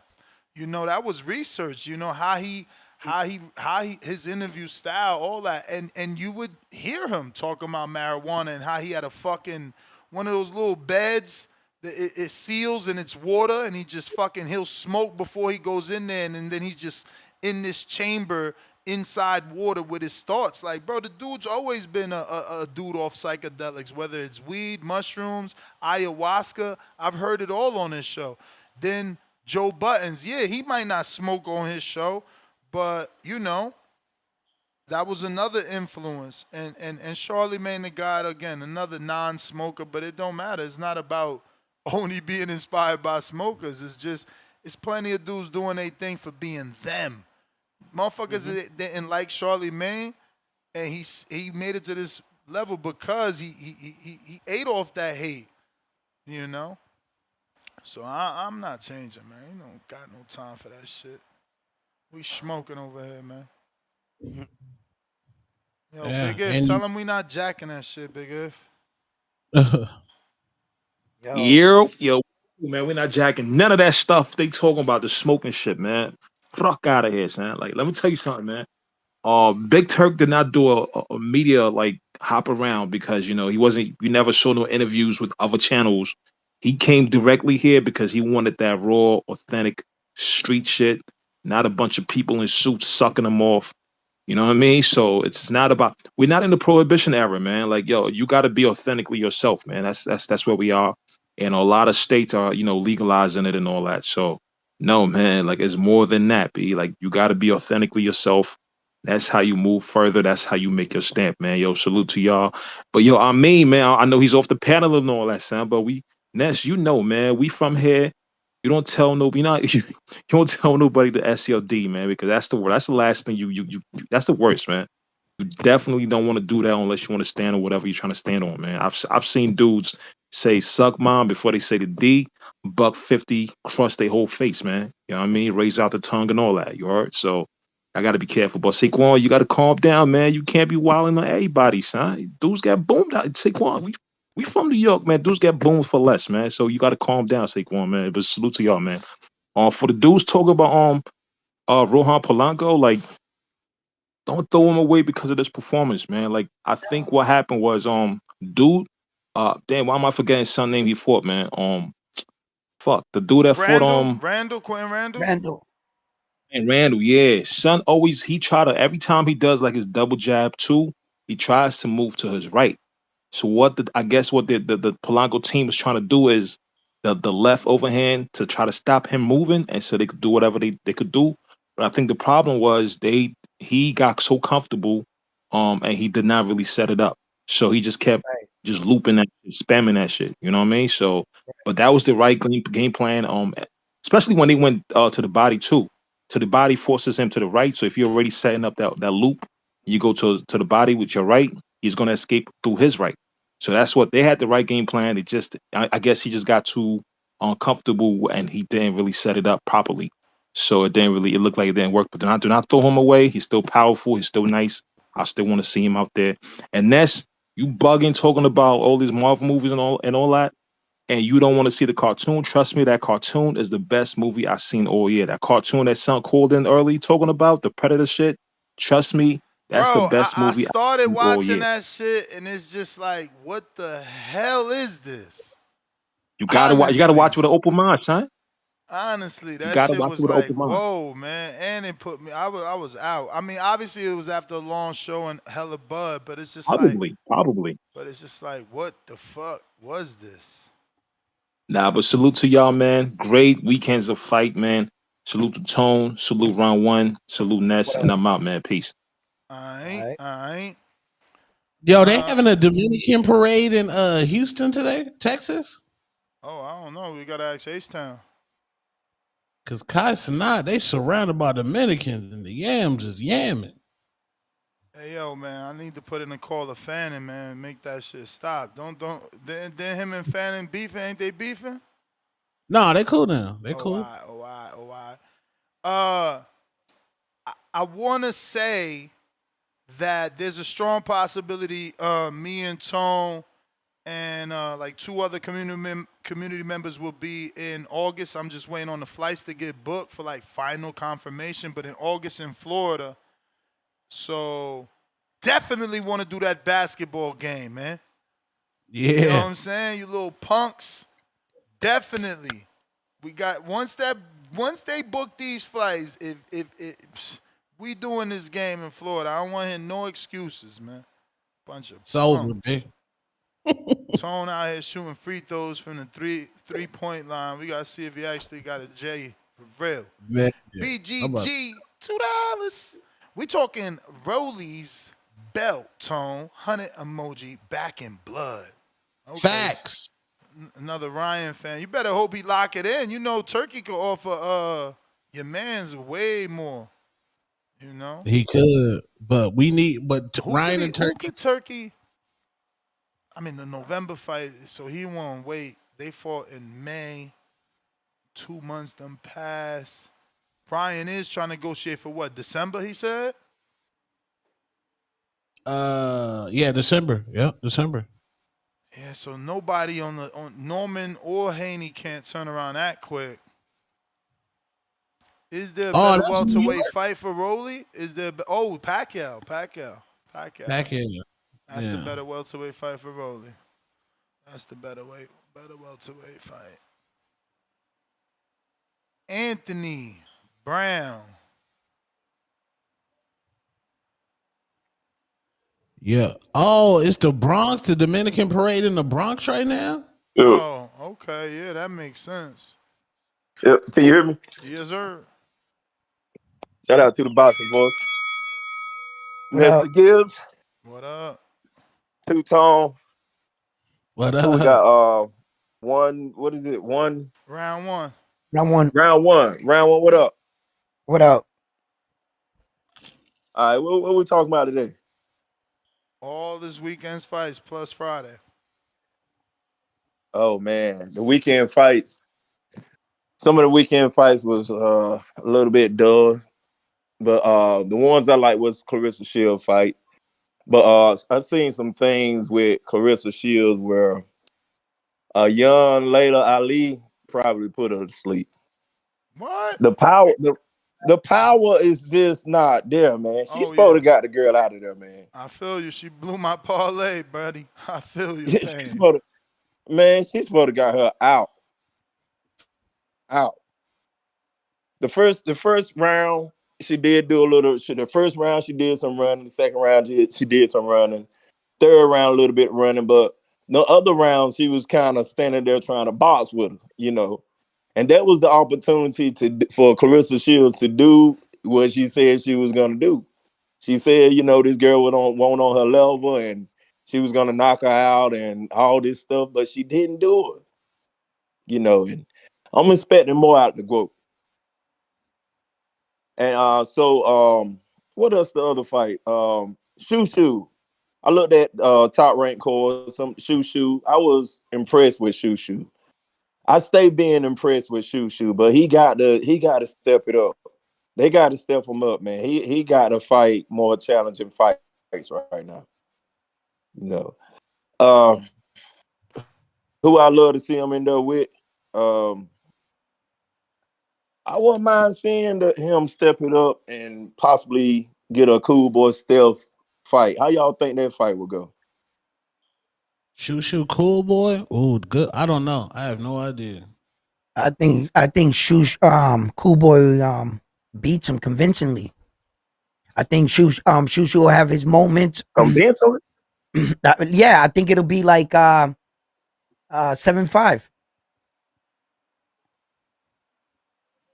You gotta remember round one I think it'll be a competitive fight. Gotta remember round one is a Inoue fan. He needs that resume to shine. Come on, man, stop it! It's not because of Inoue. I'm like just a saying. diamond. I think Cool Boy Fulton is a much purer boxer. That's my opinion. I really do. Look, he hasn't lost to no one else. Like he got dropped in that fight, came back, fought adversity. He's been challenged, bro. He's a 2-division world champion, and Shushu don't even got a belt. I'm Cool Boy in that. I don't know, man. It seems like he fights different from when he took the loss. He fight different, man. The Cool Boy that fought. Who is it? Figueroa. Who's the guy he fought? Figueroa. Yeah, he I'm beat him saying that twice, right. and Brandon Figueroa. He beat him Brandon. twice. Now the Cool Boy that fought Brandon, man. That Cool Boy probably could, stop Shushu, but this one right here, I see it going. I see it as a close competitive fight. Well, like I said, I got it 7-5. I think that Scooter is a much efficient puncher. I think he puts his punches together more often and more frequent. He doesn't have to take so much time to read. He starts, So I like Cool Boy's activity and I like his footwork. Yeah, I just like him in the fight. That's all. Okay, that's interesting. Man, what's going on with Almin, man? What's going on? It's a lot of twistity in the air, man. Like Coach Malachi say, it's a lot of twistity. What's going on? I don't know, Saquon. Y'all might need to call check in on him, man. You make sure he ain't being assassinated. Dang. Yeah. So, man, I was listening to the show the other day, man. That man, what's the guy, the Rico guy? Is he from London or something? Yeah. Man, that joint had me bugging, bro. Because the caller, regardless of what, man, it's some things he said that was true, you know. Then, Tone, he kind of taking up for the guy, and I mean, I feel where you coming from, Tone, but hey, it's a lot of times where this dude, like, man, oh my God, what is he doing? Is he gonna say anything? Like y'all need to send him a couple texts on the phone, like, hey, yo, say this, do this. You got to school him, you got to train him, Bro, man. we giving him live training though. We telling him how we feel live. He got to make the corrections. But Well, how about instead of making the what happened to corrections, Tim Boski? he's playing. Tim calls in when he wants. He was there this morning, I think, or yesterday. Is he from London, right? I don't know where, but he from out there for sure. Maybe he probably good, but this Rico guy, man, come on, man, dang, Hey, Jesus, he got to say something, man. we gotta give him time, man. It's tough on the big stage. That was the bell, though. If you're watching this on YouTube, don't forget to hit that thumbs up. It's gonna help with the visibility of the show. If you're watching this on X Live streaming video, also hit that retweet, repost. Michael, what up?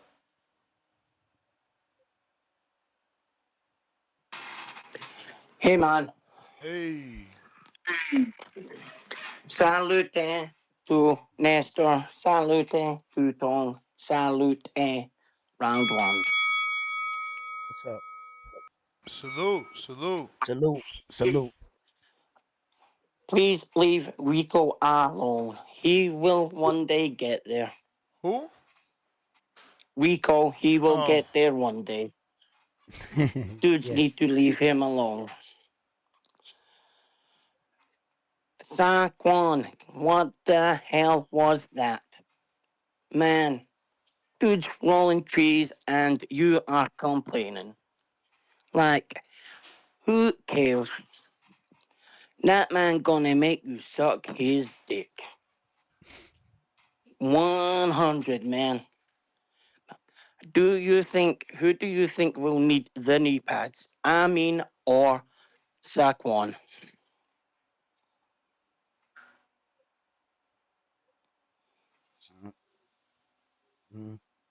Not touching that. Who do you think will need them? I'm not touching that. Oh, man. I think Saquon, but he may take pillow when Amin knocks him out. Tutong, who was your knockout of the weekend? Elijah Pierce. Good knowledge, Tutong. Nestor, I am your father. All right. Good night. Good night. God bless and fuck Junebug. Damn. Junebug caught a stray. Damn. Junebug caught a stray, man. Stray. Yeah, raise your AI, B. Yeah, man. Polanco, he just need a couple more litmus test fights. I'm sad we can't get next. I wanted Flash. What's up with Nicholas Floss? He allegedly turned it down already. Damn, man.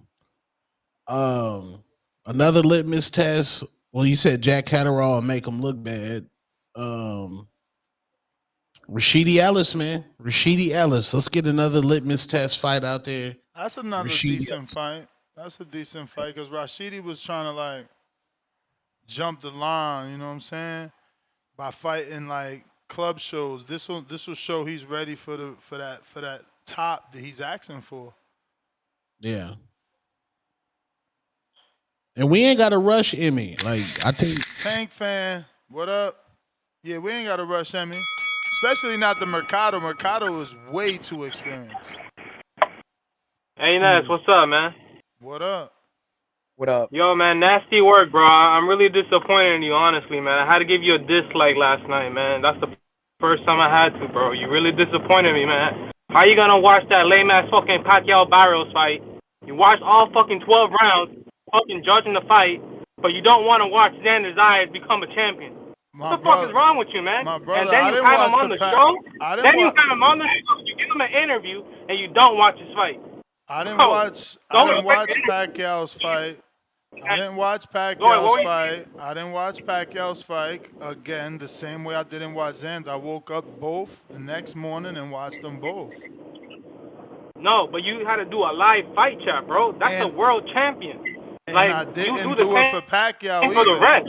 I didn't do it for Pacquiao either. That's what you're not hearing. I Well, shut well, it down. my bad on that one, but I know shut you it down watched and I a went to couple of sleep. fights last week that were whack as fuck, bro.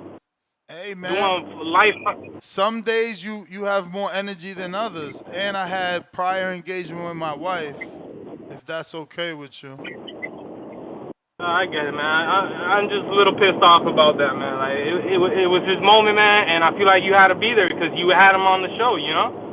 So that's all. But hey, anyways, how do you feel about Tim Zoo in Puerto Rico with Xander? Yeah, I mean, I guess that's great. That's great. I hear it's gonna be Xander and Juanita in PR next. I might have to go to that, man. I might have to go to that. What, the Tim Zoo fight in Puerto Rico? I don't know that it's gonna be Tim. I just know that Xander and Juanita are gonna be doing a card out there. No, I got you, but who would you prefer other than Tim Zoo? Like, for a warm up, a good fight to defend the belt, you know? Who would you put in there? Lubin, Keith Thurman, Tim Zoo, Mendoza. Who you got? Keith Thurman. Keith Thurman? Oh, okay. Well, he gonna get knocked out by a body shot, so that'll be a good win in Puerto Rico for us. Yeah. So I wouldn't mind that one. Or we can get Lubin, and we can show people how it's done, and show Lubin's last opponent, the Mexican dude. I forgot his name. We'll show him how it's done when we fight Lubin. We can do that one. Or we can force Josh Kelly come back down to the weight class and fight for the belt. Josh Kelly is at 54, bro. Call them out. What was that? Josh Kelly is at 54. Oh, I heard some shit from Tim Boski saying he moved up in weight. So, you know, we're going to have to communicate with the UK dudes then, because that's what I heard.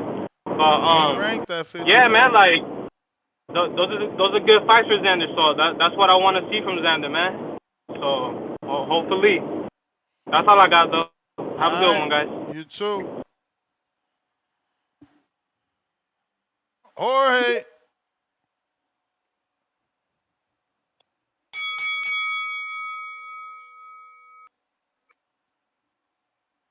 Jorge, got to unmute. Yo, what up? What up? What up, man? Sorry, I was listening to the show on YouTube, and I do call on X. Salute. But, Appreciate that. what was I gonna say?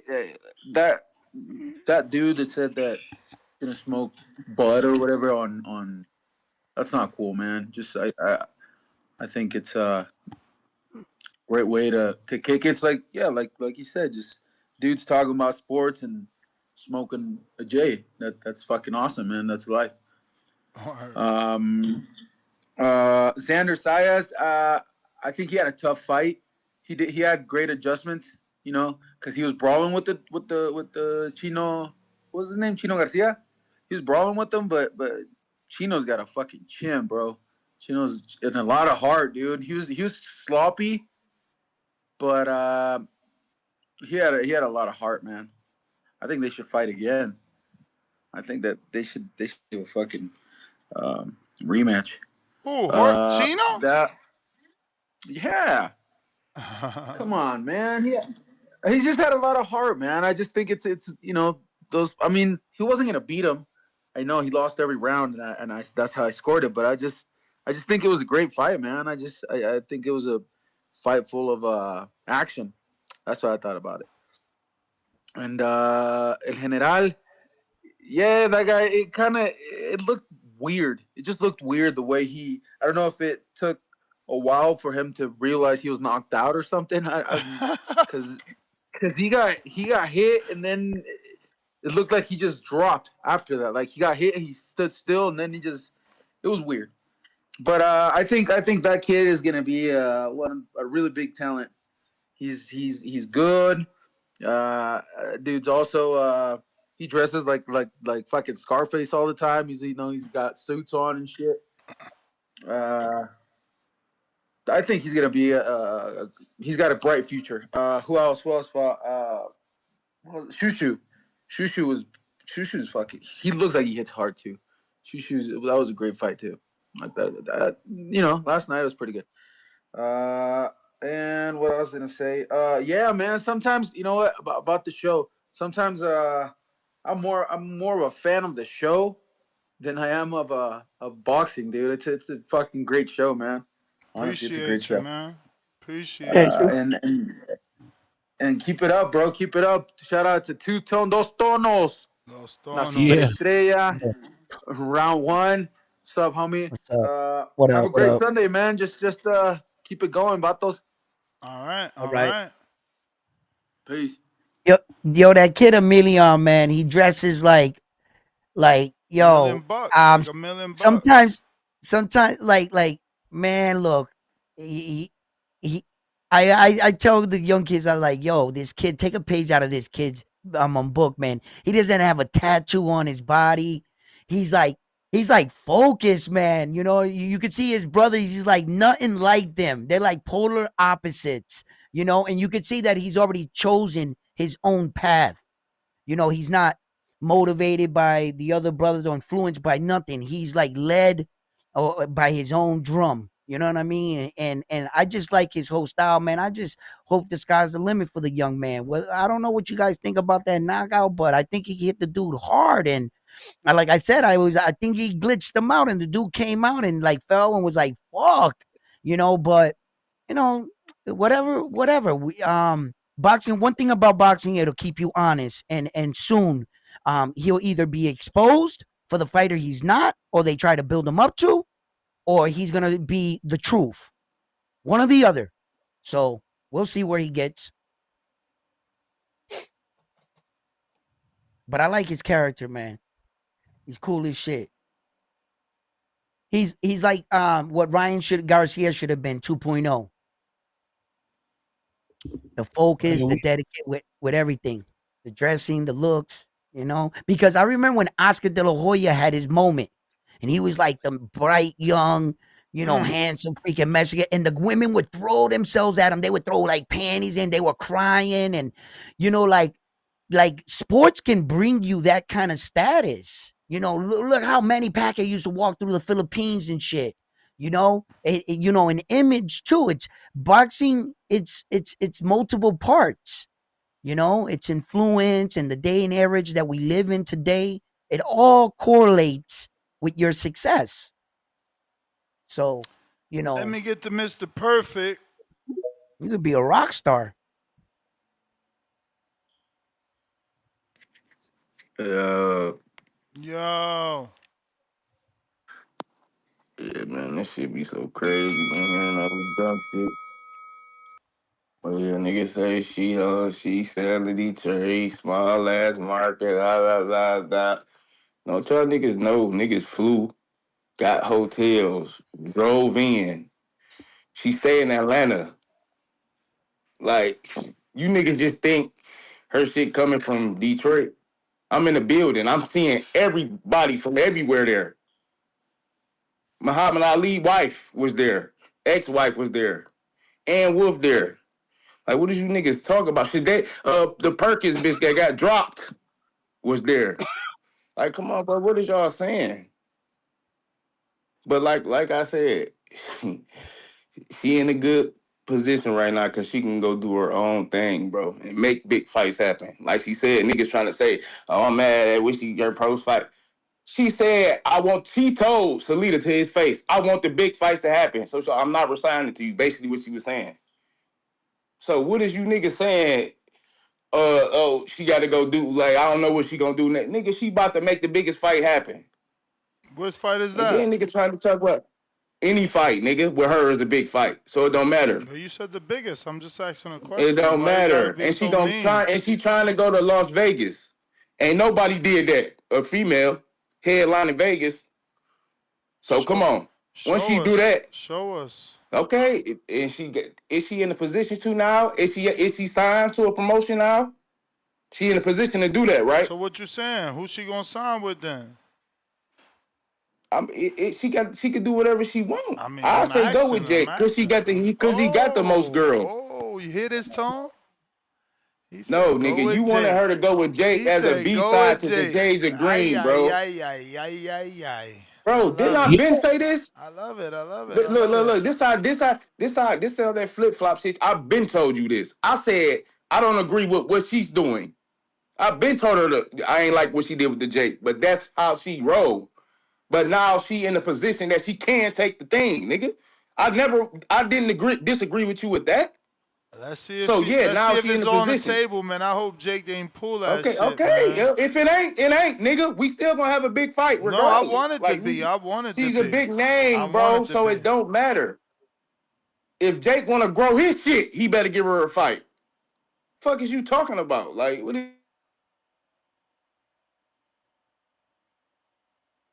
Damn, he got put in the Phantom Zone. They be so. Why they be so emotional? What's going But on? Michaela Mayer and Sandy Ryan did headline the Fountain Blue in Las Vegas. Come on, man. How many was there? But yeah, Well, credit to them, yo. Shout out to Tone, it was Vegas. bro.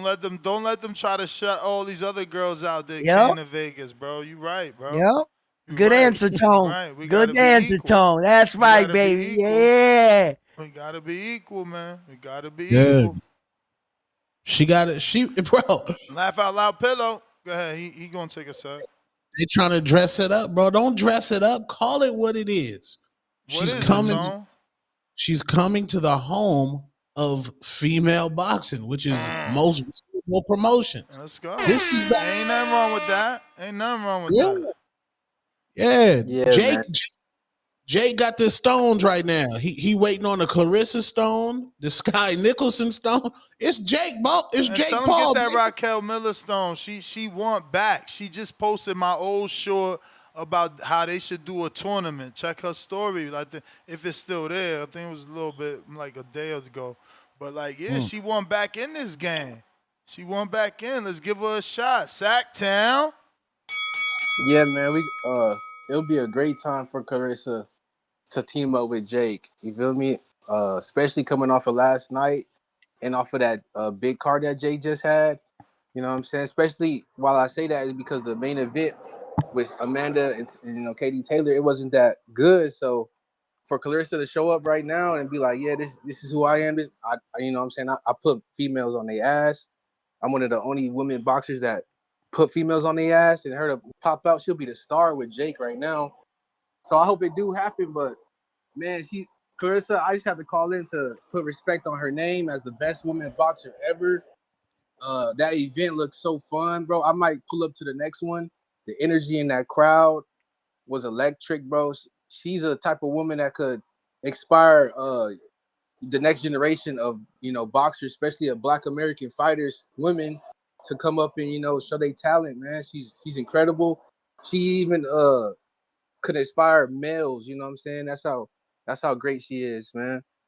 And then her opponent, Lonnie Daniels, she ran in the beginning, but once she got comfortable in the fight, she started letting her hands go. She started staying in place, swinging, trading with Claressa. So shout out to her too. You know what I mean? She had a great performance. She didn't go down. She showed she was durable. I just wish that she would have had that confidence earlier in the fight and would have just traded there with Claressa because she had potential to do that. So I don't want to see nobody dissing on her, talking about her resume. Despite her resume, she showed in the ring that she deserved to be there. And shout out to her, man. And shout out to Claressa, the best female to ever lace him up. And I hope she gets that big fight next, or she gets the Jake deal, because she deserves it, man. That's all I got. All right. Yeah, Bro, Claressa literally meets every criteria to be the face of boxing except the money. no, in knockouts. If she could knock people No, out, well, I mean, I guess I got to double check, but I think that, from a criteria standpoint, she checks all the boxes. She just doesn't match Canelo and Tank on money, on like and she knock generating the people, money and getting paid that money. bro. If Yeah, she man. can, Shout out. it'll be lit, bro. Cause like you got to think, like My bad. Never mind that. Go ahead.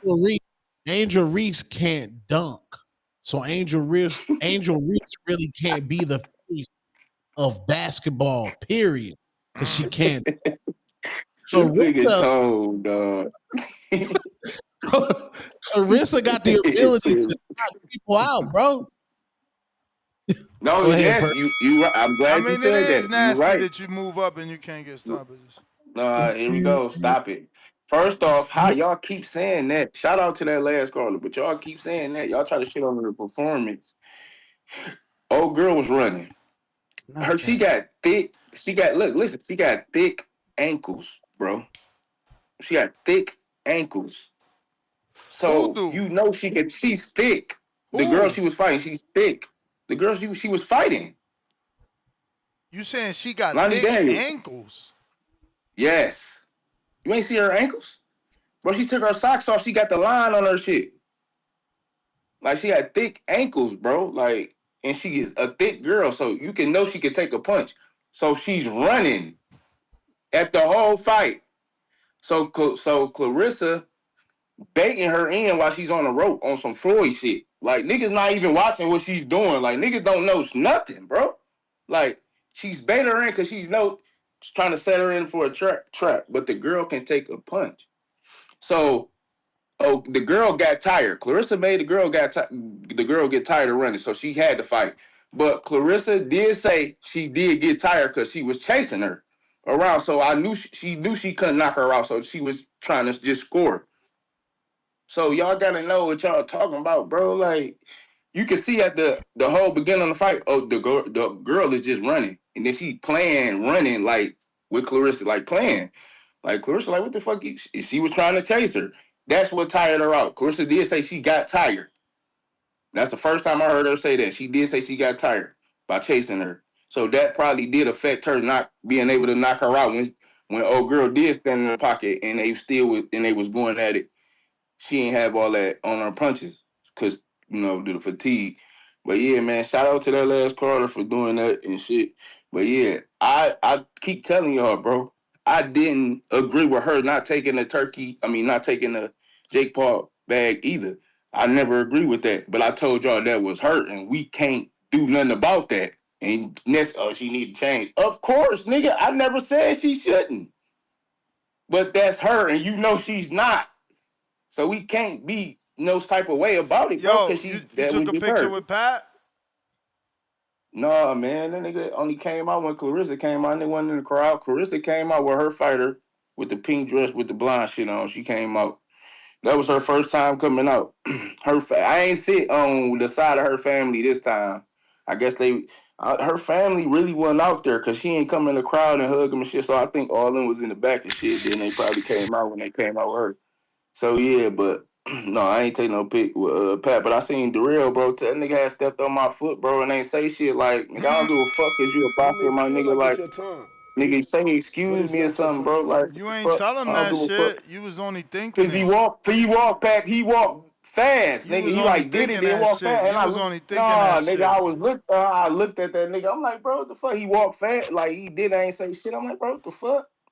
Like, dog, yeah, that nigga got to chill doing that shit, bro. But yeah, man, big time boxing Detroit, man. I'm up. Alright. Hey, Anthony, man, I don't know how long you've been listening, but you know that second call is a counterpunch. So I see Yo, on what up? and I King? don't think I don't think it's Clarissa Shields' performances or achievements or dollar amount right now is what is hurting her. It's the elephant in the room.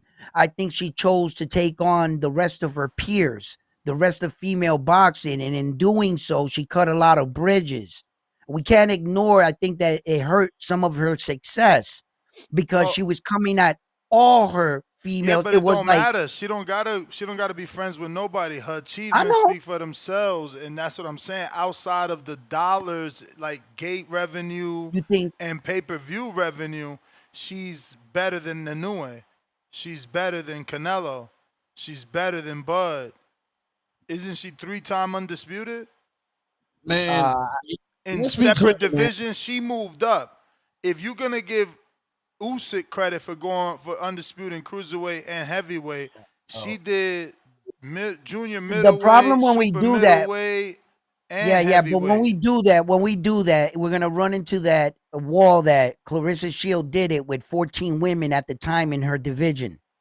You know, we're gonna run into Yeah, this thing nah, that, nah. Oh, you we know, ain't it's gonna not run the into same that. No, standards. look, It's look, not the look. same standard. Back and forth like ping pong. We not Okay. gonna run into that. Guess why? Because you taught me that you could only fight who's in front of you. That's your argument with Inoue. Well, yeah, you can only you can, Well, but yeah. So let's if give her credit, right? Let's okay, give so her her credit. she fought a girl that never fought in that division, that never had the real No, belt. this is just a title defense. She already Okay. was undisputed. Y'all gotta educate yourselves. No, no, no, no. I was going further back. I was When? going a bit further back when she When? actually achieved the 3 division status. How did she achieve it, Mines? What was By the fighting. situation? She No, no, she no, no. brought 3 belts to the table, and then Danielle Perkins. There was a vacant Uh-huh. title on the line for that fight. Right, Just like Anthony right, Joshua and Vladimir right. Klitschko, right? Well, no, no, no, no. No, no, no. What? We No, no, called no. it on What? them. We called it on them, though. We Oh, called it on but it them. You happened with did. them. But it happened with them. Yes. And then Okay. the same scenario And comes up, all but I said, you wanna look over it because it's the girls. no, I ain't looking over it. All I said, just like Anthony Joshua and Vladimir Nah. Klitschko. Well, you know, That's look, all I look. said. And in fairness, in all likelihood, I don't want to disrespect the women. So if we're talking about the men, why don't we just keep it separate? But don't say women. It's fighters. You She got know. more undisputed than anybody. Okay, all right, all Only right. Usyk can match Look, her, and Usyk did it twice in one division. And by the way, Canelo did it twice in one division. She got 3 separate divisions. well, look. I think that Usyk, you know, the guy that he fought, looked a lot stronger in a dress than Clarissa Shields' opponents in the division that they brought her in and to get the last one. They brought the girl up for a vacant title. She was never a Okay, but champion. The let's speak situation was facts. messy Let's in speak itself. facts. Okay, but The Daniels fight at 68. Clarissa fights at 174. So we talking about how many pounds exactly? 6? 6 pounds difference. So let's not act like, oh, she moved her up. You see how thick Daniels was? You see her fucking arms in the fight? yeah, I saw. I Okay, saw. so like heavyweight I is saw. heavyweight, and let's be real. How many 250-pound women are agile and boxers that could be considered men-sized heavyweights? Like That's that's the problem. heavyweight for a woman, bro. Like Yeah. 180 All right. pounds, All right. you a big girl. Okay, so Ness, what's your point? Your point is that Clarissa Shield is what, the most accomplished female champion, and that She's why certainly she the making all most the money? accomplished. She's certainly the most accomplished fighter. She's lacking the money. She doesn't do the gates of a Tank or a Canelo.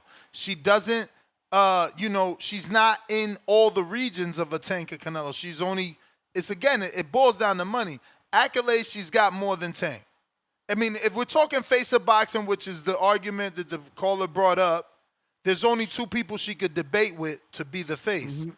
Canelo, Tank. And both those guys just generate more funds. Like, you could point to So several did Amanda Canelo Serrano fights. make more money in her last fight with Katie Taylor than Clarissa made in this No, you're fight? talking about purse. I'm saying generate. Okay. Generate. They All right, then I'm asking the sell. question. They What about sell in generate? Get it or different not? regions. They sell in different regions. That's what I said. Tank and Canelo sell in different regions, meaning New York, LA, Las Vegas. Clarissa just sells in Detroit. So I said she's lacking the money. Now, Amanda Serrano, they sold out.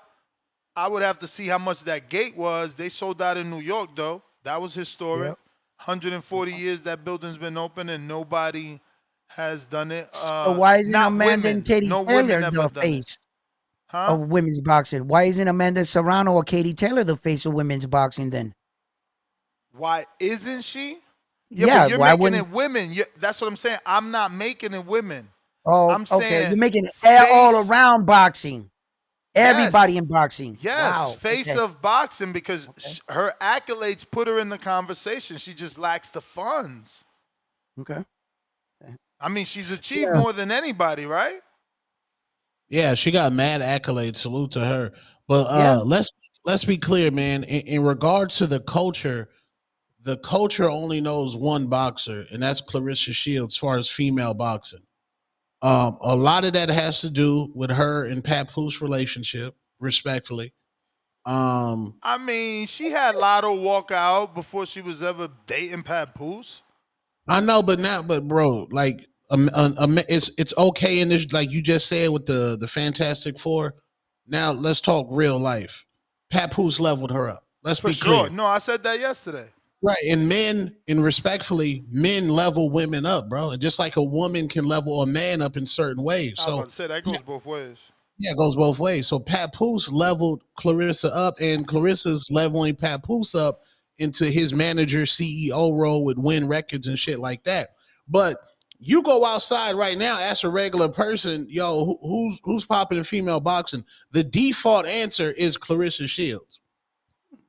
To a young the black culture, respectfully, they don't, the shade room don't cover Alicia Baumgartner. The shade room in Hollywood Unlocked don't cover Franchon Cruz. They don't cover Carolina Dubois. They only cover Clarissa Shields. Now, white America mainstream, then you can add Amanda Serrano in there. Amanda Serrano has been marketed as a great loser. She has lost her last 3 fights, but she's still marketed like she's won those fights. Remember, she got swept. The brooms is out. Katie Taylor does not care about being marketed at all. She gets her money. She goes back to her country. She don't want to be on blogs. You barely want to interview her because her language barrier. Like Clarissa Shields, there's literally no other person in the culture that they care about, bro. You say, yo, who Shadeja Green, respectfully. Who? Ask a regular nigga who Shadeja Green is. Who's that? Oh, she gonna fight Clarissa. Oh yeah, we know Clarissa. Bro, she's the default right now, bro. She's in the catbird seat. She can cherry pick her entire career. The culture still gonna fuck with it. Look at the shade room comments right now. All the greatest boxer ever, And Remy don't want to fight her. Nobody in them comments is mentioning Shadeja Green. Nobody in them shade room comments is mentioning Michaela Mayer. Nobody is mentioning Franchon Cruz, bro. Clarissa Shields, female-wise, has the coach, bro. But the reason why she ain't getting tank money, because she don't knock people out. If she was knocking out this competition, it wouldn't matter, bro. But she's not getting stoppages, bro. She's not getting knockouts, bro. Serena Williams, she was cooking people, and she was cooking her sister. Serena Williams was putting on master classes, dominating. Shields does not get knockouts, and she can't play the heel role like Floyd Money Mayweather because, respectfully, the men are going to say, I don't want to fuck that. Let me get to Khaled.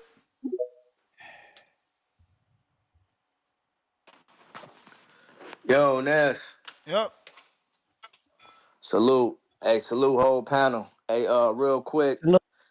I watched the Xander Zayas joint. He looked solid yesterday. He was able to use his skill set. He had good head movement, good defense, good jab on Garcia, man. Garcia feet wasn't together. Like if you stayed in like a certain range with Garcia, then it's a tough scrap. But if you get to moving, hey, them feet wasn't needed to be. He couldn't step with his punches correctly.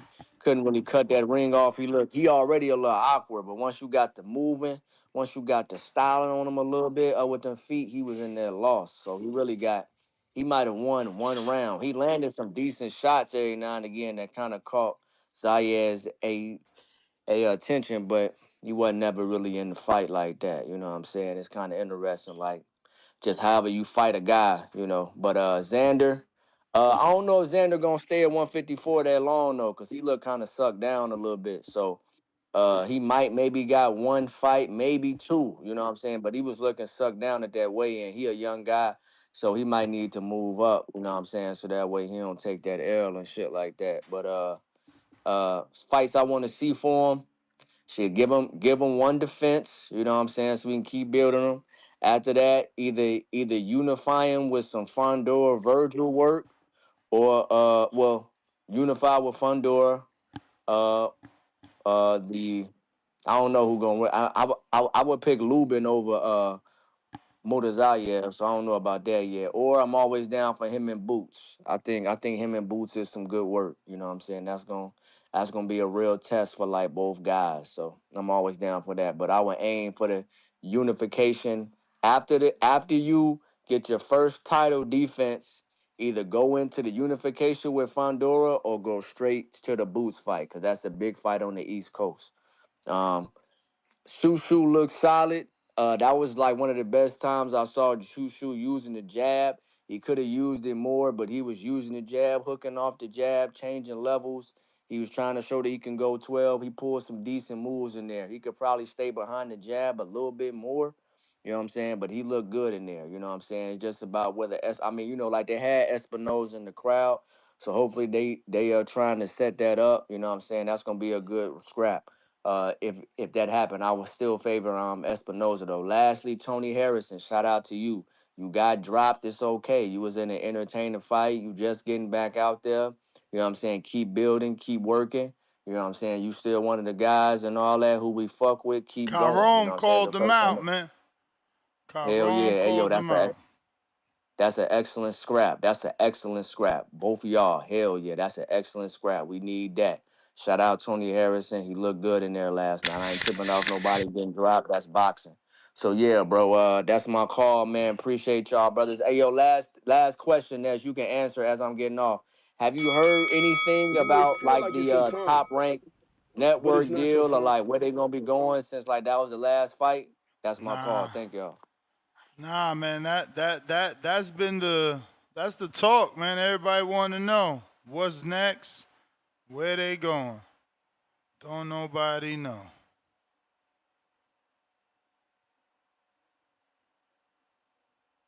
We got Hugo. 1 2 1 2. My check. Perfect. I just want to say that yesterday was one of the most boring cards that I've seen from Top Rank recently.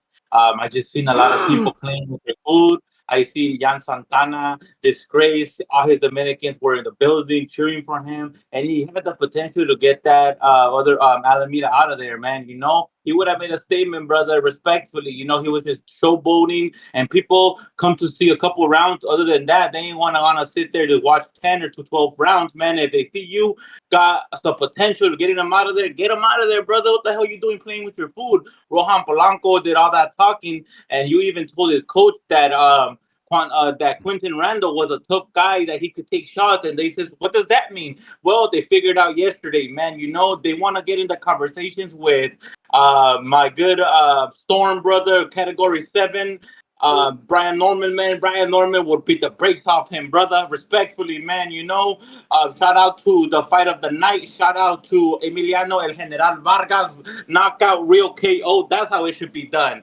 That's how it should be done. We went to New York and we put it on for our Dominican and our Boricua brothers, man. We had the whole house shaking. You know, respectfully. Shout out to Steven Navarro versus the other brother, Christopher Rios.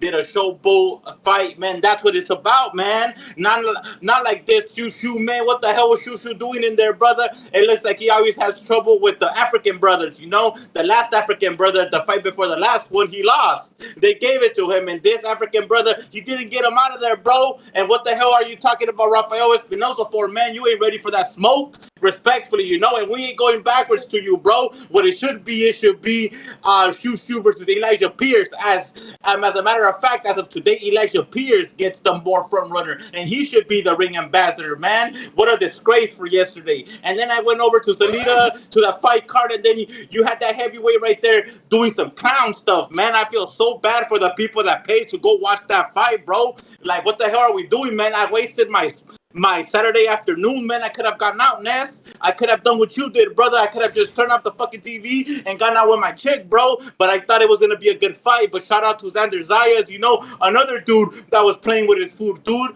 That Mexican brother, you know, bro, he wasn't in his level, bro. And I'm going to say that respectfully, bro. You know, his feet were slow. He wasn't there, bro. And then what the hell is this guy doing? You know, bro, like respectfully, bro, you can't put him up there with the Jesus Alejandro Ramos, man. We want that. Let's get Xander Zayas and Jesus Alejandro Ramos, El Mono.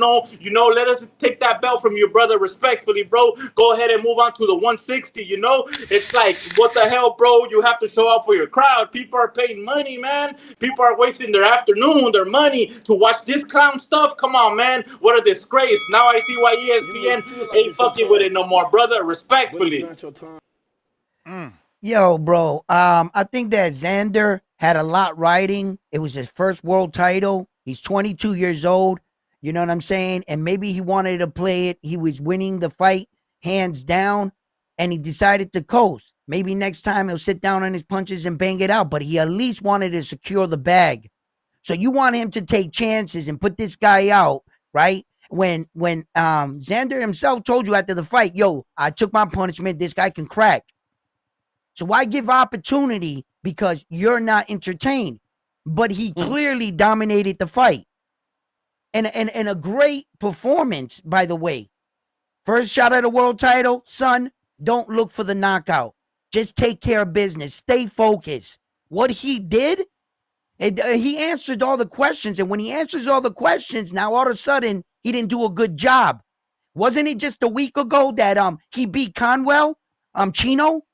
And then he beat the number one prospect. And then how did he shut Chino down? So how can you not be impressed? Conwell. Because Okay. no. Yeah. I get you. You know, and Xander shut Chino down. So how can you not be entertained? Like, I mean, come you on, gotta the kid remember, for his first belt, his first shot.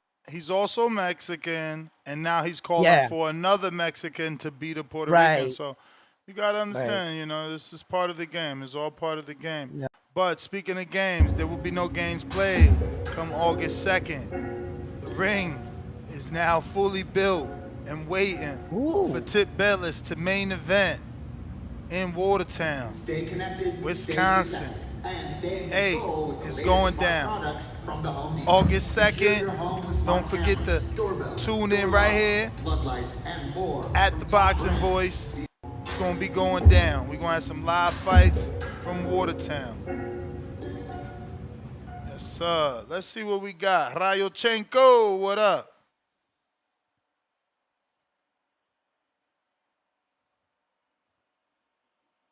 Man, yo, mic check. Yo, mic check. Hey, man, Yo, we hear I just you. want to make it quick. Like the last caller said, I mean, I before I start, I'm a hard critique because I know what's behind the sport. Like, there's people who throw money down and they're gonna see last night and probably not reinvest. You know what I mean? Just with all due respect, like I like the fight. It just no wonder ESPN is leaving Top Rank or whatever, vice or other way around. Yeah, like it was just one of them type of nights. It really was. And I mean, I can't say more about like the fighters. They put it on the line. You know what I mean? Like they do a great job in terms of fighting, but in terms of promoting, nah. Like let me give you an example. Devin Haney. People always his hardest critique is his boring style, you know, boring boxing, whatever. but god damn it, Devin Haney gets the fucking eyes on him. Devin Haney gets the eyes on him. He pushes motherfuckers in the weigh-ins. He does all this, that, and the third to get eyes on him. And it works. I could respect that. That's what these fighters need to do. Like that ESPN card, I watched it because I'm a fan of boxing. If I showed like a casual, like, oh, like this is boxing, they're gonna be like, yeah, no wonder this fucking sport's dying. You know what I mean? Like that's just what it was. And then y'all are gonna be like, oh, the casual just wants knockouts. He just wants knockouts. That's not the case. That's not the case. It's just these guys aren't worth money. Like, no. I mean, I don't mean that. Like, I mean they're not worth the pay-per-view nights. They're worth like we could have like developmental Friday nights, like huge main events. That could be the case. It's just to make a motherfucker pull his wallet out and spend money on it. Nah, I'm sorry. But they do deserve the bag. I hope they're getting paid what they deserve. I'm not trying to like discourage the fighter. Like I enjoy your fights. It's just the whole promotion. Maybe it's not you guys. Maybe it's the guys who you guys hire as managers, as promoters. They're failing you. That's what I think, in my opinion. I think they're failing you. So yeah, that's all I got. I agree with the last caller. Maybe I'm too hard of a critic though. Shout out to BB. I ain't too We raw. also gotta Yeah, we also gotta understand, rest in peace, Hulk Hogan. Not everybody can be Hulk Hogan, man. Not everybody can be Hulk Hogan, bro. I mean, the Haneys, they got Bill as the mouthpiece. That's his job. Devin is the boxer that puts that shit on. Y'all don't understand. A lot of people like Devin because of his fashion sense. Devin put that shit on, bro. And the nigga got diamonds, bro. I don't know. They say he copies Tank, so I don't know that they following him for fashion sense. Well, Tank put that shit on too. Tank put that shit on. You may feel like it's your time, but it's not your time. Too raw is on you.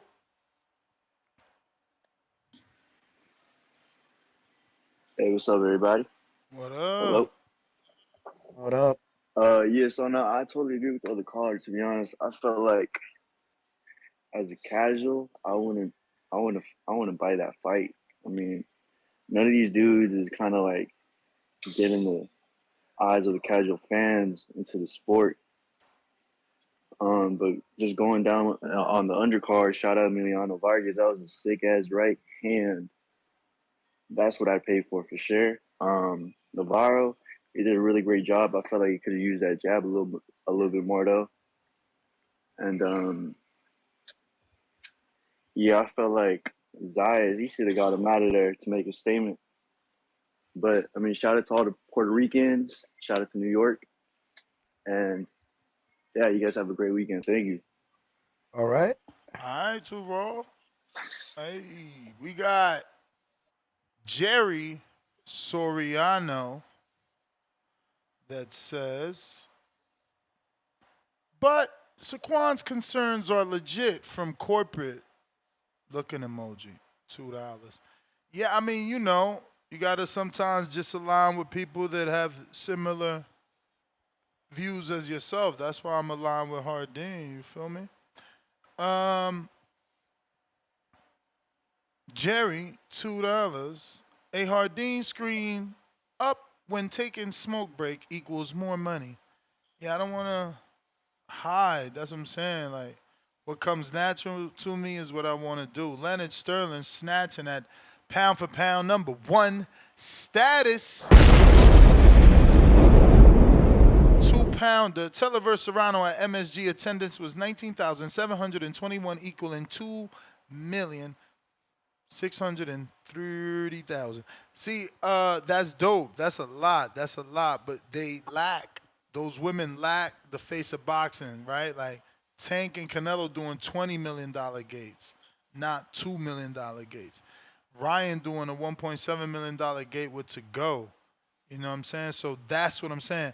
She lacks that marketability to be face of boxing. You got to be popular and generate dollars. Floyd was the face of boxing because he was the face of boxing. He generated dollars. And when you asked about a fight, they asking you, is Floyd fighting? That's moving the needle. Jerry, pound for pound, number 3. Claressa ain't making M's because she blew the Jake bag. Jerry with another 2. Pound for pound number 3. Turkey not embracing female boxing may be cultural. Hey, man, you got to expect, though they're not even, they get into women's boxing, that'll be big. But that looks like the last, we slew it in. What up, JP? Las Vegas. Vegas. Yo, you hear me? Yes, sir. You sound like you not, but yeah, what up, though? Well, hold up. Yeah, that better? Oh, yeah. Yeah, man. I mean, it's a funeral today, and I'm surprised. Like, there's nobody talking about it. Who After died? all years of everybody wishing on the demise of Al Heyman and PBC, we just watched Top Rank's last telecast. Well, at least with ESPN as we know it, and it's been swept under the rug. So here I am today. I'm showing up as Pastor JP to give a proper eulogy. Okay, we got to have a proper eulogy. I can't let this happen. This has been going on since 2015. But before the eulogy begins, I'd like to give a selection from the choir really quick. How do I say goodbye to what we had? The good times that made us laugh, outweigh the bad.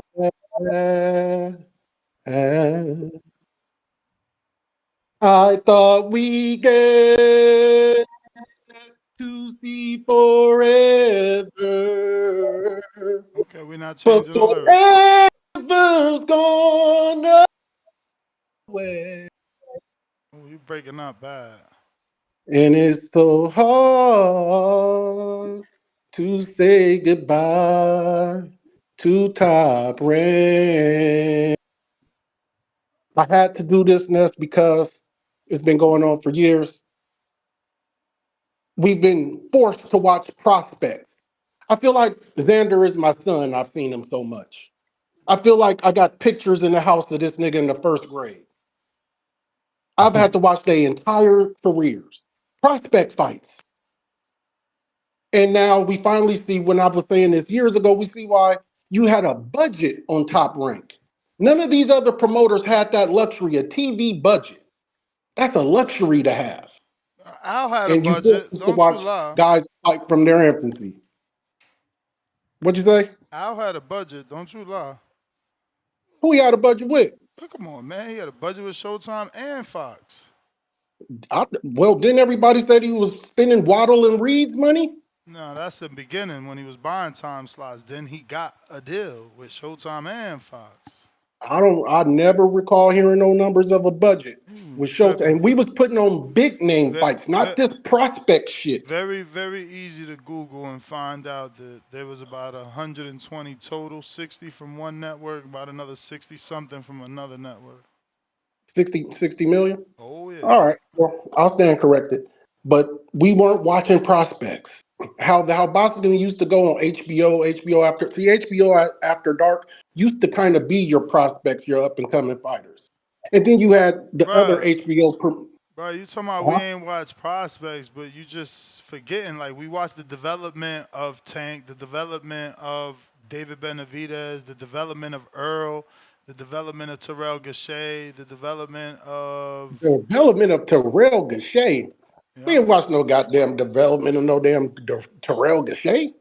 But let me remind you, champ, that Terrell, along with every other 2012 Olympian outside of JoJo Diaz and Claressa Shields, was signed to Al Heyman, and their professional fight first debut was on Showtime, and everything else, everything else was on television. You tell me this then: how many fights into their career And before guess they what? see And title fight? that's including Rashid Warren, that's including Earl Spence, that's including Jamel Herring until they cut him. Remember, That's including every Olympian, every Marcus Brown. You know, you lying to the people. Oh, When did they see title fights? we didn't When did see those fighters development. see title We fights? didn't see development, bro. What do you mean? Go to their fucking box rec. I don't know. What That's what I'm saying. My point is, I Marcus feel Brown like got I've dropped. seen Marcus Brown got dropped in Barclays Center, right?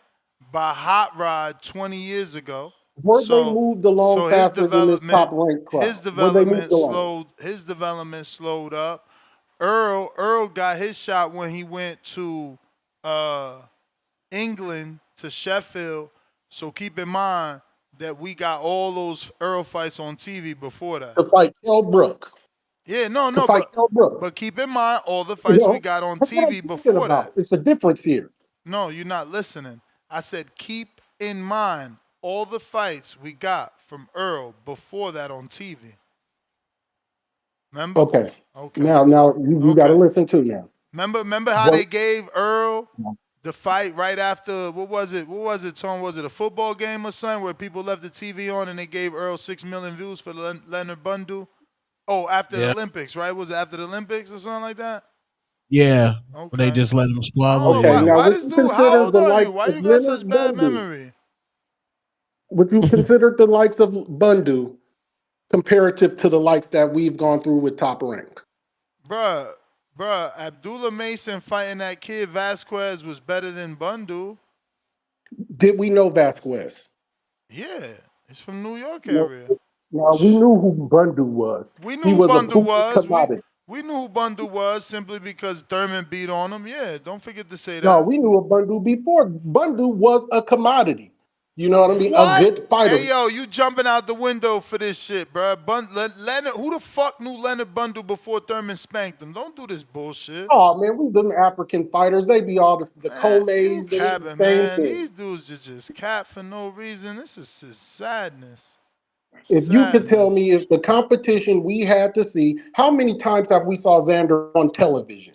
20 His whole times? his whole career. His whole career. No, man, that's not how we do it. That's not we used to meet you That's damn near exactly like what that's we should have met exactly Xander about 2 fights ago. Bro, that's exactly what That's where Al we should did. have I met him. got other callers, so I'll let you burn, but I got other All callers. right, bro. But yeah, Later. Hey, so, you didn't do your research. What happened, Tom?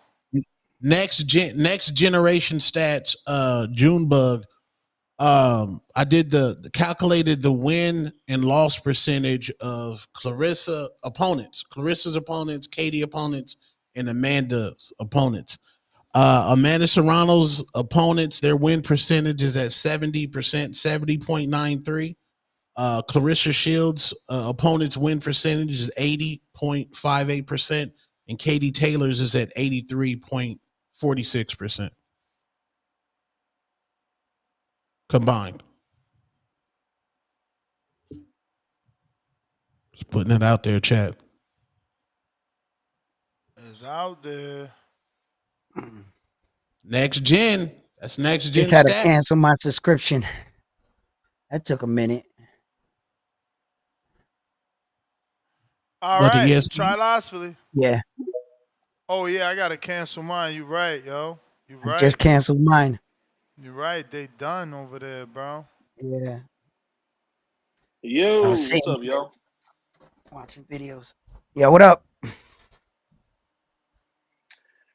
Yeah, the good weekend of fights. Seems like a lot of people just either have iron chins or just super stubborn, wouldn't go down. Brady couldn't get that person out of there. Polanco's opponent wouldn't get out of there.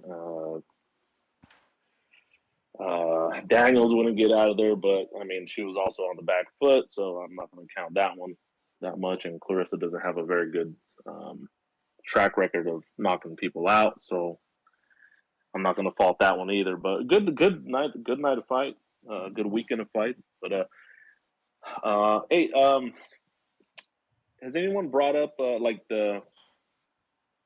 people are questioning this Vargas knockout, right? Like the other guy took a dive. Mm-hmm. Okay. Remember how Bacoli went down? His last time he got knocked out? It seemed very similar, right? Like he got popped and then he like stayed up a little bit and then he kind of jerked and then went down. It looked very similar to that. So it's like, I don't know. That to me, that shit was. I think it's just the body reacting a little late to, getting fucking, getting your legs put out under you. You know what I'm saying?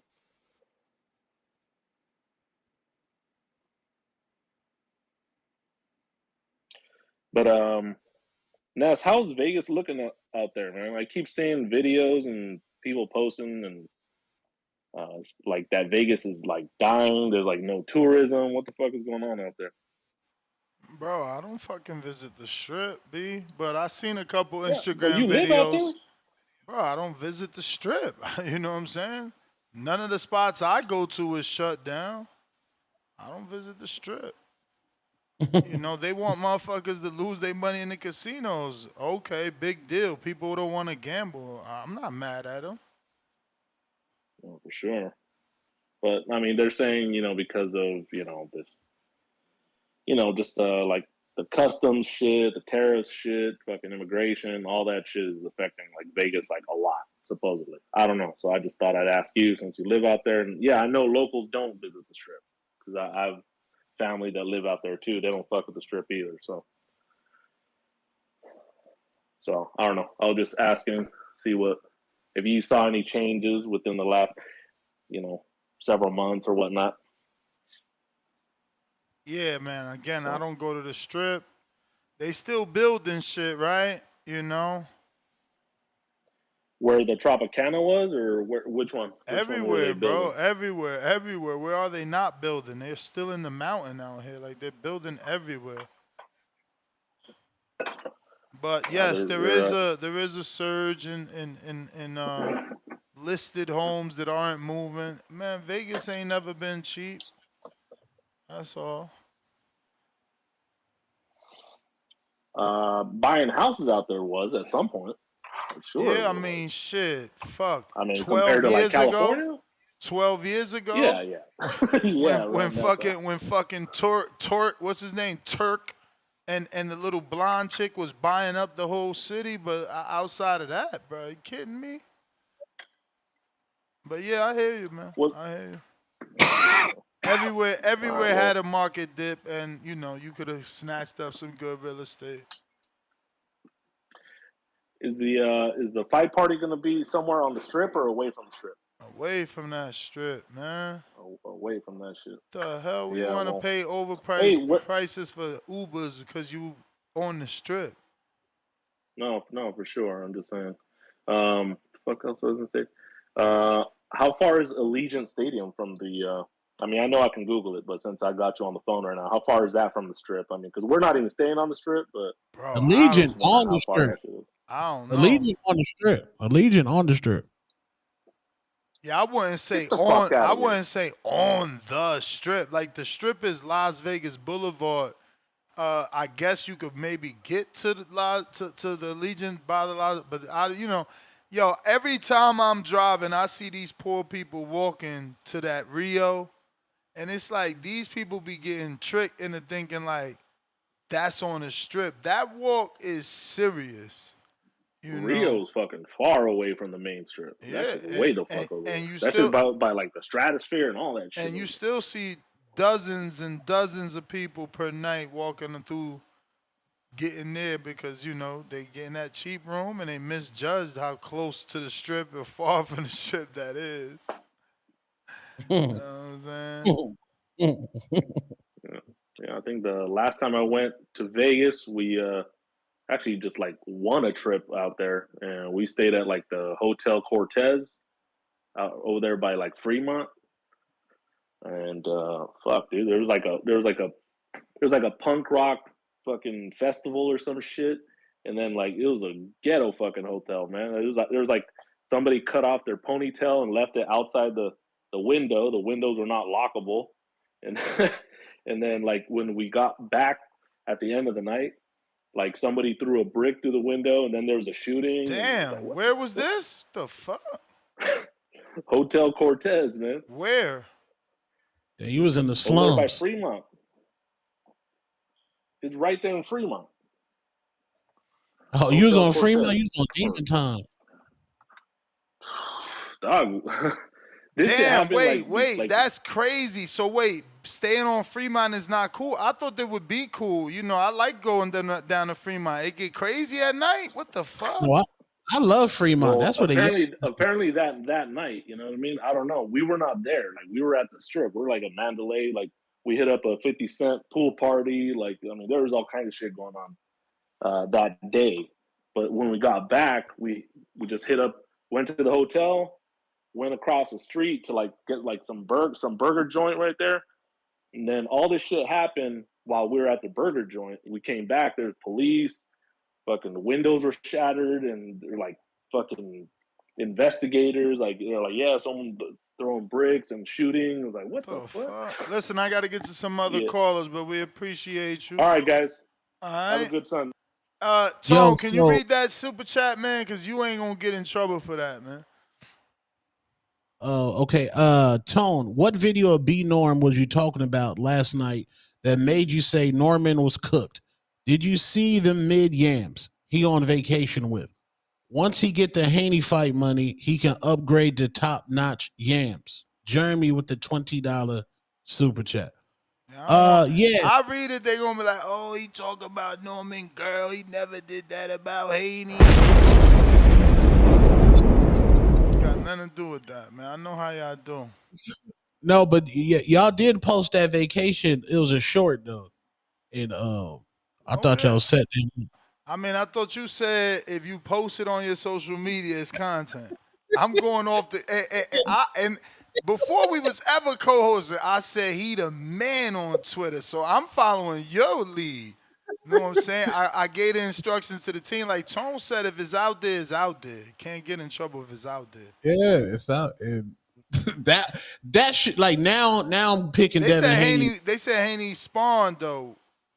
But remember, Brian Norman just sparred before the vacation, so this like the rest up. I don't know. Brian Norman, he had Turks and Cakes, like I said. He said they tested him on a jet ski for Vada. You gotta stop, bro. He just yo. That would be some killer content. He on a jet ski. Vada just swim up. Dun, dun, dun, dun. Yo, can we have blood in here, please? Yeah, man. Brian Norman, he gotta get focused, man. Gotta get focused, man. I don't like what he was posting, man. He outside, bro. What are you posting? He outside. That picture. What with picture? The yams. That video that's on the TBV shit. What? He can't be on vacation. He on a yacht, chilling on vacation. Bro, you fighting Devin Haney, bro. If I go to Devin Haney 4 months from now, bro. He literally fighting 4 months from now. It's about to be August in 3 days, right? Or maybe 4. I don't know if it's 31 month, but then what you got? August, September, October, November 22nd, dog. Get out of here, bro. Get out of here. Bro. Devin IG story right now. He training, bro. He's training. Yeah, but you forgetting that he was just sparring with an up and coming hungry welterweight 1 day before leaving to vacation.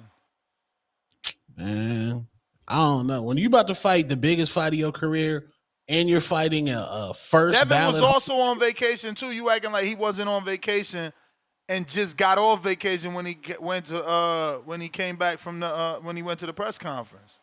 Here's what happened. When the fight was signed, Devin was off vacation. Fight not signed, Devin was off was in Spain. Yeah, but you got to remember, he just coming off that vicious knockout of that Japanese dude in Jin. He's not far off Brian Norman. He was just training This too. is 18 hours ago, but that don't mean he in a gym, Tone. This could be just a post. He in it. Look at that Louis bag putting that shit on. Look, like Devin. This is Devin locked in, bro. Yeah, bro. I don't think if y'all taking this serious or not. You're fighting Devin Haney, bro. Like you ain't no time for no vacations. That's after, bro. Y'all need to be studying film, all of that shit, bro. That's good energy. That Rodman shirt, I don't know, man. That's good energy.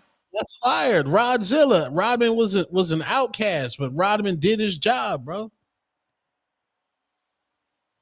Look at that. He in the gym training, bro. Ain't that Kevin Newman back there? Yo, at the end of the day, Rodman's a winner. Doesn't he have like 8 rings?